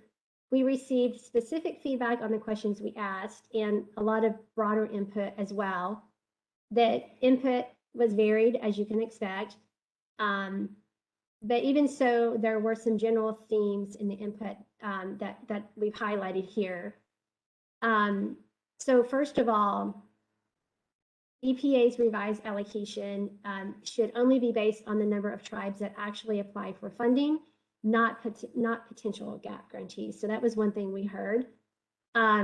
The allocation should continue to defer to tribes' self-identified environmental capacity needs and not be based on criteria that's specific, like the land base, population, and program goals. EPA should not establish a set aside for tribal service delivery activities. The comment there was like there's a lot of different activities that may be a priority, and why set aside service delivery when there's equally important activities. Intertribal consortia should not be included in the national gap allocation, and EPA should consider whether an intertribal consortia has been duly authorized to apply for and receive funding. That EPA should explore awarding gap through the self-governance compacts, very similar to the way that BIA awards funding. And we also heard no change to the current allocation process, particularly tribes having concerns around competition amongst varying needs, different land base size, population, and concerns at the rate at which changes were being proposed, especially in the light of COVID impacts. Across the board, though, I would say most predominantly and consistently what we heard was that gap is a significant aspect of tribal environmental programs, that more funding is needed across the board, and that understanding that gap is an annual congressional appropriation, it needs to be as stable and sustainable as possible for planning purposes. We do have a summary of the tribal comments that we received, and I think that we've just provided that online, and there will be a link that you can access here too. So what are we proposing to do different? We are proposing a very similar process to the existing national allocation methodology, but with one major change, and that is only funding tribes who apply for gap funds. I'm going to walk us through the proposed changes now, but there was a copy of the proposed methodology in the notice of consultation and coordination opportunity that was emailed and posted and is available in TCOTS. So first, EPA would continue to take the set aside off the top to address tribal priority projects. The national set aside projects will be included in OIDA's national program guidance. The program guidance, we consult on that every 2 years. And so the tribes will have more of a role in helping to shape the set aside projects and funding priorities through this process. Second, and this is where the change is, AIO will determine the regional allocation based on the total appropriation minus the set aside, and then divide that by the number of tribes that receive gap. And I'm gonna walk you through an example in just a minute. And then lastly, AIO would distribute the regional allocation by adding the per tribe allocation in step 2 and any of the regional portion of a set aside in step 1. And the funding would then go to the regions, and the regions would do like they do now, and they would continue to be the ones responsible for negotiating work plans and final award amounts. So let's walk through that a little bit and what that might look like. This first sort of step ladder that you see here is the current allocation process. So in FY21, Congress appropriated $66.25 million in gap funds. So we see that up at the very top of the slide. AIO took $250,000 for the national set aside, and the national set aside was used to support solid and hazardous waste codes and ordinances training in cooperation with IHS. So that leaves $66 million for the national allocation to regions. So we then take the number of federally recognized tribes in each region and multiply that by 110,000 per tribe. The math that we use here is 110,000 times 583, and that's 64,130,000. So we then take the remaining amount, the 66 million from step 2, minus 64.13 million in step 3. And that leaves us with just shy of 1.9 million. And we divide that number by the number of actual GAP recipients. So remember previously, it was 583 that tribes that were eligible. And then the number of GAP recipients that are actually receiving GAP funds is 513. And that calculates out to about 3,600 per recipient. That amount is added to the amount determined in step 2 and put to the region for the regional allocation. And then the region proceeds with work plan negotiations and determining that final award information. So in the proposed changes, it's the circle area here where we're really looking to see the change in the math. So here is where we're looking at the proposed new allocation process and what it would look like. We're going to pretend the exact same scenario. We're using FY21 dollar amounts. We're going to use the same number of tribes that are applying, same set aside, etc. So starting off, we had 66.25 million. We take 250,000 off the top for the solid waste work, and that leaves us a total of 66 million. In this proposed process, this is where it would go different. We would now divide 66 million by the total number of tribes who apply for and receive GAP funds. So in 2021, that number was 513. So you take 66 million, divide by 513, it's 128,655 per tribe. So that per tribe amount is multiplied by the number of tribes applying in the region and provided to the region to continue the work plan and award process. So as you can see, the proposed changes, they simplify that national allocation methodology as the funds go from AIO to regions. There's a minimal impact to the overall process and no change to the way regions currently negotiate GAP work plans and make funding decisions. So this table here shows 2 scenarios that I just walked through. And as you can see, when we were able to increase the amount per tribe to about 128, it means every tribe gets more, but in some regions, since not all tribes were applying, it's not much of an increase, or it might be a little bit of a decrease. By not providing funds for tribes who do not apply for GAP, we're able to increase the regional allocation for most of the regions. And that means those regions now have the flexibility to fund tribes at higher amounts, to work with intertribal consortia, or to fund some GAP eligible regional priorities. This was like I said, the most pressing message we heard in the consultation: keep GAP funding reliable and increase the current national allocation amount per tribe. We went into the process committed that we would not reduce tribes from the national current base of 110 per tribe in the current methodology.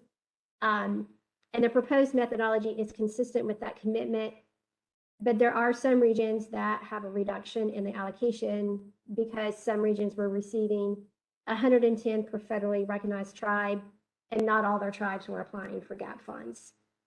In our proposed methodology, we've committed to using the national set-aside up to 1% of the congressional appropriation to reduce the impacts of that change to those tribal environmental programs that may be directly impacted, and particularly looking at Region 1, where it's almost a 10% cut, to help look at, keeping their environmental program whole. We don't want tribes to lose FTE or lose an environmental presence because of a change in the methodology. And then I also want to show, it looks like a pretty significant decrease to Region 3 as well. that's an artificial change in the numbers because not all the tribes were funded in 22. So we wouldn't really see a decrease in Region 3. But again, I just wanted to be able to show number for number, same number of tribes, same everything, so that you could see how it would typically look across the board. So that's it. That's both of the overviews in about an hour. So as I mentioned, there's a number of additional informational calls that are being planned during the consultation opportunity. We've shared several of those, both in the chat and in the slides. We're also available to talk at any of your upcoming meetings, tribal partnership groups, and we welcome requests for government-to-government consultation on either or both of the opportunities.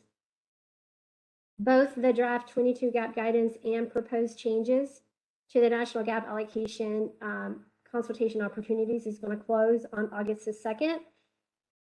And when the consultation ends, we'll begin a period of internal deliberation on all the tribal input we received before we make any additional changes to either the guidance or the allocation. And the final guidance and allocation would be effective October 1, 2022. And we will be going through a period of significant training with our project officers and tribes, trying to work with our project officers, particularly on what that timing looks like. And we're proposing 2 types of training, some just-in-time training, so that we help everyone get up to speed on the immediate changes in the guidance to be reflected in their work plans and in ETAPs, but also more of a longer-term GAP Academy where new project officers and tribes can come in and pull down and take different modules of GAP training from the website at any time and on their own time frames. And oops, just lastly, this is our contact information. If you decide you want to email us and ask us questions later or reach out to Joanne, I wanted to be sure that information was available to everyone.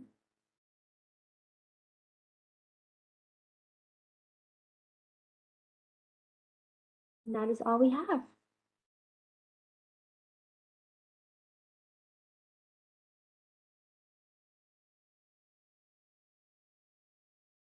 Karen, sorry. Are there any questions for any of our presenters?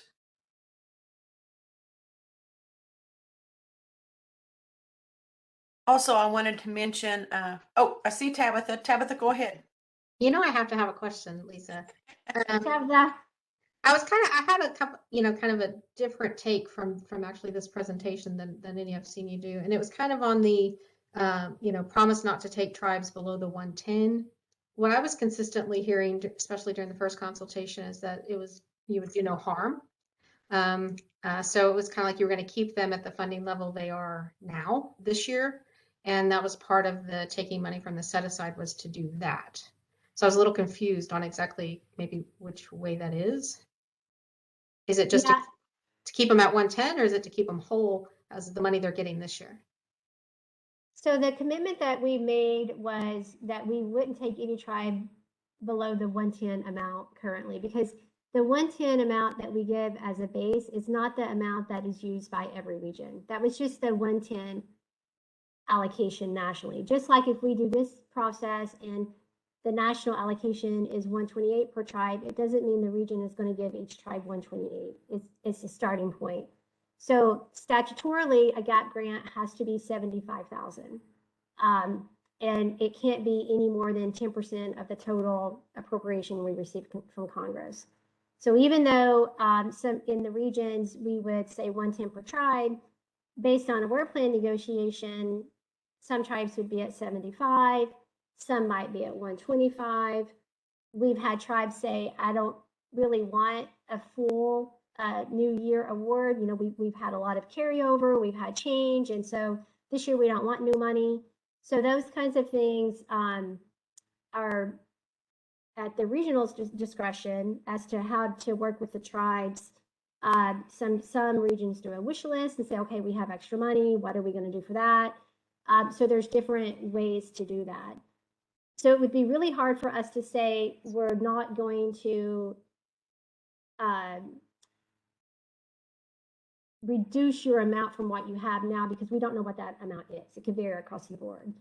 But we could say we knew we weren't going to drop it below 110, which was our I mean, current. so potential, I mean, there was the regions that are taking cuts. They could put a tribe in that region could potentially see cuts based on the amount of money they're getting, depending on what they fund in that region. I get all that, but yeah.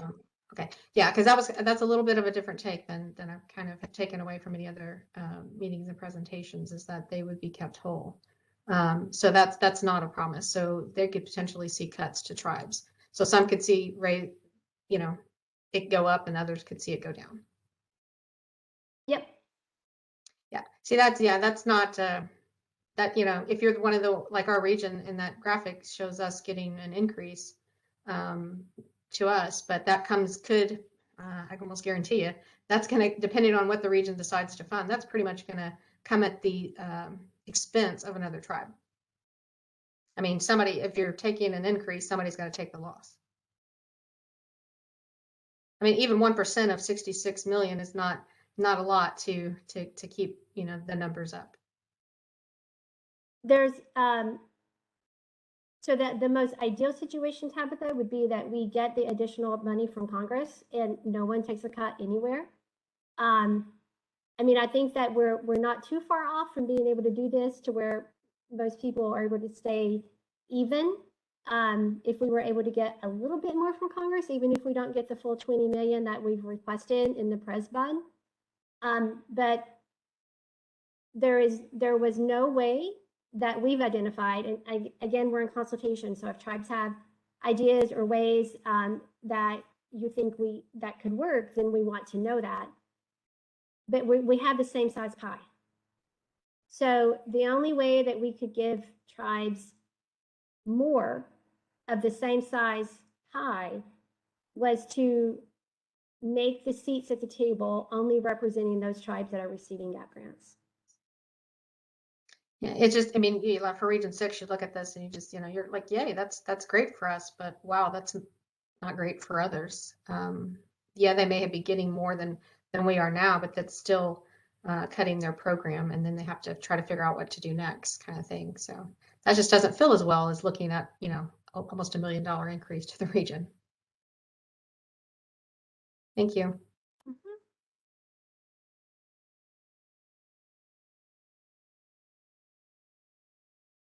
Are there any other questions?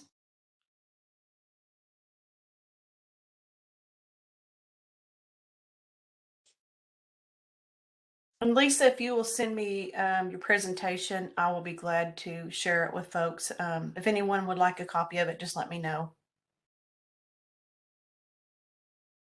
I will do that. Karen, it will probably be a little later this week. I am traveling for my first in-person RTalk meeting. But I will send you a PDF by the end of the week if that works. Yeah, that's fine. Yes, Tabitha. Please, when you do get the presentation, please send it out to all the tribes, or if the region could, whoever's got that list. I think it's pretty important stuff. And I see now there's questions in the chat popping up too. Sure. Yes, I can send it out to all the tribes. Let's see. Yeah, one of the questions, what time frame do you foresee the training starting? Good, excellent question. So we are targeting the first quarter of the new fiscal year. We're kind of balancing and trying to figure out how there's some areas around what is GAP, things like that are more kind of fundamental that we think we can go ahead and start developing training on, but around the ETEPs and things like that, we don't really want to develop training yet because we're not out of consultation and haven't made those final decisions.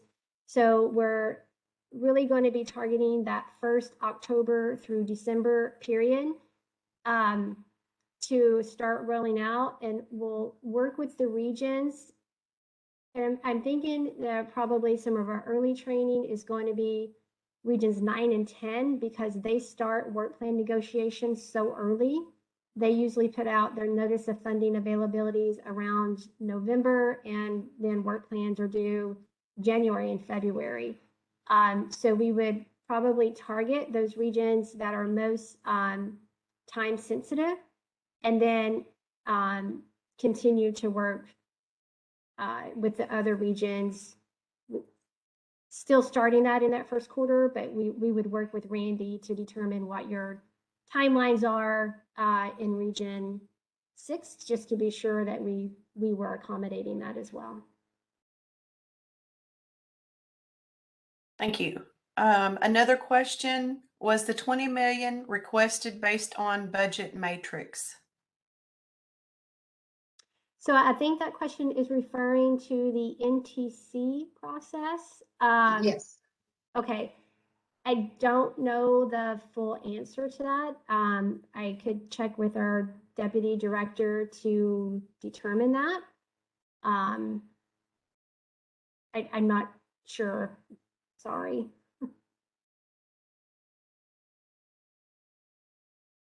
Okay, thank you. Any other questions? Lisa, do you want to check your chat box just to make sure? I don't want to miss any questions that anybody may have put in the chat box.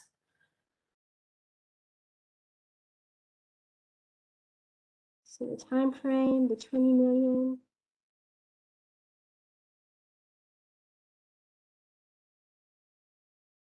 I don't see anything additional. Okay. And if you guys think of a question afterwards, please just email them to me and I will forward them on to Lisa. So we have a couple of minutes left. Last call. Anybody have any other questions before we sign off for this session? I don't have a question. I just wanted to thank Lisa and her whole team for spending an hour and a half, taking that time out again and visiting with us. We appreciate it. Region 6, we formed a little gap work group similar to like Region 9. We're in the process of reviewing the guidance and going through things too. So yeah, just stay tuned because we might need you in our talk meeting again. But yeah, we sure do appreciate the presentation. We appreciate the opportunity to be here and speak with all of you. And I'll just reiterate, Monday, the 23rd of May is another conversation on gap allocation.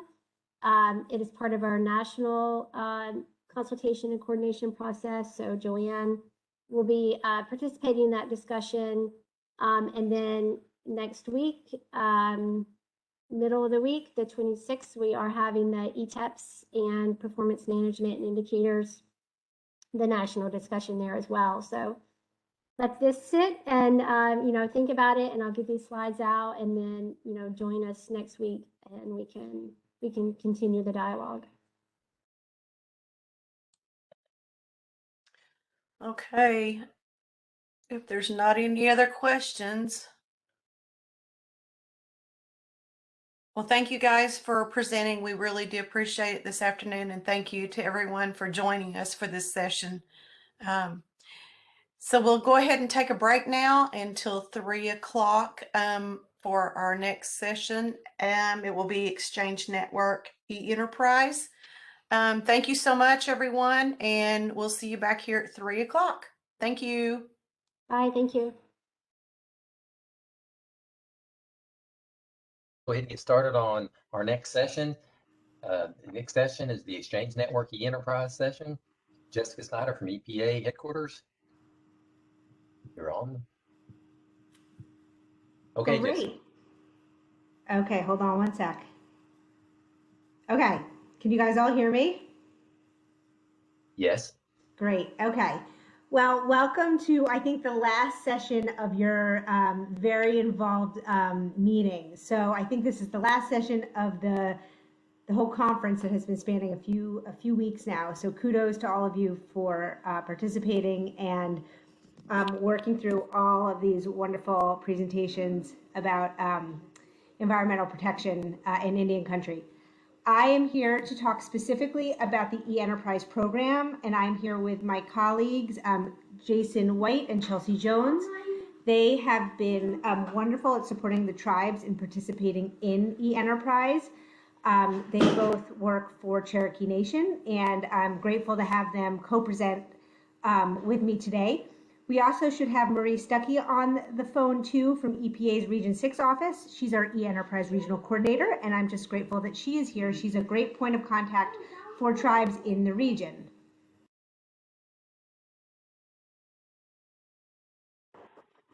Okay, let's move on to the first slide and get us started. And I invite Jason, Chelsea, and Marie to just chime in if you feel appropriate. Next slide. So for many people on the call, you might be familiar with the enterprise, which is wonderful. For other people, you could be scratching your heads. It's definitely a topic that we have been presenting on quite a lot over the last few years, especially since Cherokee Nation joined the team as our cooperative through our cooperative agreement and supported the tribes. And we're grateful for the outreach and communication that they have done to tribes within Region 6 and just nationwide. But there are some folks that still scratch their heads and they're like, I just don't get it. I don't understand what e-enterprise is. So basically, this is just an overview. E-enterprise is what we call a collaborative partnership. It's a group of people who comprise the e-enterprise Leadership Council, and we'll get to that next. And they meet quite regularly to discuss problems and solutions as it relates to streamlining and simplifying processes. Sometimes this is referred to as leaning something or using some sort of continuous improvement mechanism. So they usually, and we talk about a topic that could utilize some streamlining or some simplification. And then we talk oftentimes about a project that may need a technological component. So oftentimes something may be going from paper to electronic, or we have talked about modernizing some of the work that we do through some sort of technology, whether it be through like a smart tools app, like an iPad, using some sort of technology on your iPads, some app, mapping tools, etc. So, I mean, technology can mean all sorts of things, and so can streamlining. But one of the most important parts of the three-legged stool that we call it is this early and meaningful partnership that we have with states and tribes.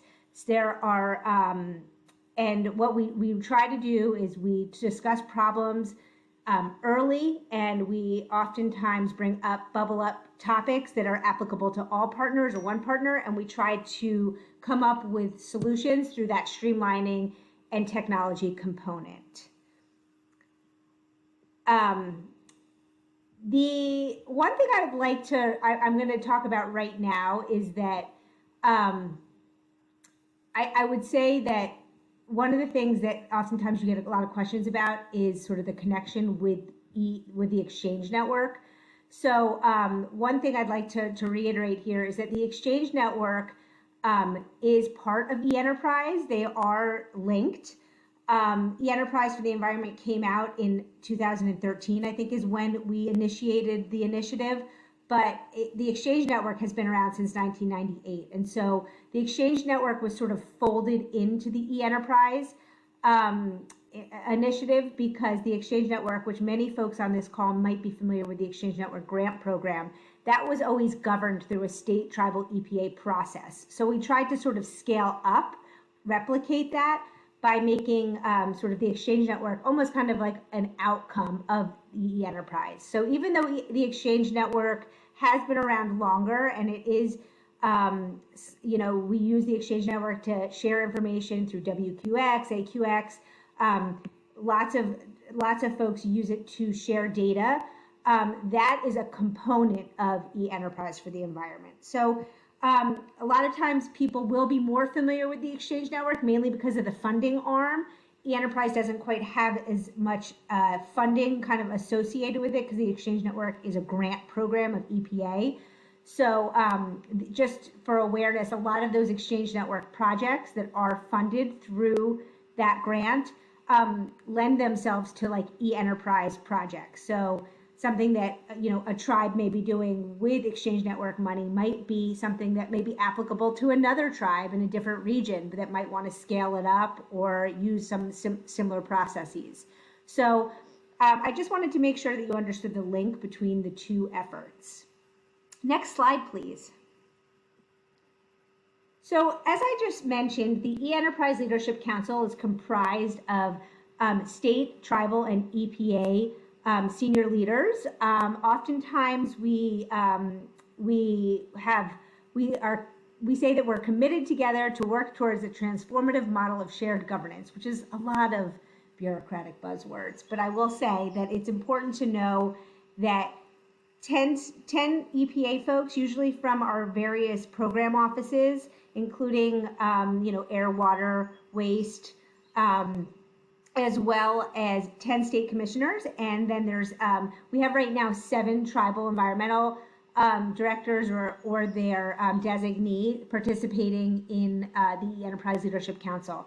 And basically the council gets together about every 6 weeks, probably about 6 times a year they get together realistically.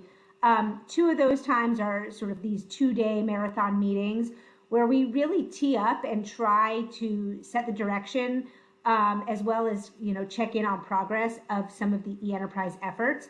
But these meetings, are filled with these 30 participants. They're many of the staff.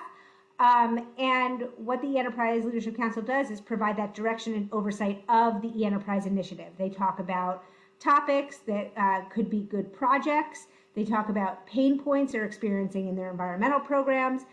And not only do they talk about pain points, but they also sort of try to do a lot of solutions, working solution sessions. So I'm going to move on to the next slide because I think it'll tell a little bit more about what e-Enterprise kind of an outcome is. So with this new administration, we had a new EELC co-chair from EPA, Janet McCabe. And then ECOS, the state commissioner, Ben Grumbles came on board, and then it moved to Becky Keogh from South Carolina, and Kari Hedin from Fond du Lac is our tribal representative. She's from the Region 5 RTOC. She's actually been probably our longest tri-chair from the 3 of them.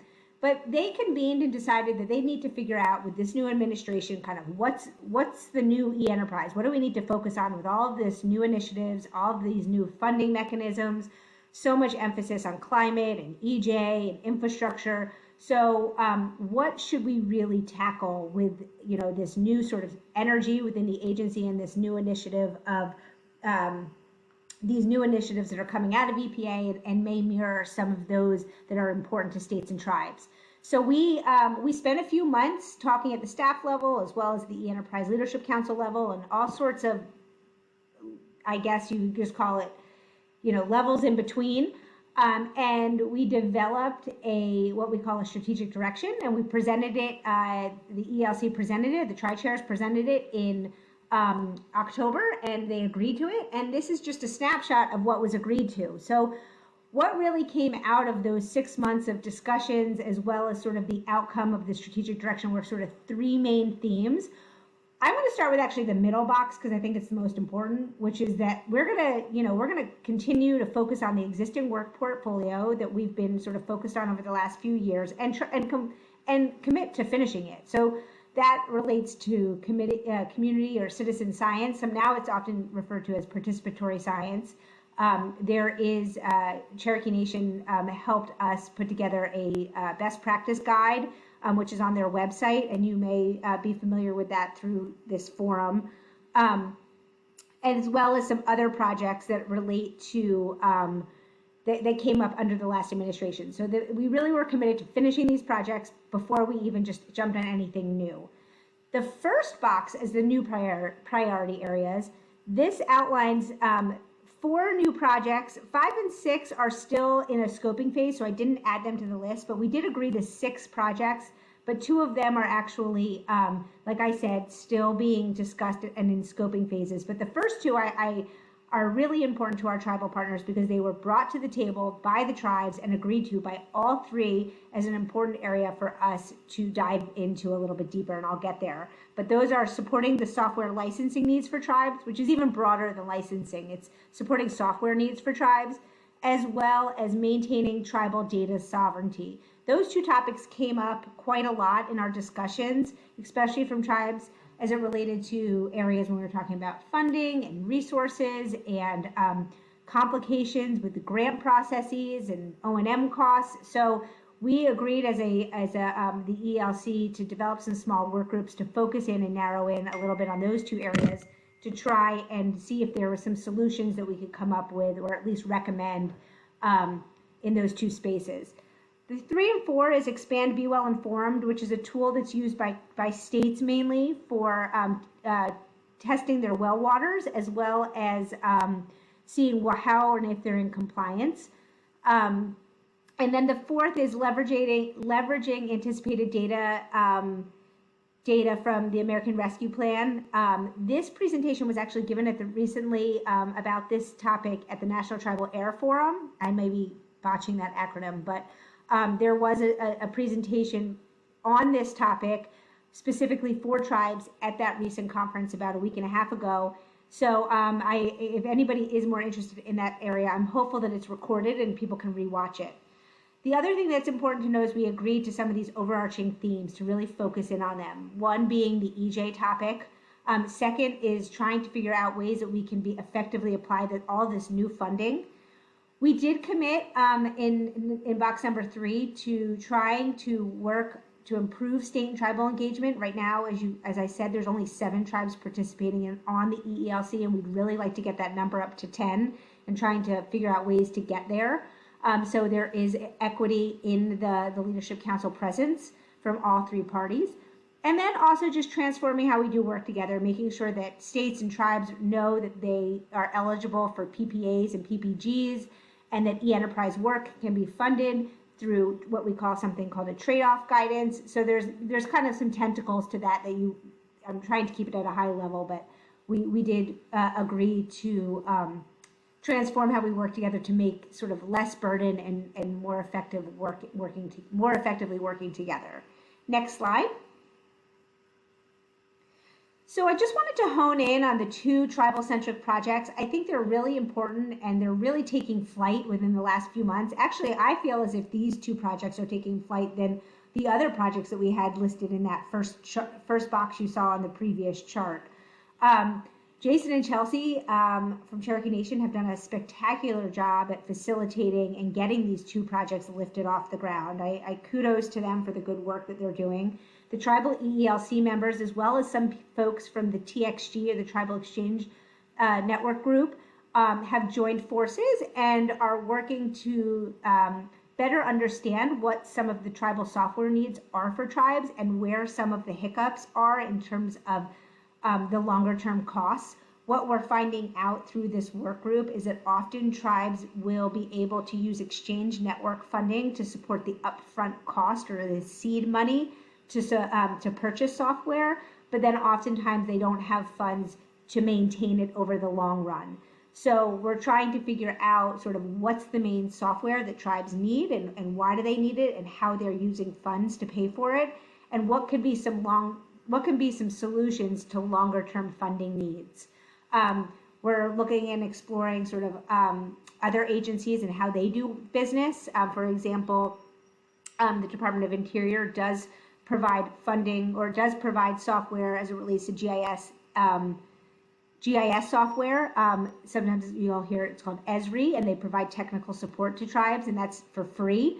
So we're trying to work with DOI to better understand how they do that, and if that's a replicable practice, or if that's just something that they've done and it's not replicable. We're also looking to see if there's opportunities to purchase software at a lower cost, or if there's ways that grant funding can be used to work together to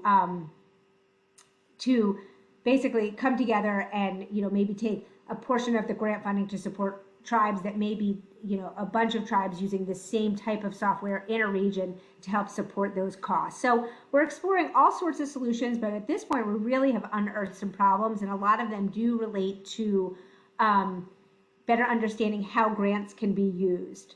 The second topic, oh, thank you, April, that's great.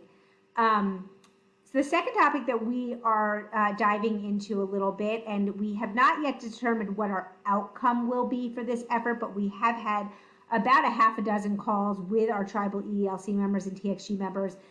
But we're talking about the principle of data sovereignty, tribal data sovereignty, and better understanding what that means to folks in the group. And at this point, it's really just we're trying to better understand the principle. And trying to understand how tribes use data, how it's collected, managed, and decision making. What might be some pain points for tribes as they collect and manage their data with EPA or federal funding and need to report it. And there might be some sensitivities there. So unearthing some of those experiences.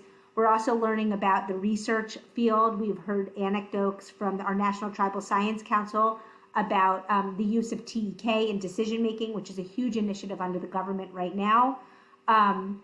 We're also learning about the research field, and that oftentimes researchers will come onto tribal land and may in fact do sampling or some sort of data collection, and they might not necessarily have, there might be some protocols that should be put in place so that researchers that may be independent contractors or contractors that may be funded with federal dollars may be more respectful in their use and collection of data. So right now we're unearthing quite a lot of anecdotes, which is fantastic. And we're trying to figure out sort of what we can do to better help and better shape relationship buildings with EPA, states, and tribes in this space. A lot of this, in my opinion, has to really hones in on data governance.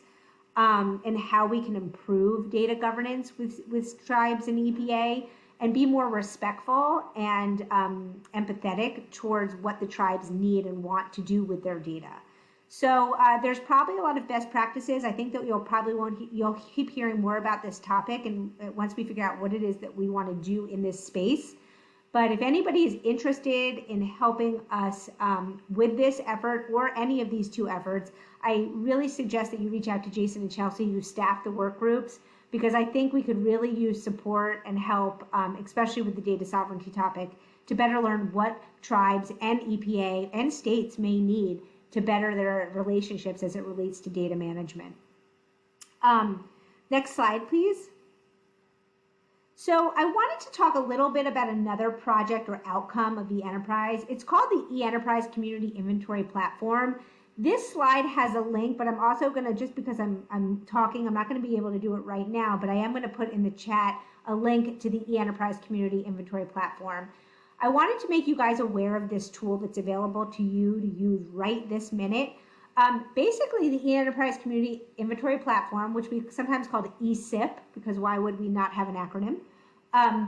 It's basically an online community and a living project inventory for what states, tribes, and EPA may be doing with some of their grant dollars or other resources. It's really just an inventory or I call it like a catalog, if you want to call it, of ideas where a state or a tribe or EPA may be experiencing a problem. They may go to the community inventory, thank you, April, community inventory platform to pose a question, and others will respond. I kind of view it as kind of like I wouldn't say Facebook, but a little bit like one of those Facebook pages that you may have for your community. Like if, I know here where I live in Washington, D.C., we had a community page specifically for COVID where you would be able to pose questions on Facebook and people might have answers. So I would say that it's similar to that kind of model where people are kind of joining forces, asking questions. No question is a bad question. They might be able to provide resources. You can actually search it for different projects. You may be interested to know what other tribes are using Exchange Network funding to do or for. There's lots of tips on there. So I highly recommend that if you have not signed up to use the EECIP, that you get out there and play around. It's definitely a great tool that's available for everybody to use for free.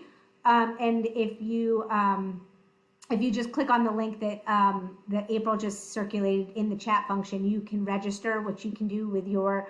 I do think you need either a .us or .gov.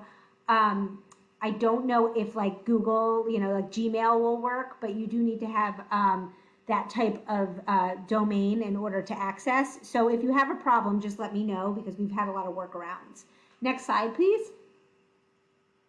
So this is just some more information about the tool. I think it explains exactly what I just said, entering information, solving problems, and just building that community. So we can just probably skip over this slide. Thanks. So this slide basically just talks a little bit more about how you can get involved, which we would love participation. Like I just said, there's obviously the opportunity to use the EECIP. There's opportunities to join work groups if you're interested in helping us better tease out some of these problems and work towards collaborative solutions. We are looking for more representation on the E-Enterprise Leadership Council. If that is something that is near to you and you would be interested in doing, I highly recommend you reach out to Jason, Chelsea, or myself to do so. And last but not least, starting in about, I think around August timeframe, we are going to kick off our EE National Meeting. This is going to span over a few months, similar to what you guys are doing over this month. Ours, we're doing a virtual conference, and every month there's going to be a different topic to showcase. And all of these topics are available. They'll be recorded, and then the recording will be available on our enterprise.net website. We have all of the recordings from previous conferences that also on our website. So if you're just kind of curious of other things that we've done some training on, I highly recommend you go back and review some of those recordings. But we will be launching that conference in the end of the summer. We're in the process of scoping out some topics. I do think that you'll see something on this data sovereignty topic or the software area. So I highly recommend you kind of tune into it if you can. And then last but not least, ask your RTOCs about projects that you might be able to use to implement your programs. One perfect example is Attains. I know that many folks within Region 6 have been using Attains and have had great experiences with that tool, which is an outcome of E-Enterprise. We just, Region 6 was one of our pilots, and we just expanded the pilot to Regions 1 and 2. There was just a training about the first week of May. We trained 54 people on Attains in the Region 1. It happened in Region 1. The Wampanoag tribe hosted the conference, and then folks from Region 2, the Region 2 Indian nations, were invited to attend. So we expanded the participation. Although it took place in Region 1, we expanded it to Region 2 tribes to attend as well. So it was a well-received training. There was also information about 319 and 106 programs. So I do highly recommend that if there is a project that you're interested in learning more about, you can definitely visit our site and see the sort of suite of projects that have come out of the enterprise effort. If anything is, sort of strikes a chord with you, feel free to reach out to us to see if we can help you. But I would definitely welcome welcome any sort of participation, whether you're just interested in learning about more, or if you actually really want to get involved and have a seat at the table with on the E-Enterprise Leadership Council. So that's really it. The next slide I think just has our contact information. This slide's important. I think I talked a little bit about it in the beginning, but I apologize. Just so you're aware, like I said, Cherokee Nation has our cooperative agreement. They support tribes with communication and attendance at our meeting. They also help facilitate work groups. We often, when E-Enterprise was initiated back in 2013, 2014 timeframe, most of our meetings were in person.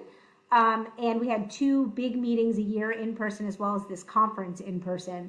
And so a lot of the funds that Cherokee Nation initially got were to support travel to and from meetings. But now that we've transformed to this new virtual world, which I'm not going to lie, I absolutely love it.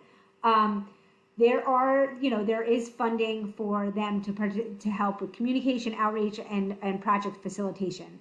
But if you are concerned about the cost to be associated with, it as to being part of eNterprise and attending our conferences in person or meetings in person, Cherokee Nation does offer travel reimbursements. ITEP, as you know, they are a large organization out of Flagstaff, Northern Arizona University. They support the Exchange Network and the Tribal Exchange Network group. We partner quite a lot with them, and we're always working together. I know that ITEP is sponsoring a data academy in the fall timeframe, which may have some overlap with some of the work that we're doing under eNterprise. And then, like I said earlier when I introduced Marie, each of the 10 regions have an eNterprise regional coordinator, and they really do serve as our dot connectors. They should know the tribes that are participating in eNterprise. They can come to RTOC meetings. They can support your tribal members.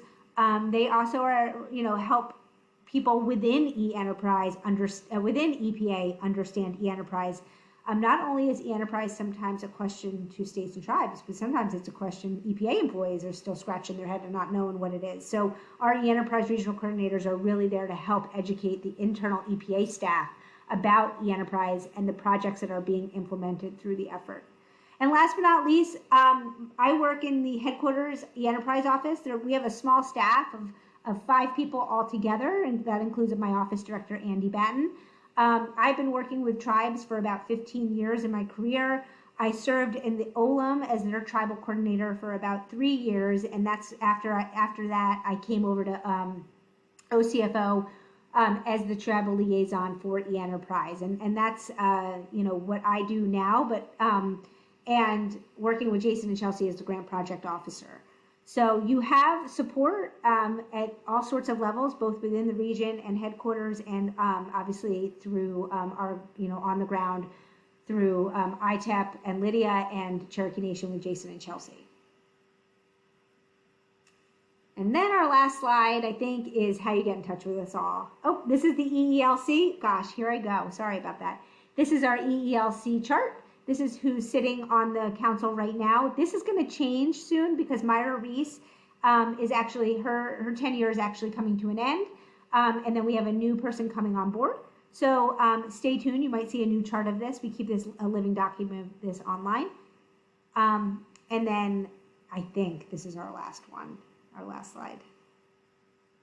Yes, this is it. So this is how you get in touch with us all. And we really hope that you do. If you have any questions about the ESIP and you want to access it and you're having some issues, I did put Kurt Rukowskis's email on this slide. He works at ECOS, and ECOS does help manage that platform. So I do encourage you to reach out to him if you have any technical issues. There's also a video about what eNterprise is that's available at this link, as well as our fact sheet if you would like to access just those kind of handy tools. And that's all I have for now. And I think I just wanted to ask Jason or Chelsea, April, Marie, whoever, if you had anything more to add.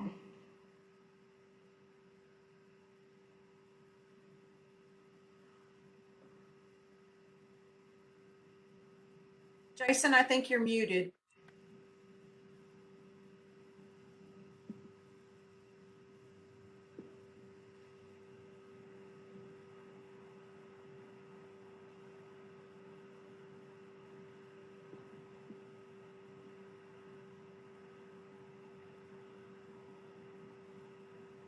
Oh.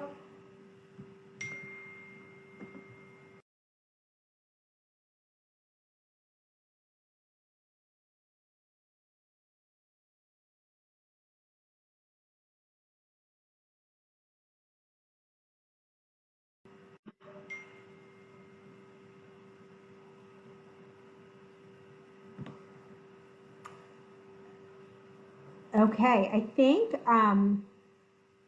Jason, if you were speaking, I don't know if we heard you. Feel free to throw something in the chat to let us know. I don't want to exclude anything you might have to offer because we're just so grateful for your support, knowledge.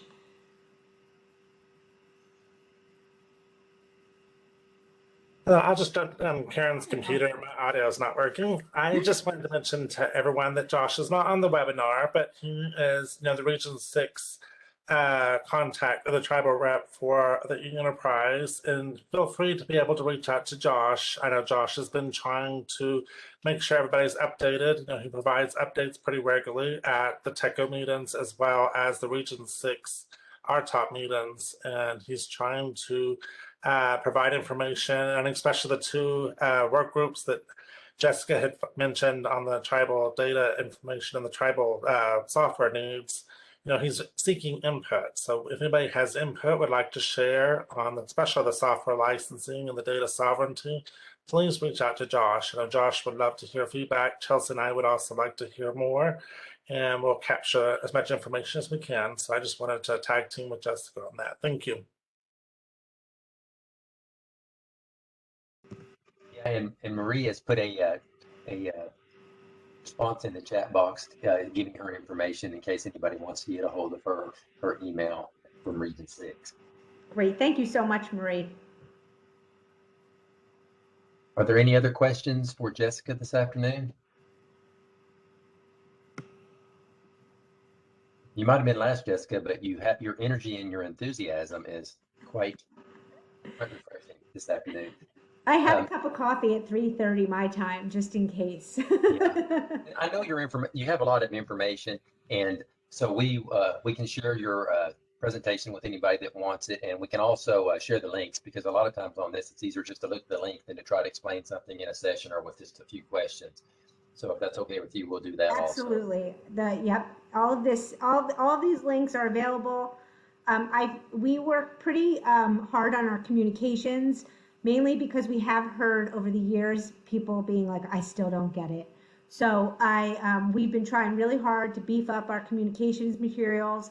So our enterprise.net site has tons of good kind of high level materials. I always kind of run it by my mom and dad to make sure that they can understand it, and they do. So it's kind of at that level where, it doesn't get into the technical stuff.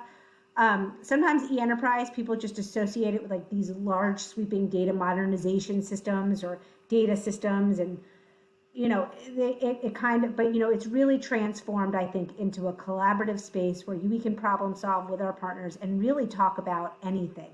I mean, it is not necessarily even just talking about technology or streamlining.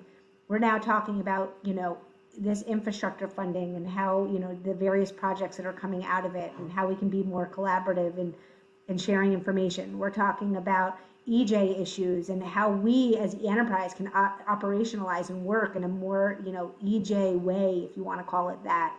We're talking about all sorts of issues, high and low, in terms of, real environmental program implementation. So I do think that e-enterprise, when it was initiated and launched in 2014, really did have this strong focus on kind of that e-government, which is like, e-permitting or, electrifying documents or e-signatures and all sorts of stuff like that. But I do think over time, especially since I've joined, it has really just turned into or transformed into a collaborative place where people can work together to problem solve and better understand how people are working through our environmental problems with limited resources, limited staff, and just, the knowledge sharing. So I think the one thing I will say is that the other last thing is that e-enterprise really does encompass that early meaningful engagement that I know is so critical with our relationships with tribes.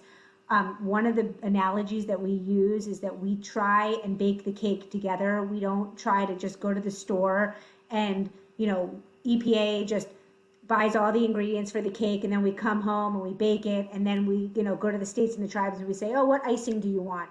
We try to make sure that we're all going to the store together. We're all buying ingredients together. We're all understanding who's allergic to what, who needs what. And then we come in and we bake the cake together, and we make sure that way we, that it's the outcome that suits everybody involved. So I try to use that analogy because I do think it helps to really show the power of that collaborative platform. And, you know, the outcome might not be a cake, but it might be some sort of app that may work for you and the way that you implement your environmental program, whether, you know, you're fully implementing it or if you're just starting to build capacity. Well, thank you, Jessica. We appreciate you today. If there's no more questions, we're going to go ahead and go on to our next speaker, April, our own April Hathcote, who's actually gets the gold star because she's sick today and she's still calling in. Oh my gosh, I'm sorry to hear that. April, if you need me to pitch hit, let me know. So, and then after, if we have time when it's over with, if anybody has any questions, put them in the chat box, and I'm sure that Jessica would be happy to answer them after we get finished with the next session. Thank you, Jessica. Okay, April, you're up. And Sean, I'll be able to share my screen, correct? I hope. Yes, go ahead and I try guess it. I'll find out in just a minute. I'll stop my video in just a second. Since I am working from home, our internet's pretty good, but just in case, yeah. Hello, everyone. Thanks for sticking it out to the end of the day. I appreciate that. My name's April Hathcote. I work at the Environmental Programs Office. My main job is dealing with air monitoring data, but then I also kind of dabble in Exchange Network projects. And I have a current project that I'm working on with trying to upload radon data to the CDC site. Still in progress, but we're working on it.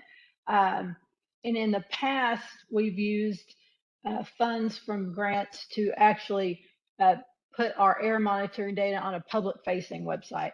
Now, how many people look at that? I have no idea, but it's out there for people to enjoy. So when I got started, I think it was probably back in 2011, we had a gentleman working on Exchange Network projects who left, and then they're like, hey, do you want to do this? And it was a question, but kind of not really. So that's kind of how I got involved with Exchange Network and the TXG. So I'm going to, let me see if I can get,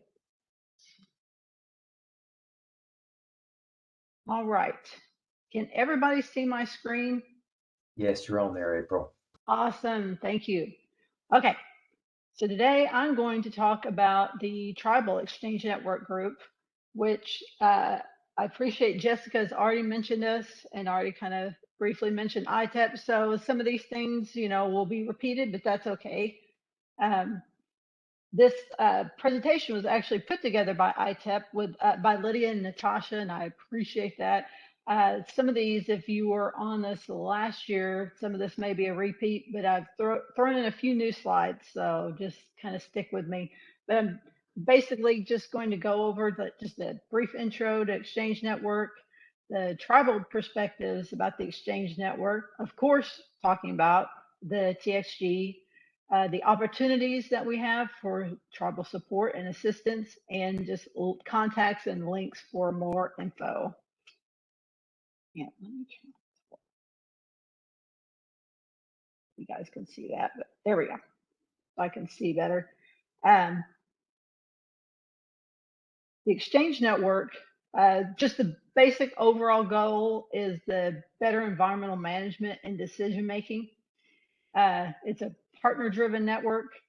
The EPA supported grant opportunities for building capacity are provided through that Exchange Network. The applications are closed currently for FY22. And from the last I read, I think selection decisions for grant recipients should be made in August. I don't know if that's changed. And it was basically the foundation for the e-enterprise initiative. Oops. My screen, hold on a second. There we go. And I found this graphic, and I don't even know if it's necessary because Jessica did such a great job explaining it. But the way I kind of look at it is, where she already went over e-enterprise and what that is, even though it can still be a difficult concept for some, just how it's the kind of a business model. I always looked at the Exchange Network as kind of the backbone for the enterprise project. and then the EELC as just the governance body of the whole thing. And as far as the value of the Exchange Network, you've got your access to the high quality, timely data, the strengthened information and technology capabilities, greater data access, more transparency. And it was brought up briefly as far as data access. That can be kind of a sticking point for some tribes because they want access, but maybe not. It has different levels of access, if that makes sense. And that kind of brings me to the next slide as far as why are tribal perspectives needed from the Tribal Exchange Network group. And the first quote from Brianna, who unfortunately is no longer with TXG, is just tribes are different in how they collect and share data. And she would often say, I'm going to misquote her, but like, it's not only that tribes are different from states, but tribes, each individual tribes are completely different in how they govern themselves and how they work. And we're trying to get the perspectives of as many tribes as we possibly can. We know we'll never get all of them, but we're trying to do our best.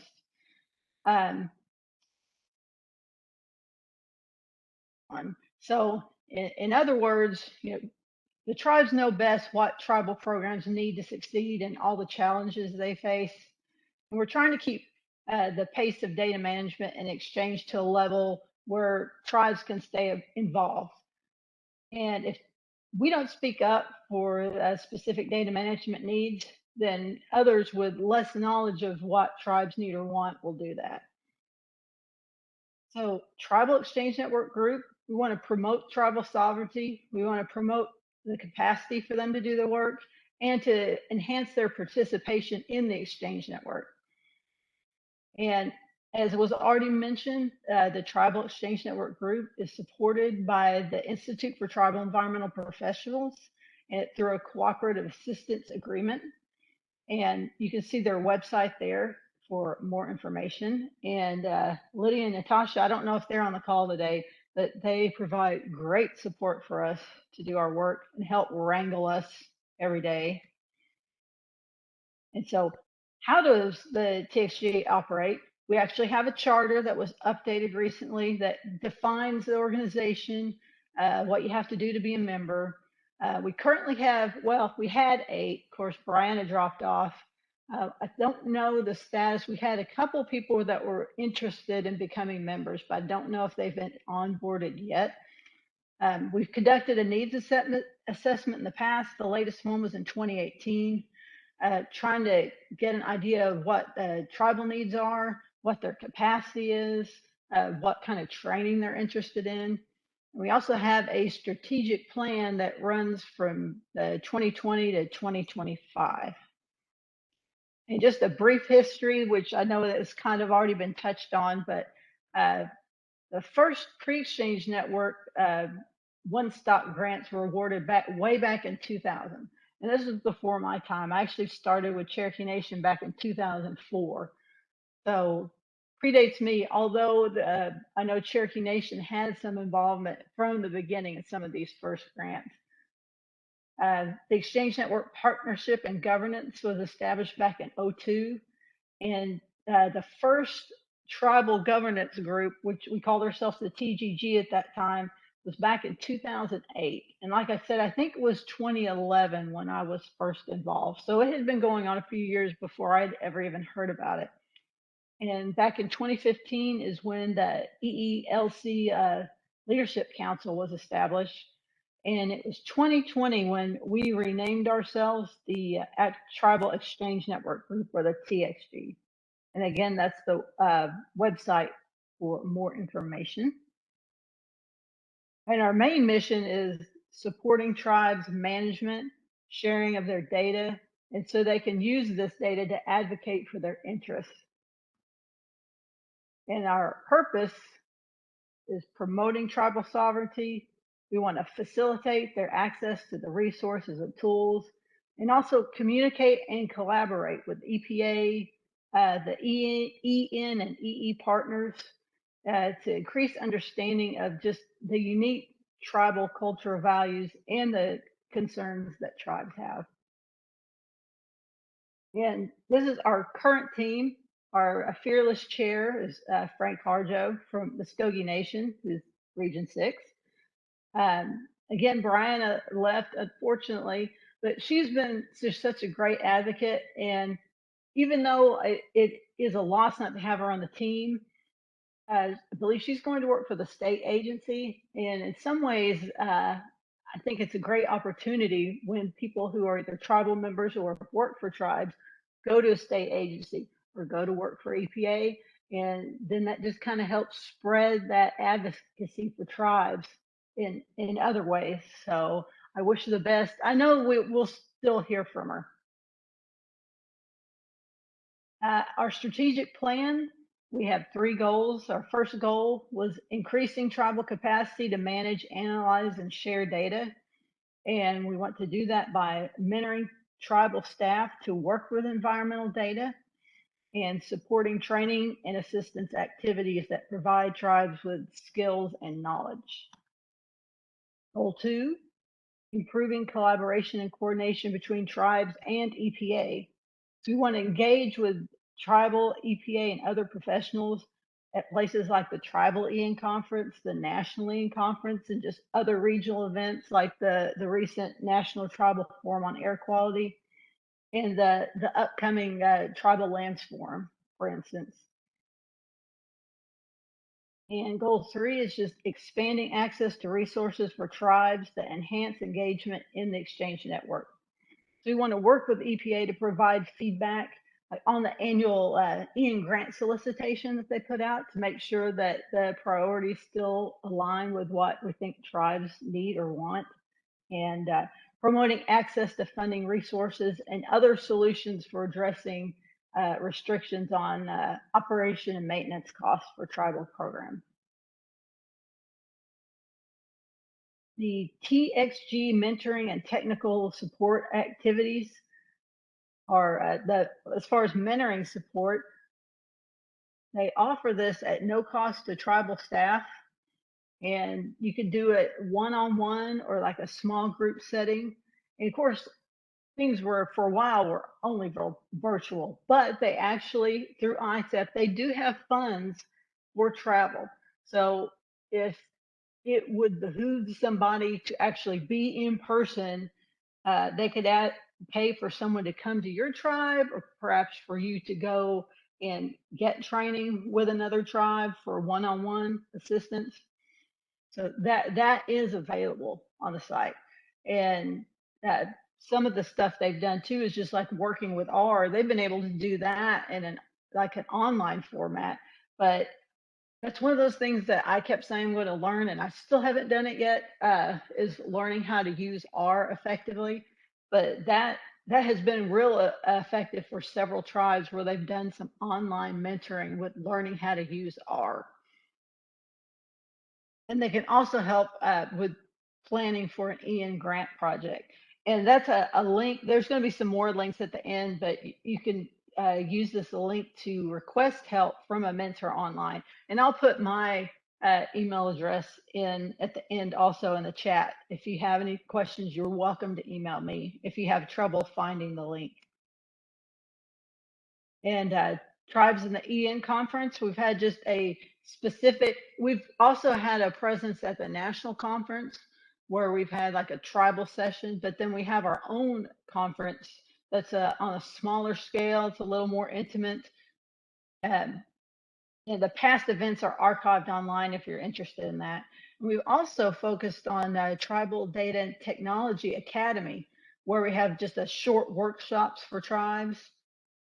And I've got more information on that in a moment. And we also, the TXG does coordination with national, regional, at different meetings.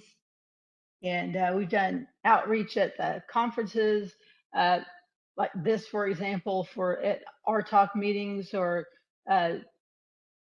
for the summit, we'll do a presentation and try to get outreach out there to tribes that haven't heard of us. And they also do some professional development and networking activities. And OpenScapes was an example, and the Carpentries, which is a data software and carpentry community.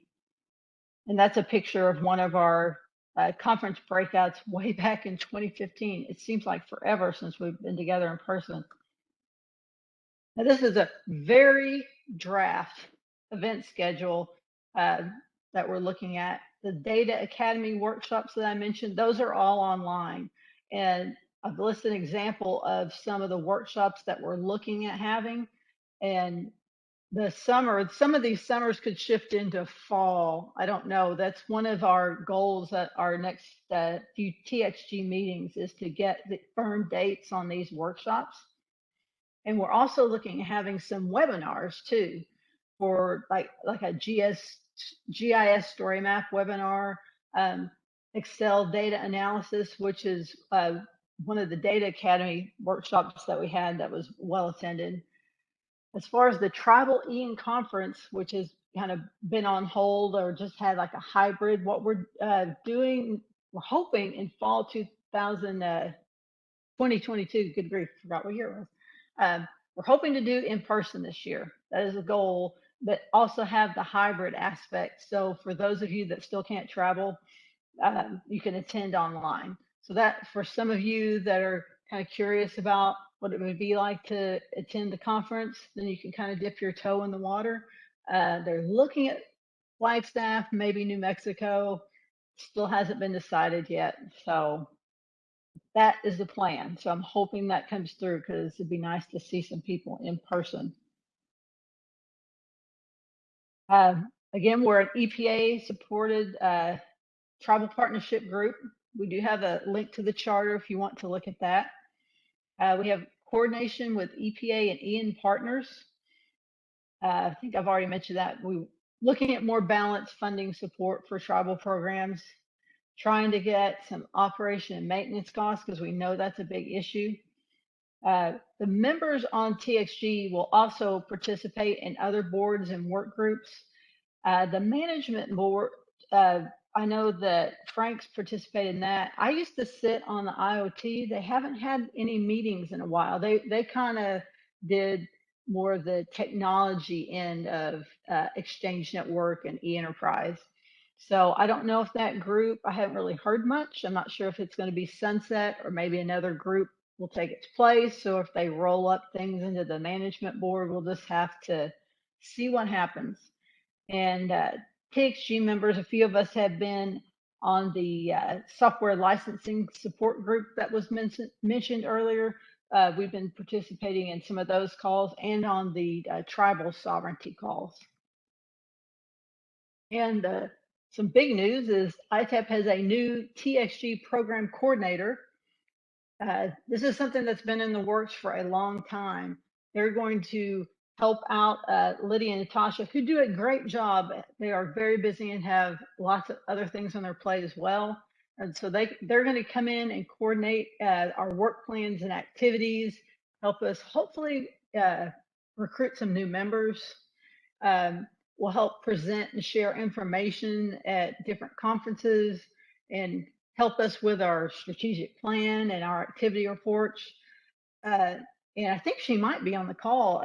It's Ashley, I think Grice. She said rhymes with ice. I'm going to say Grice. I hope that's correct. She just started yesterday, so brand new. So we're excited to have her. So she'll join Lydia and Natasha in helping wrangle us and keep us focused. So we're happy to have her. And Ashley, if you're still on, welcome.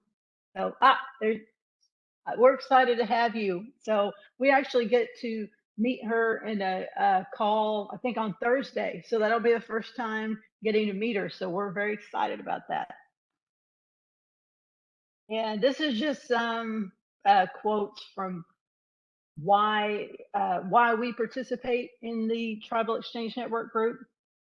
And we are always looking for new members. And it doesn't really matter the media, because we like to have, people. I'm the air person now. We got several people that do water. Frank does their office does a lot of stuff, and I think they have some emergency management and water. They do several things related to Exchange Network projects.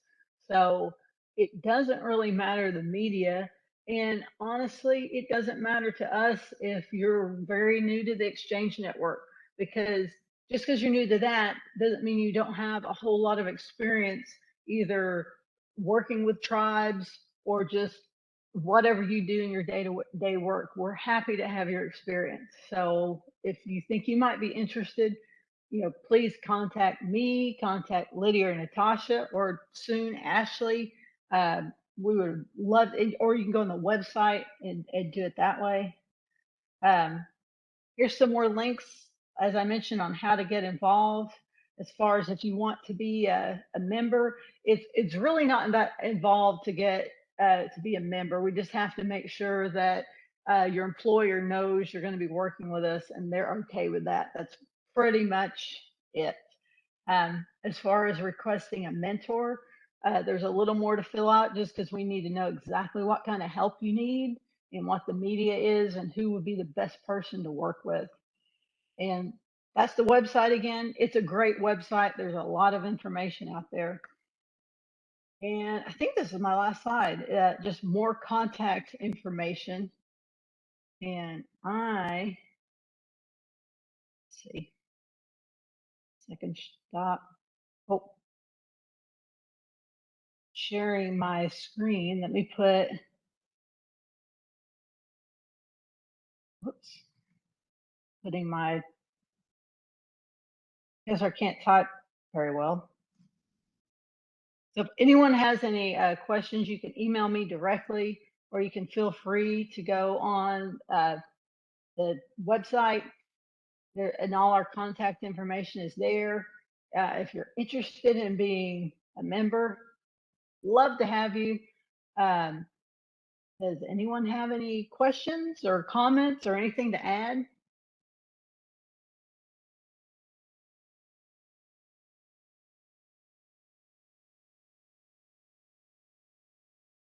We have plenty of time for any kind of questions. Anybody has any for April or for Jessica or for Jason or Chelsea or anybody that was on the discussion today?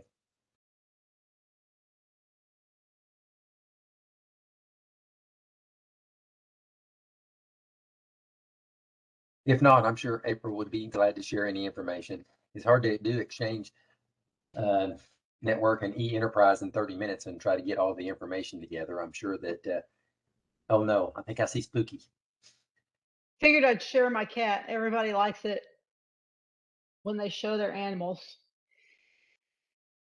She came from the office. She was our office stray. And then I went on a trip, and then Sean's like, hey, guess what? You're taking that cat home when you get back. So now she's my cat. What a fitting way to end the talk for today and for the entire environmental summit. Thank you, April. I appreciate that. Are there any? Oh, and thank you, Lydia, for posting the link in the chat. I appreciate that. TribalExchangeNetwork.org.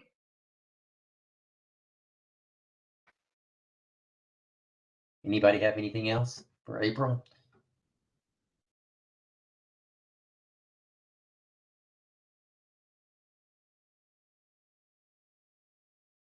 Okay, then I guess that's it. Thank you, April. Thank you, Jessica, for hanging in there with us today. And all of you that stayed on the line with us today, we appreciate it. And I hope that the summit was some value to you and that you learned a lot of new information. And hopefully you'll all be here in a couple months and we'll be on to the iTech conference. So be looking for announcements for that. Karen, do you have anything?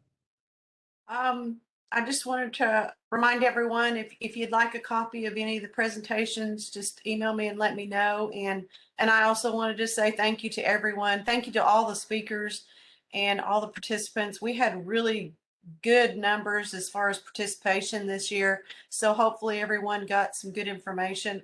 from the summit this year. And thank you for joining us. We really appreciate your support. All right, if that's it, then we'll go ahead and conclude the summit for this year, and next year maybe we'll meet in person. Take care, and we'll see you in the future. Thank you. Have a good evening. Thank you. Thanks so much, everyone. Stay safe and well.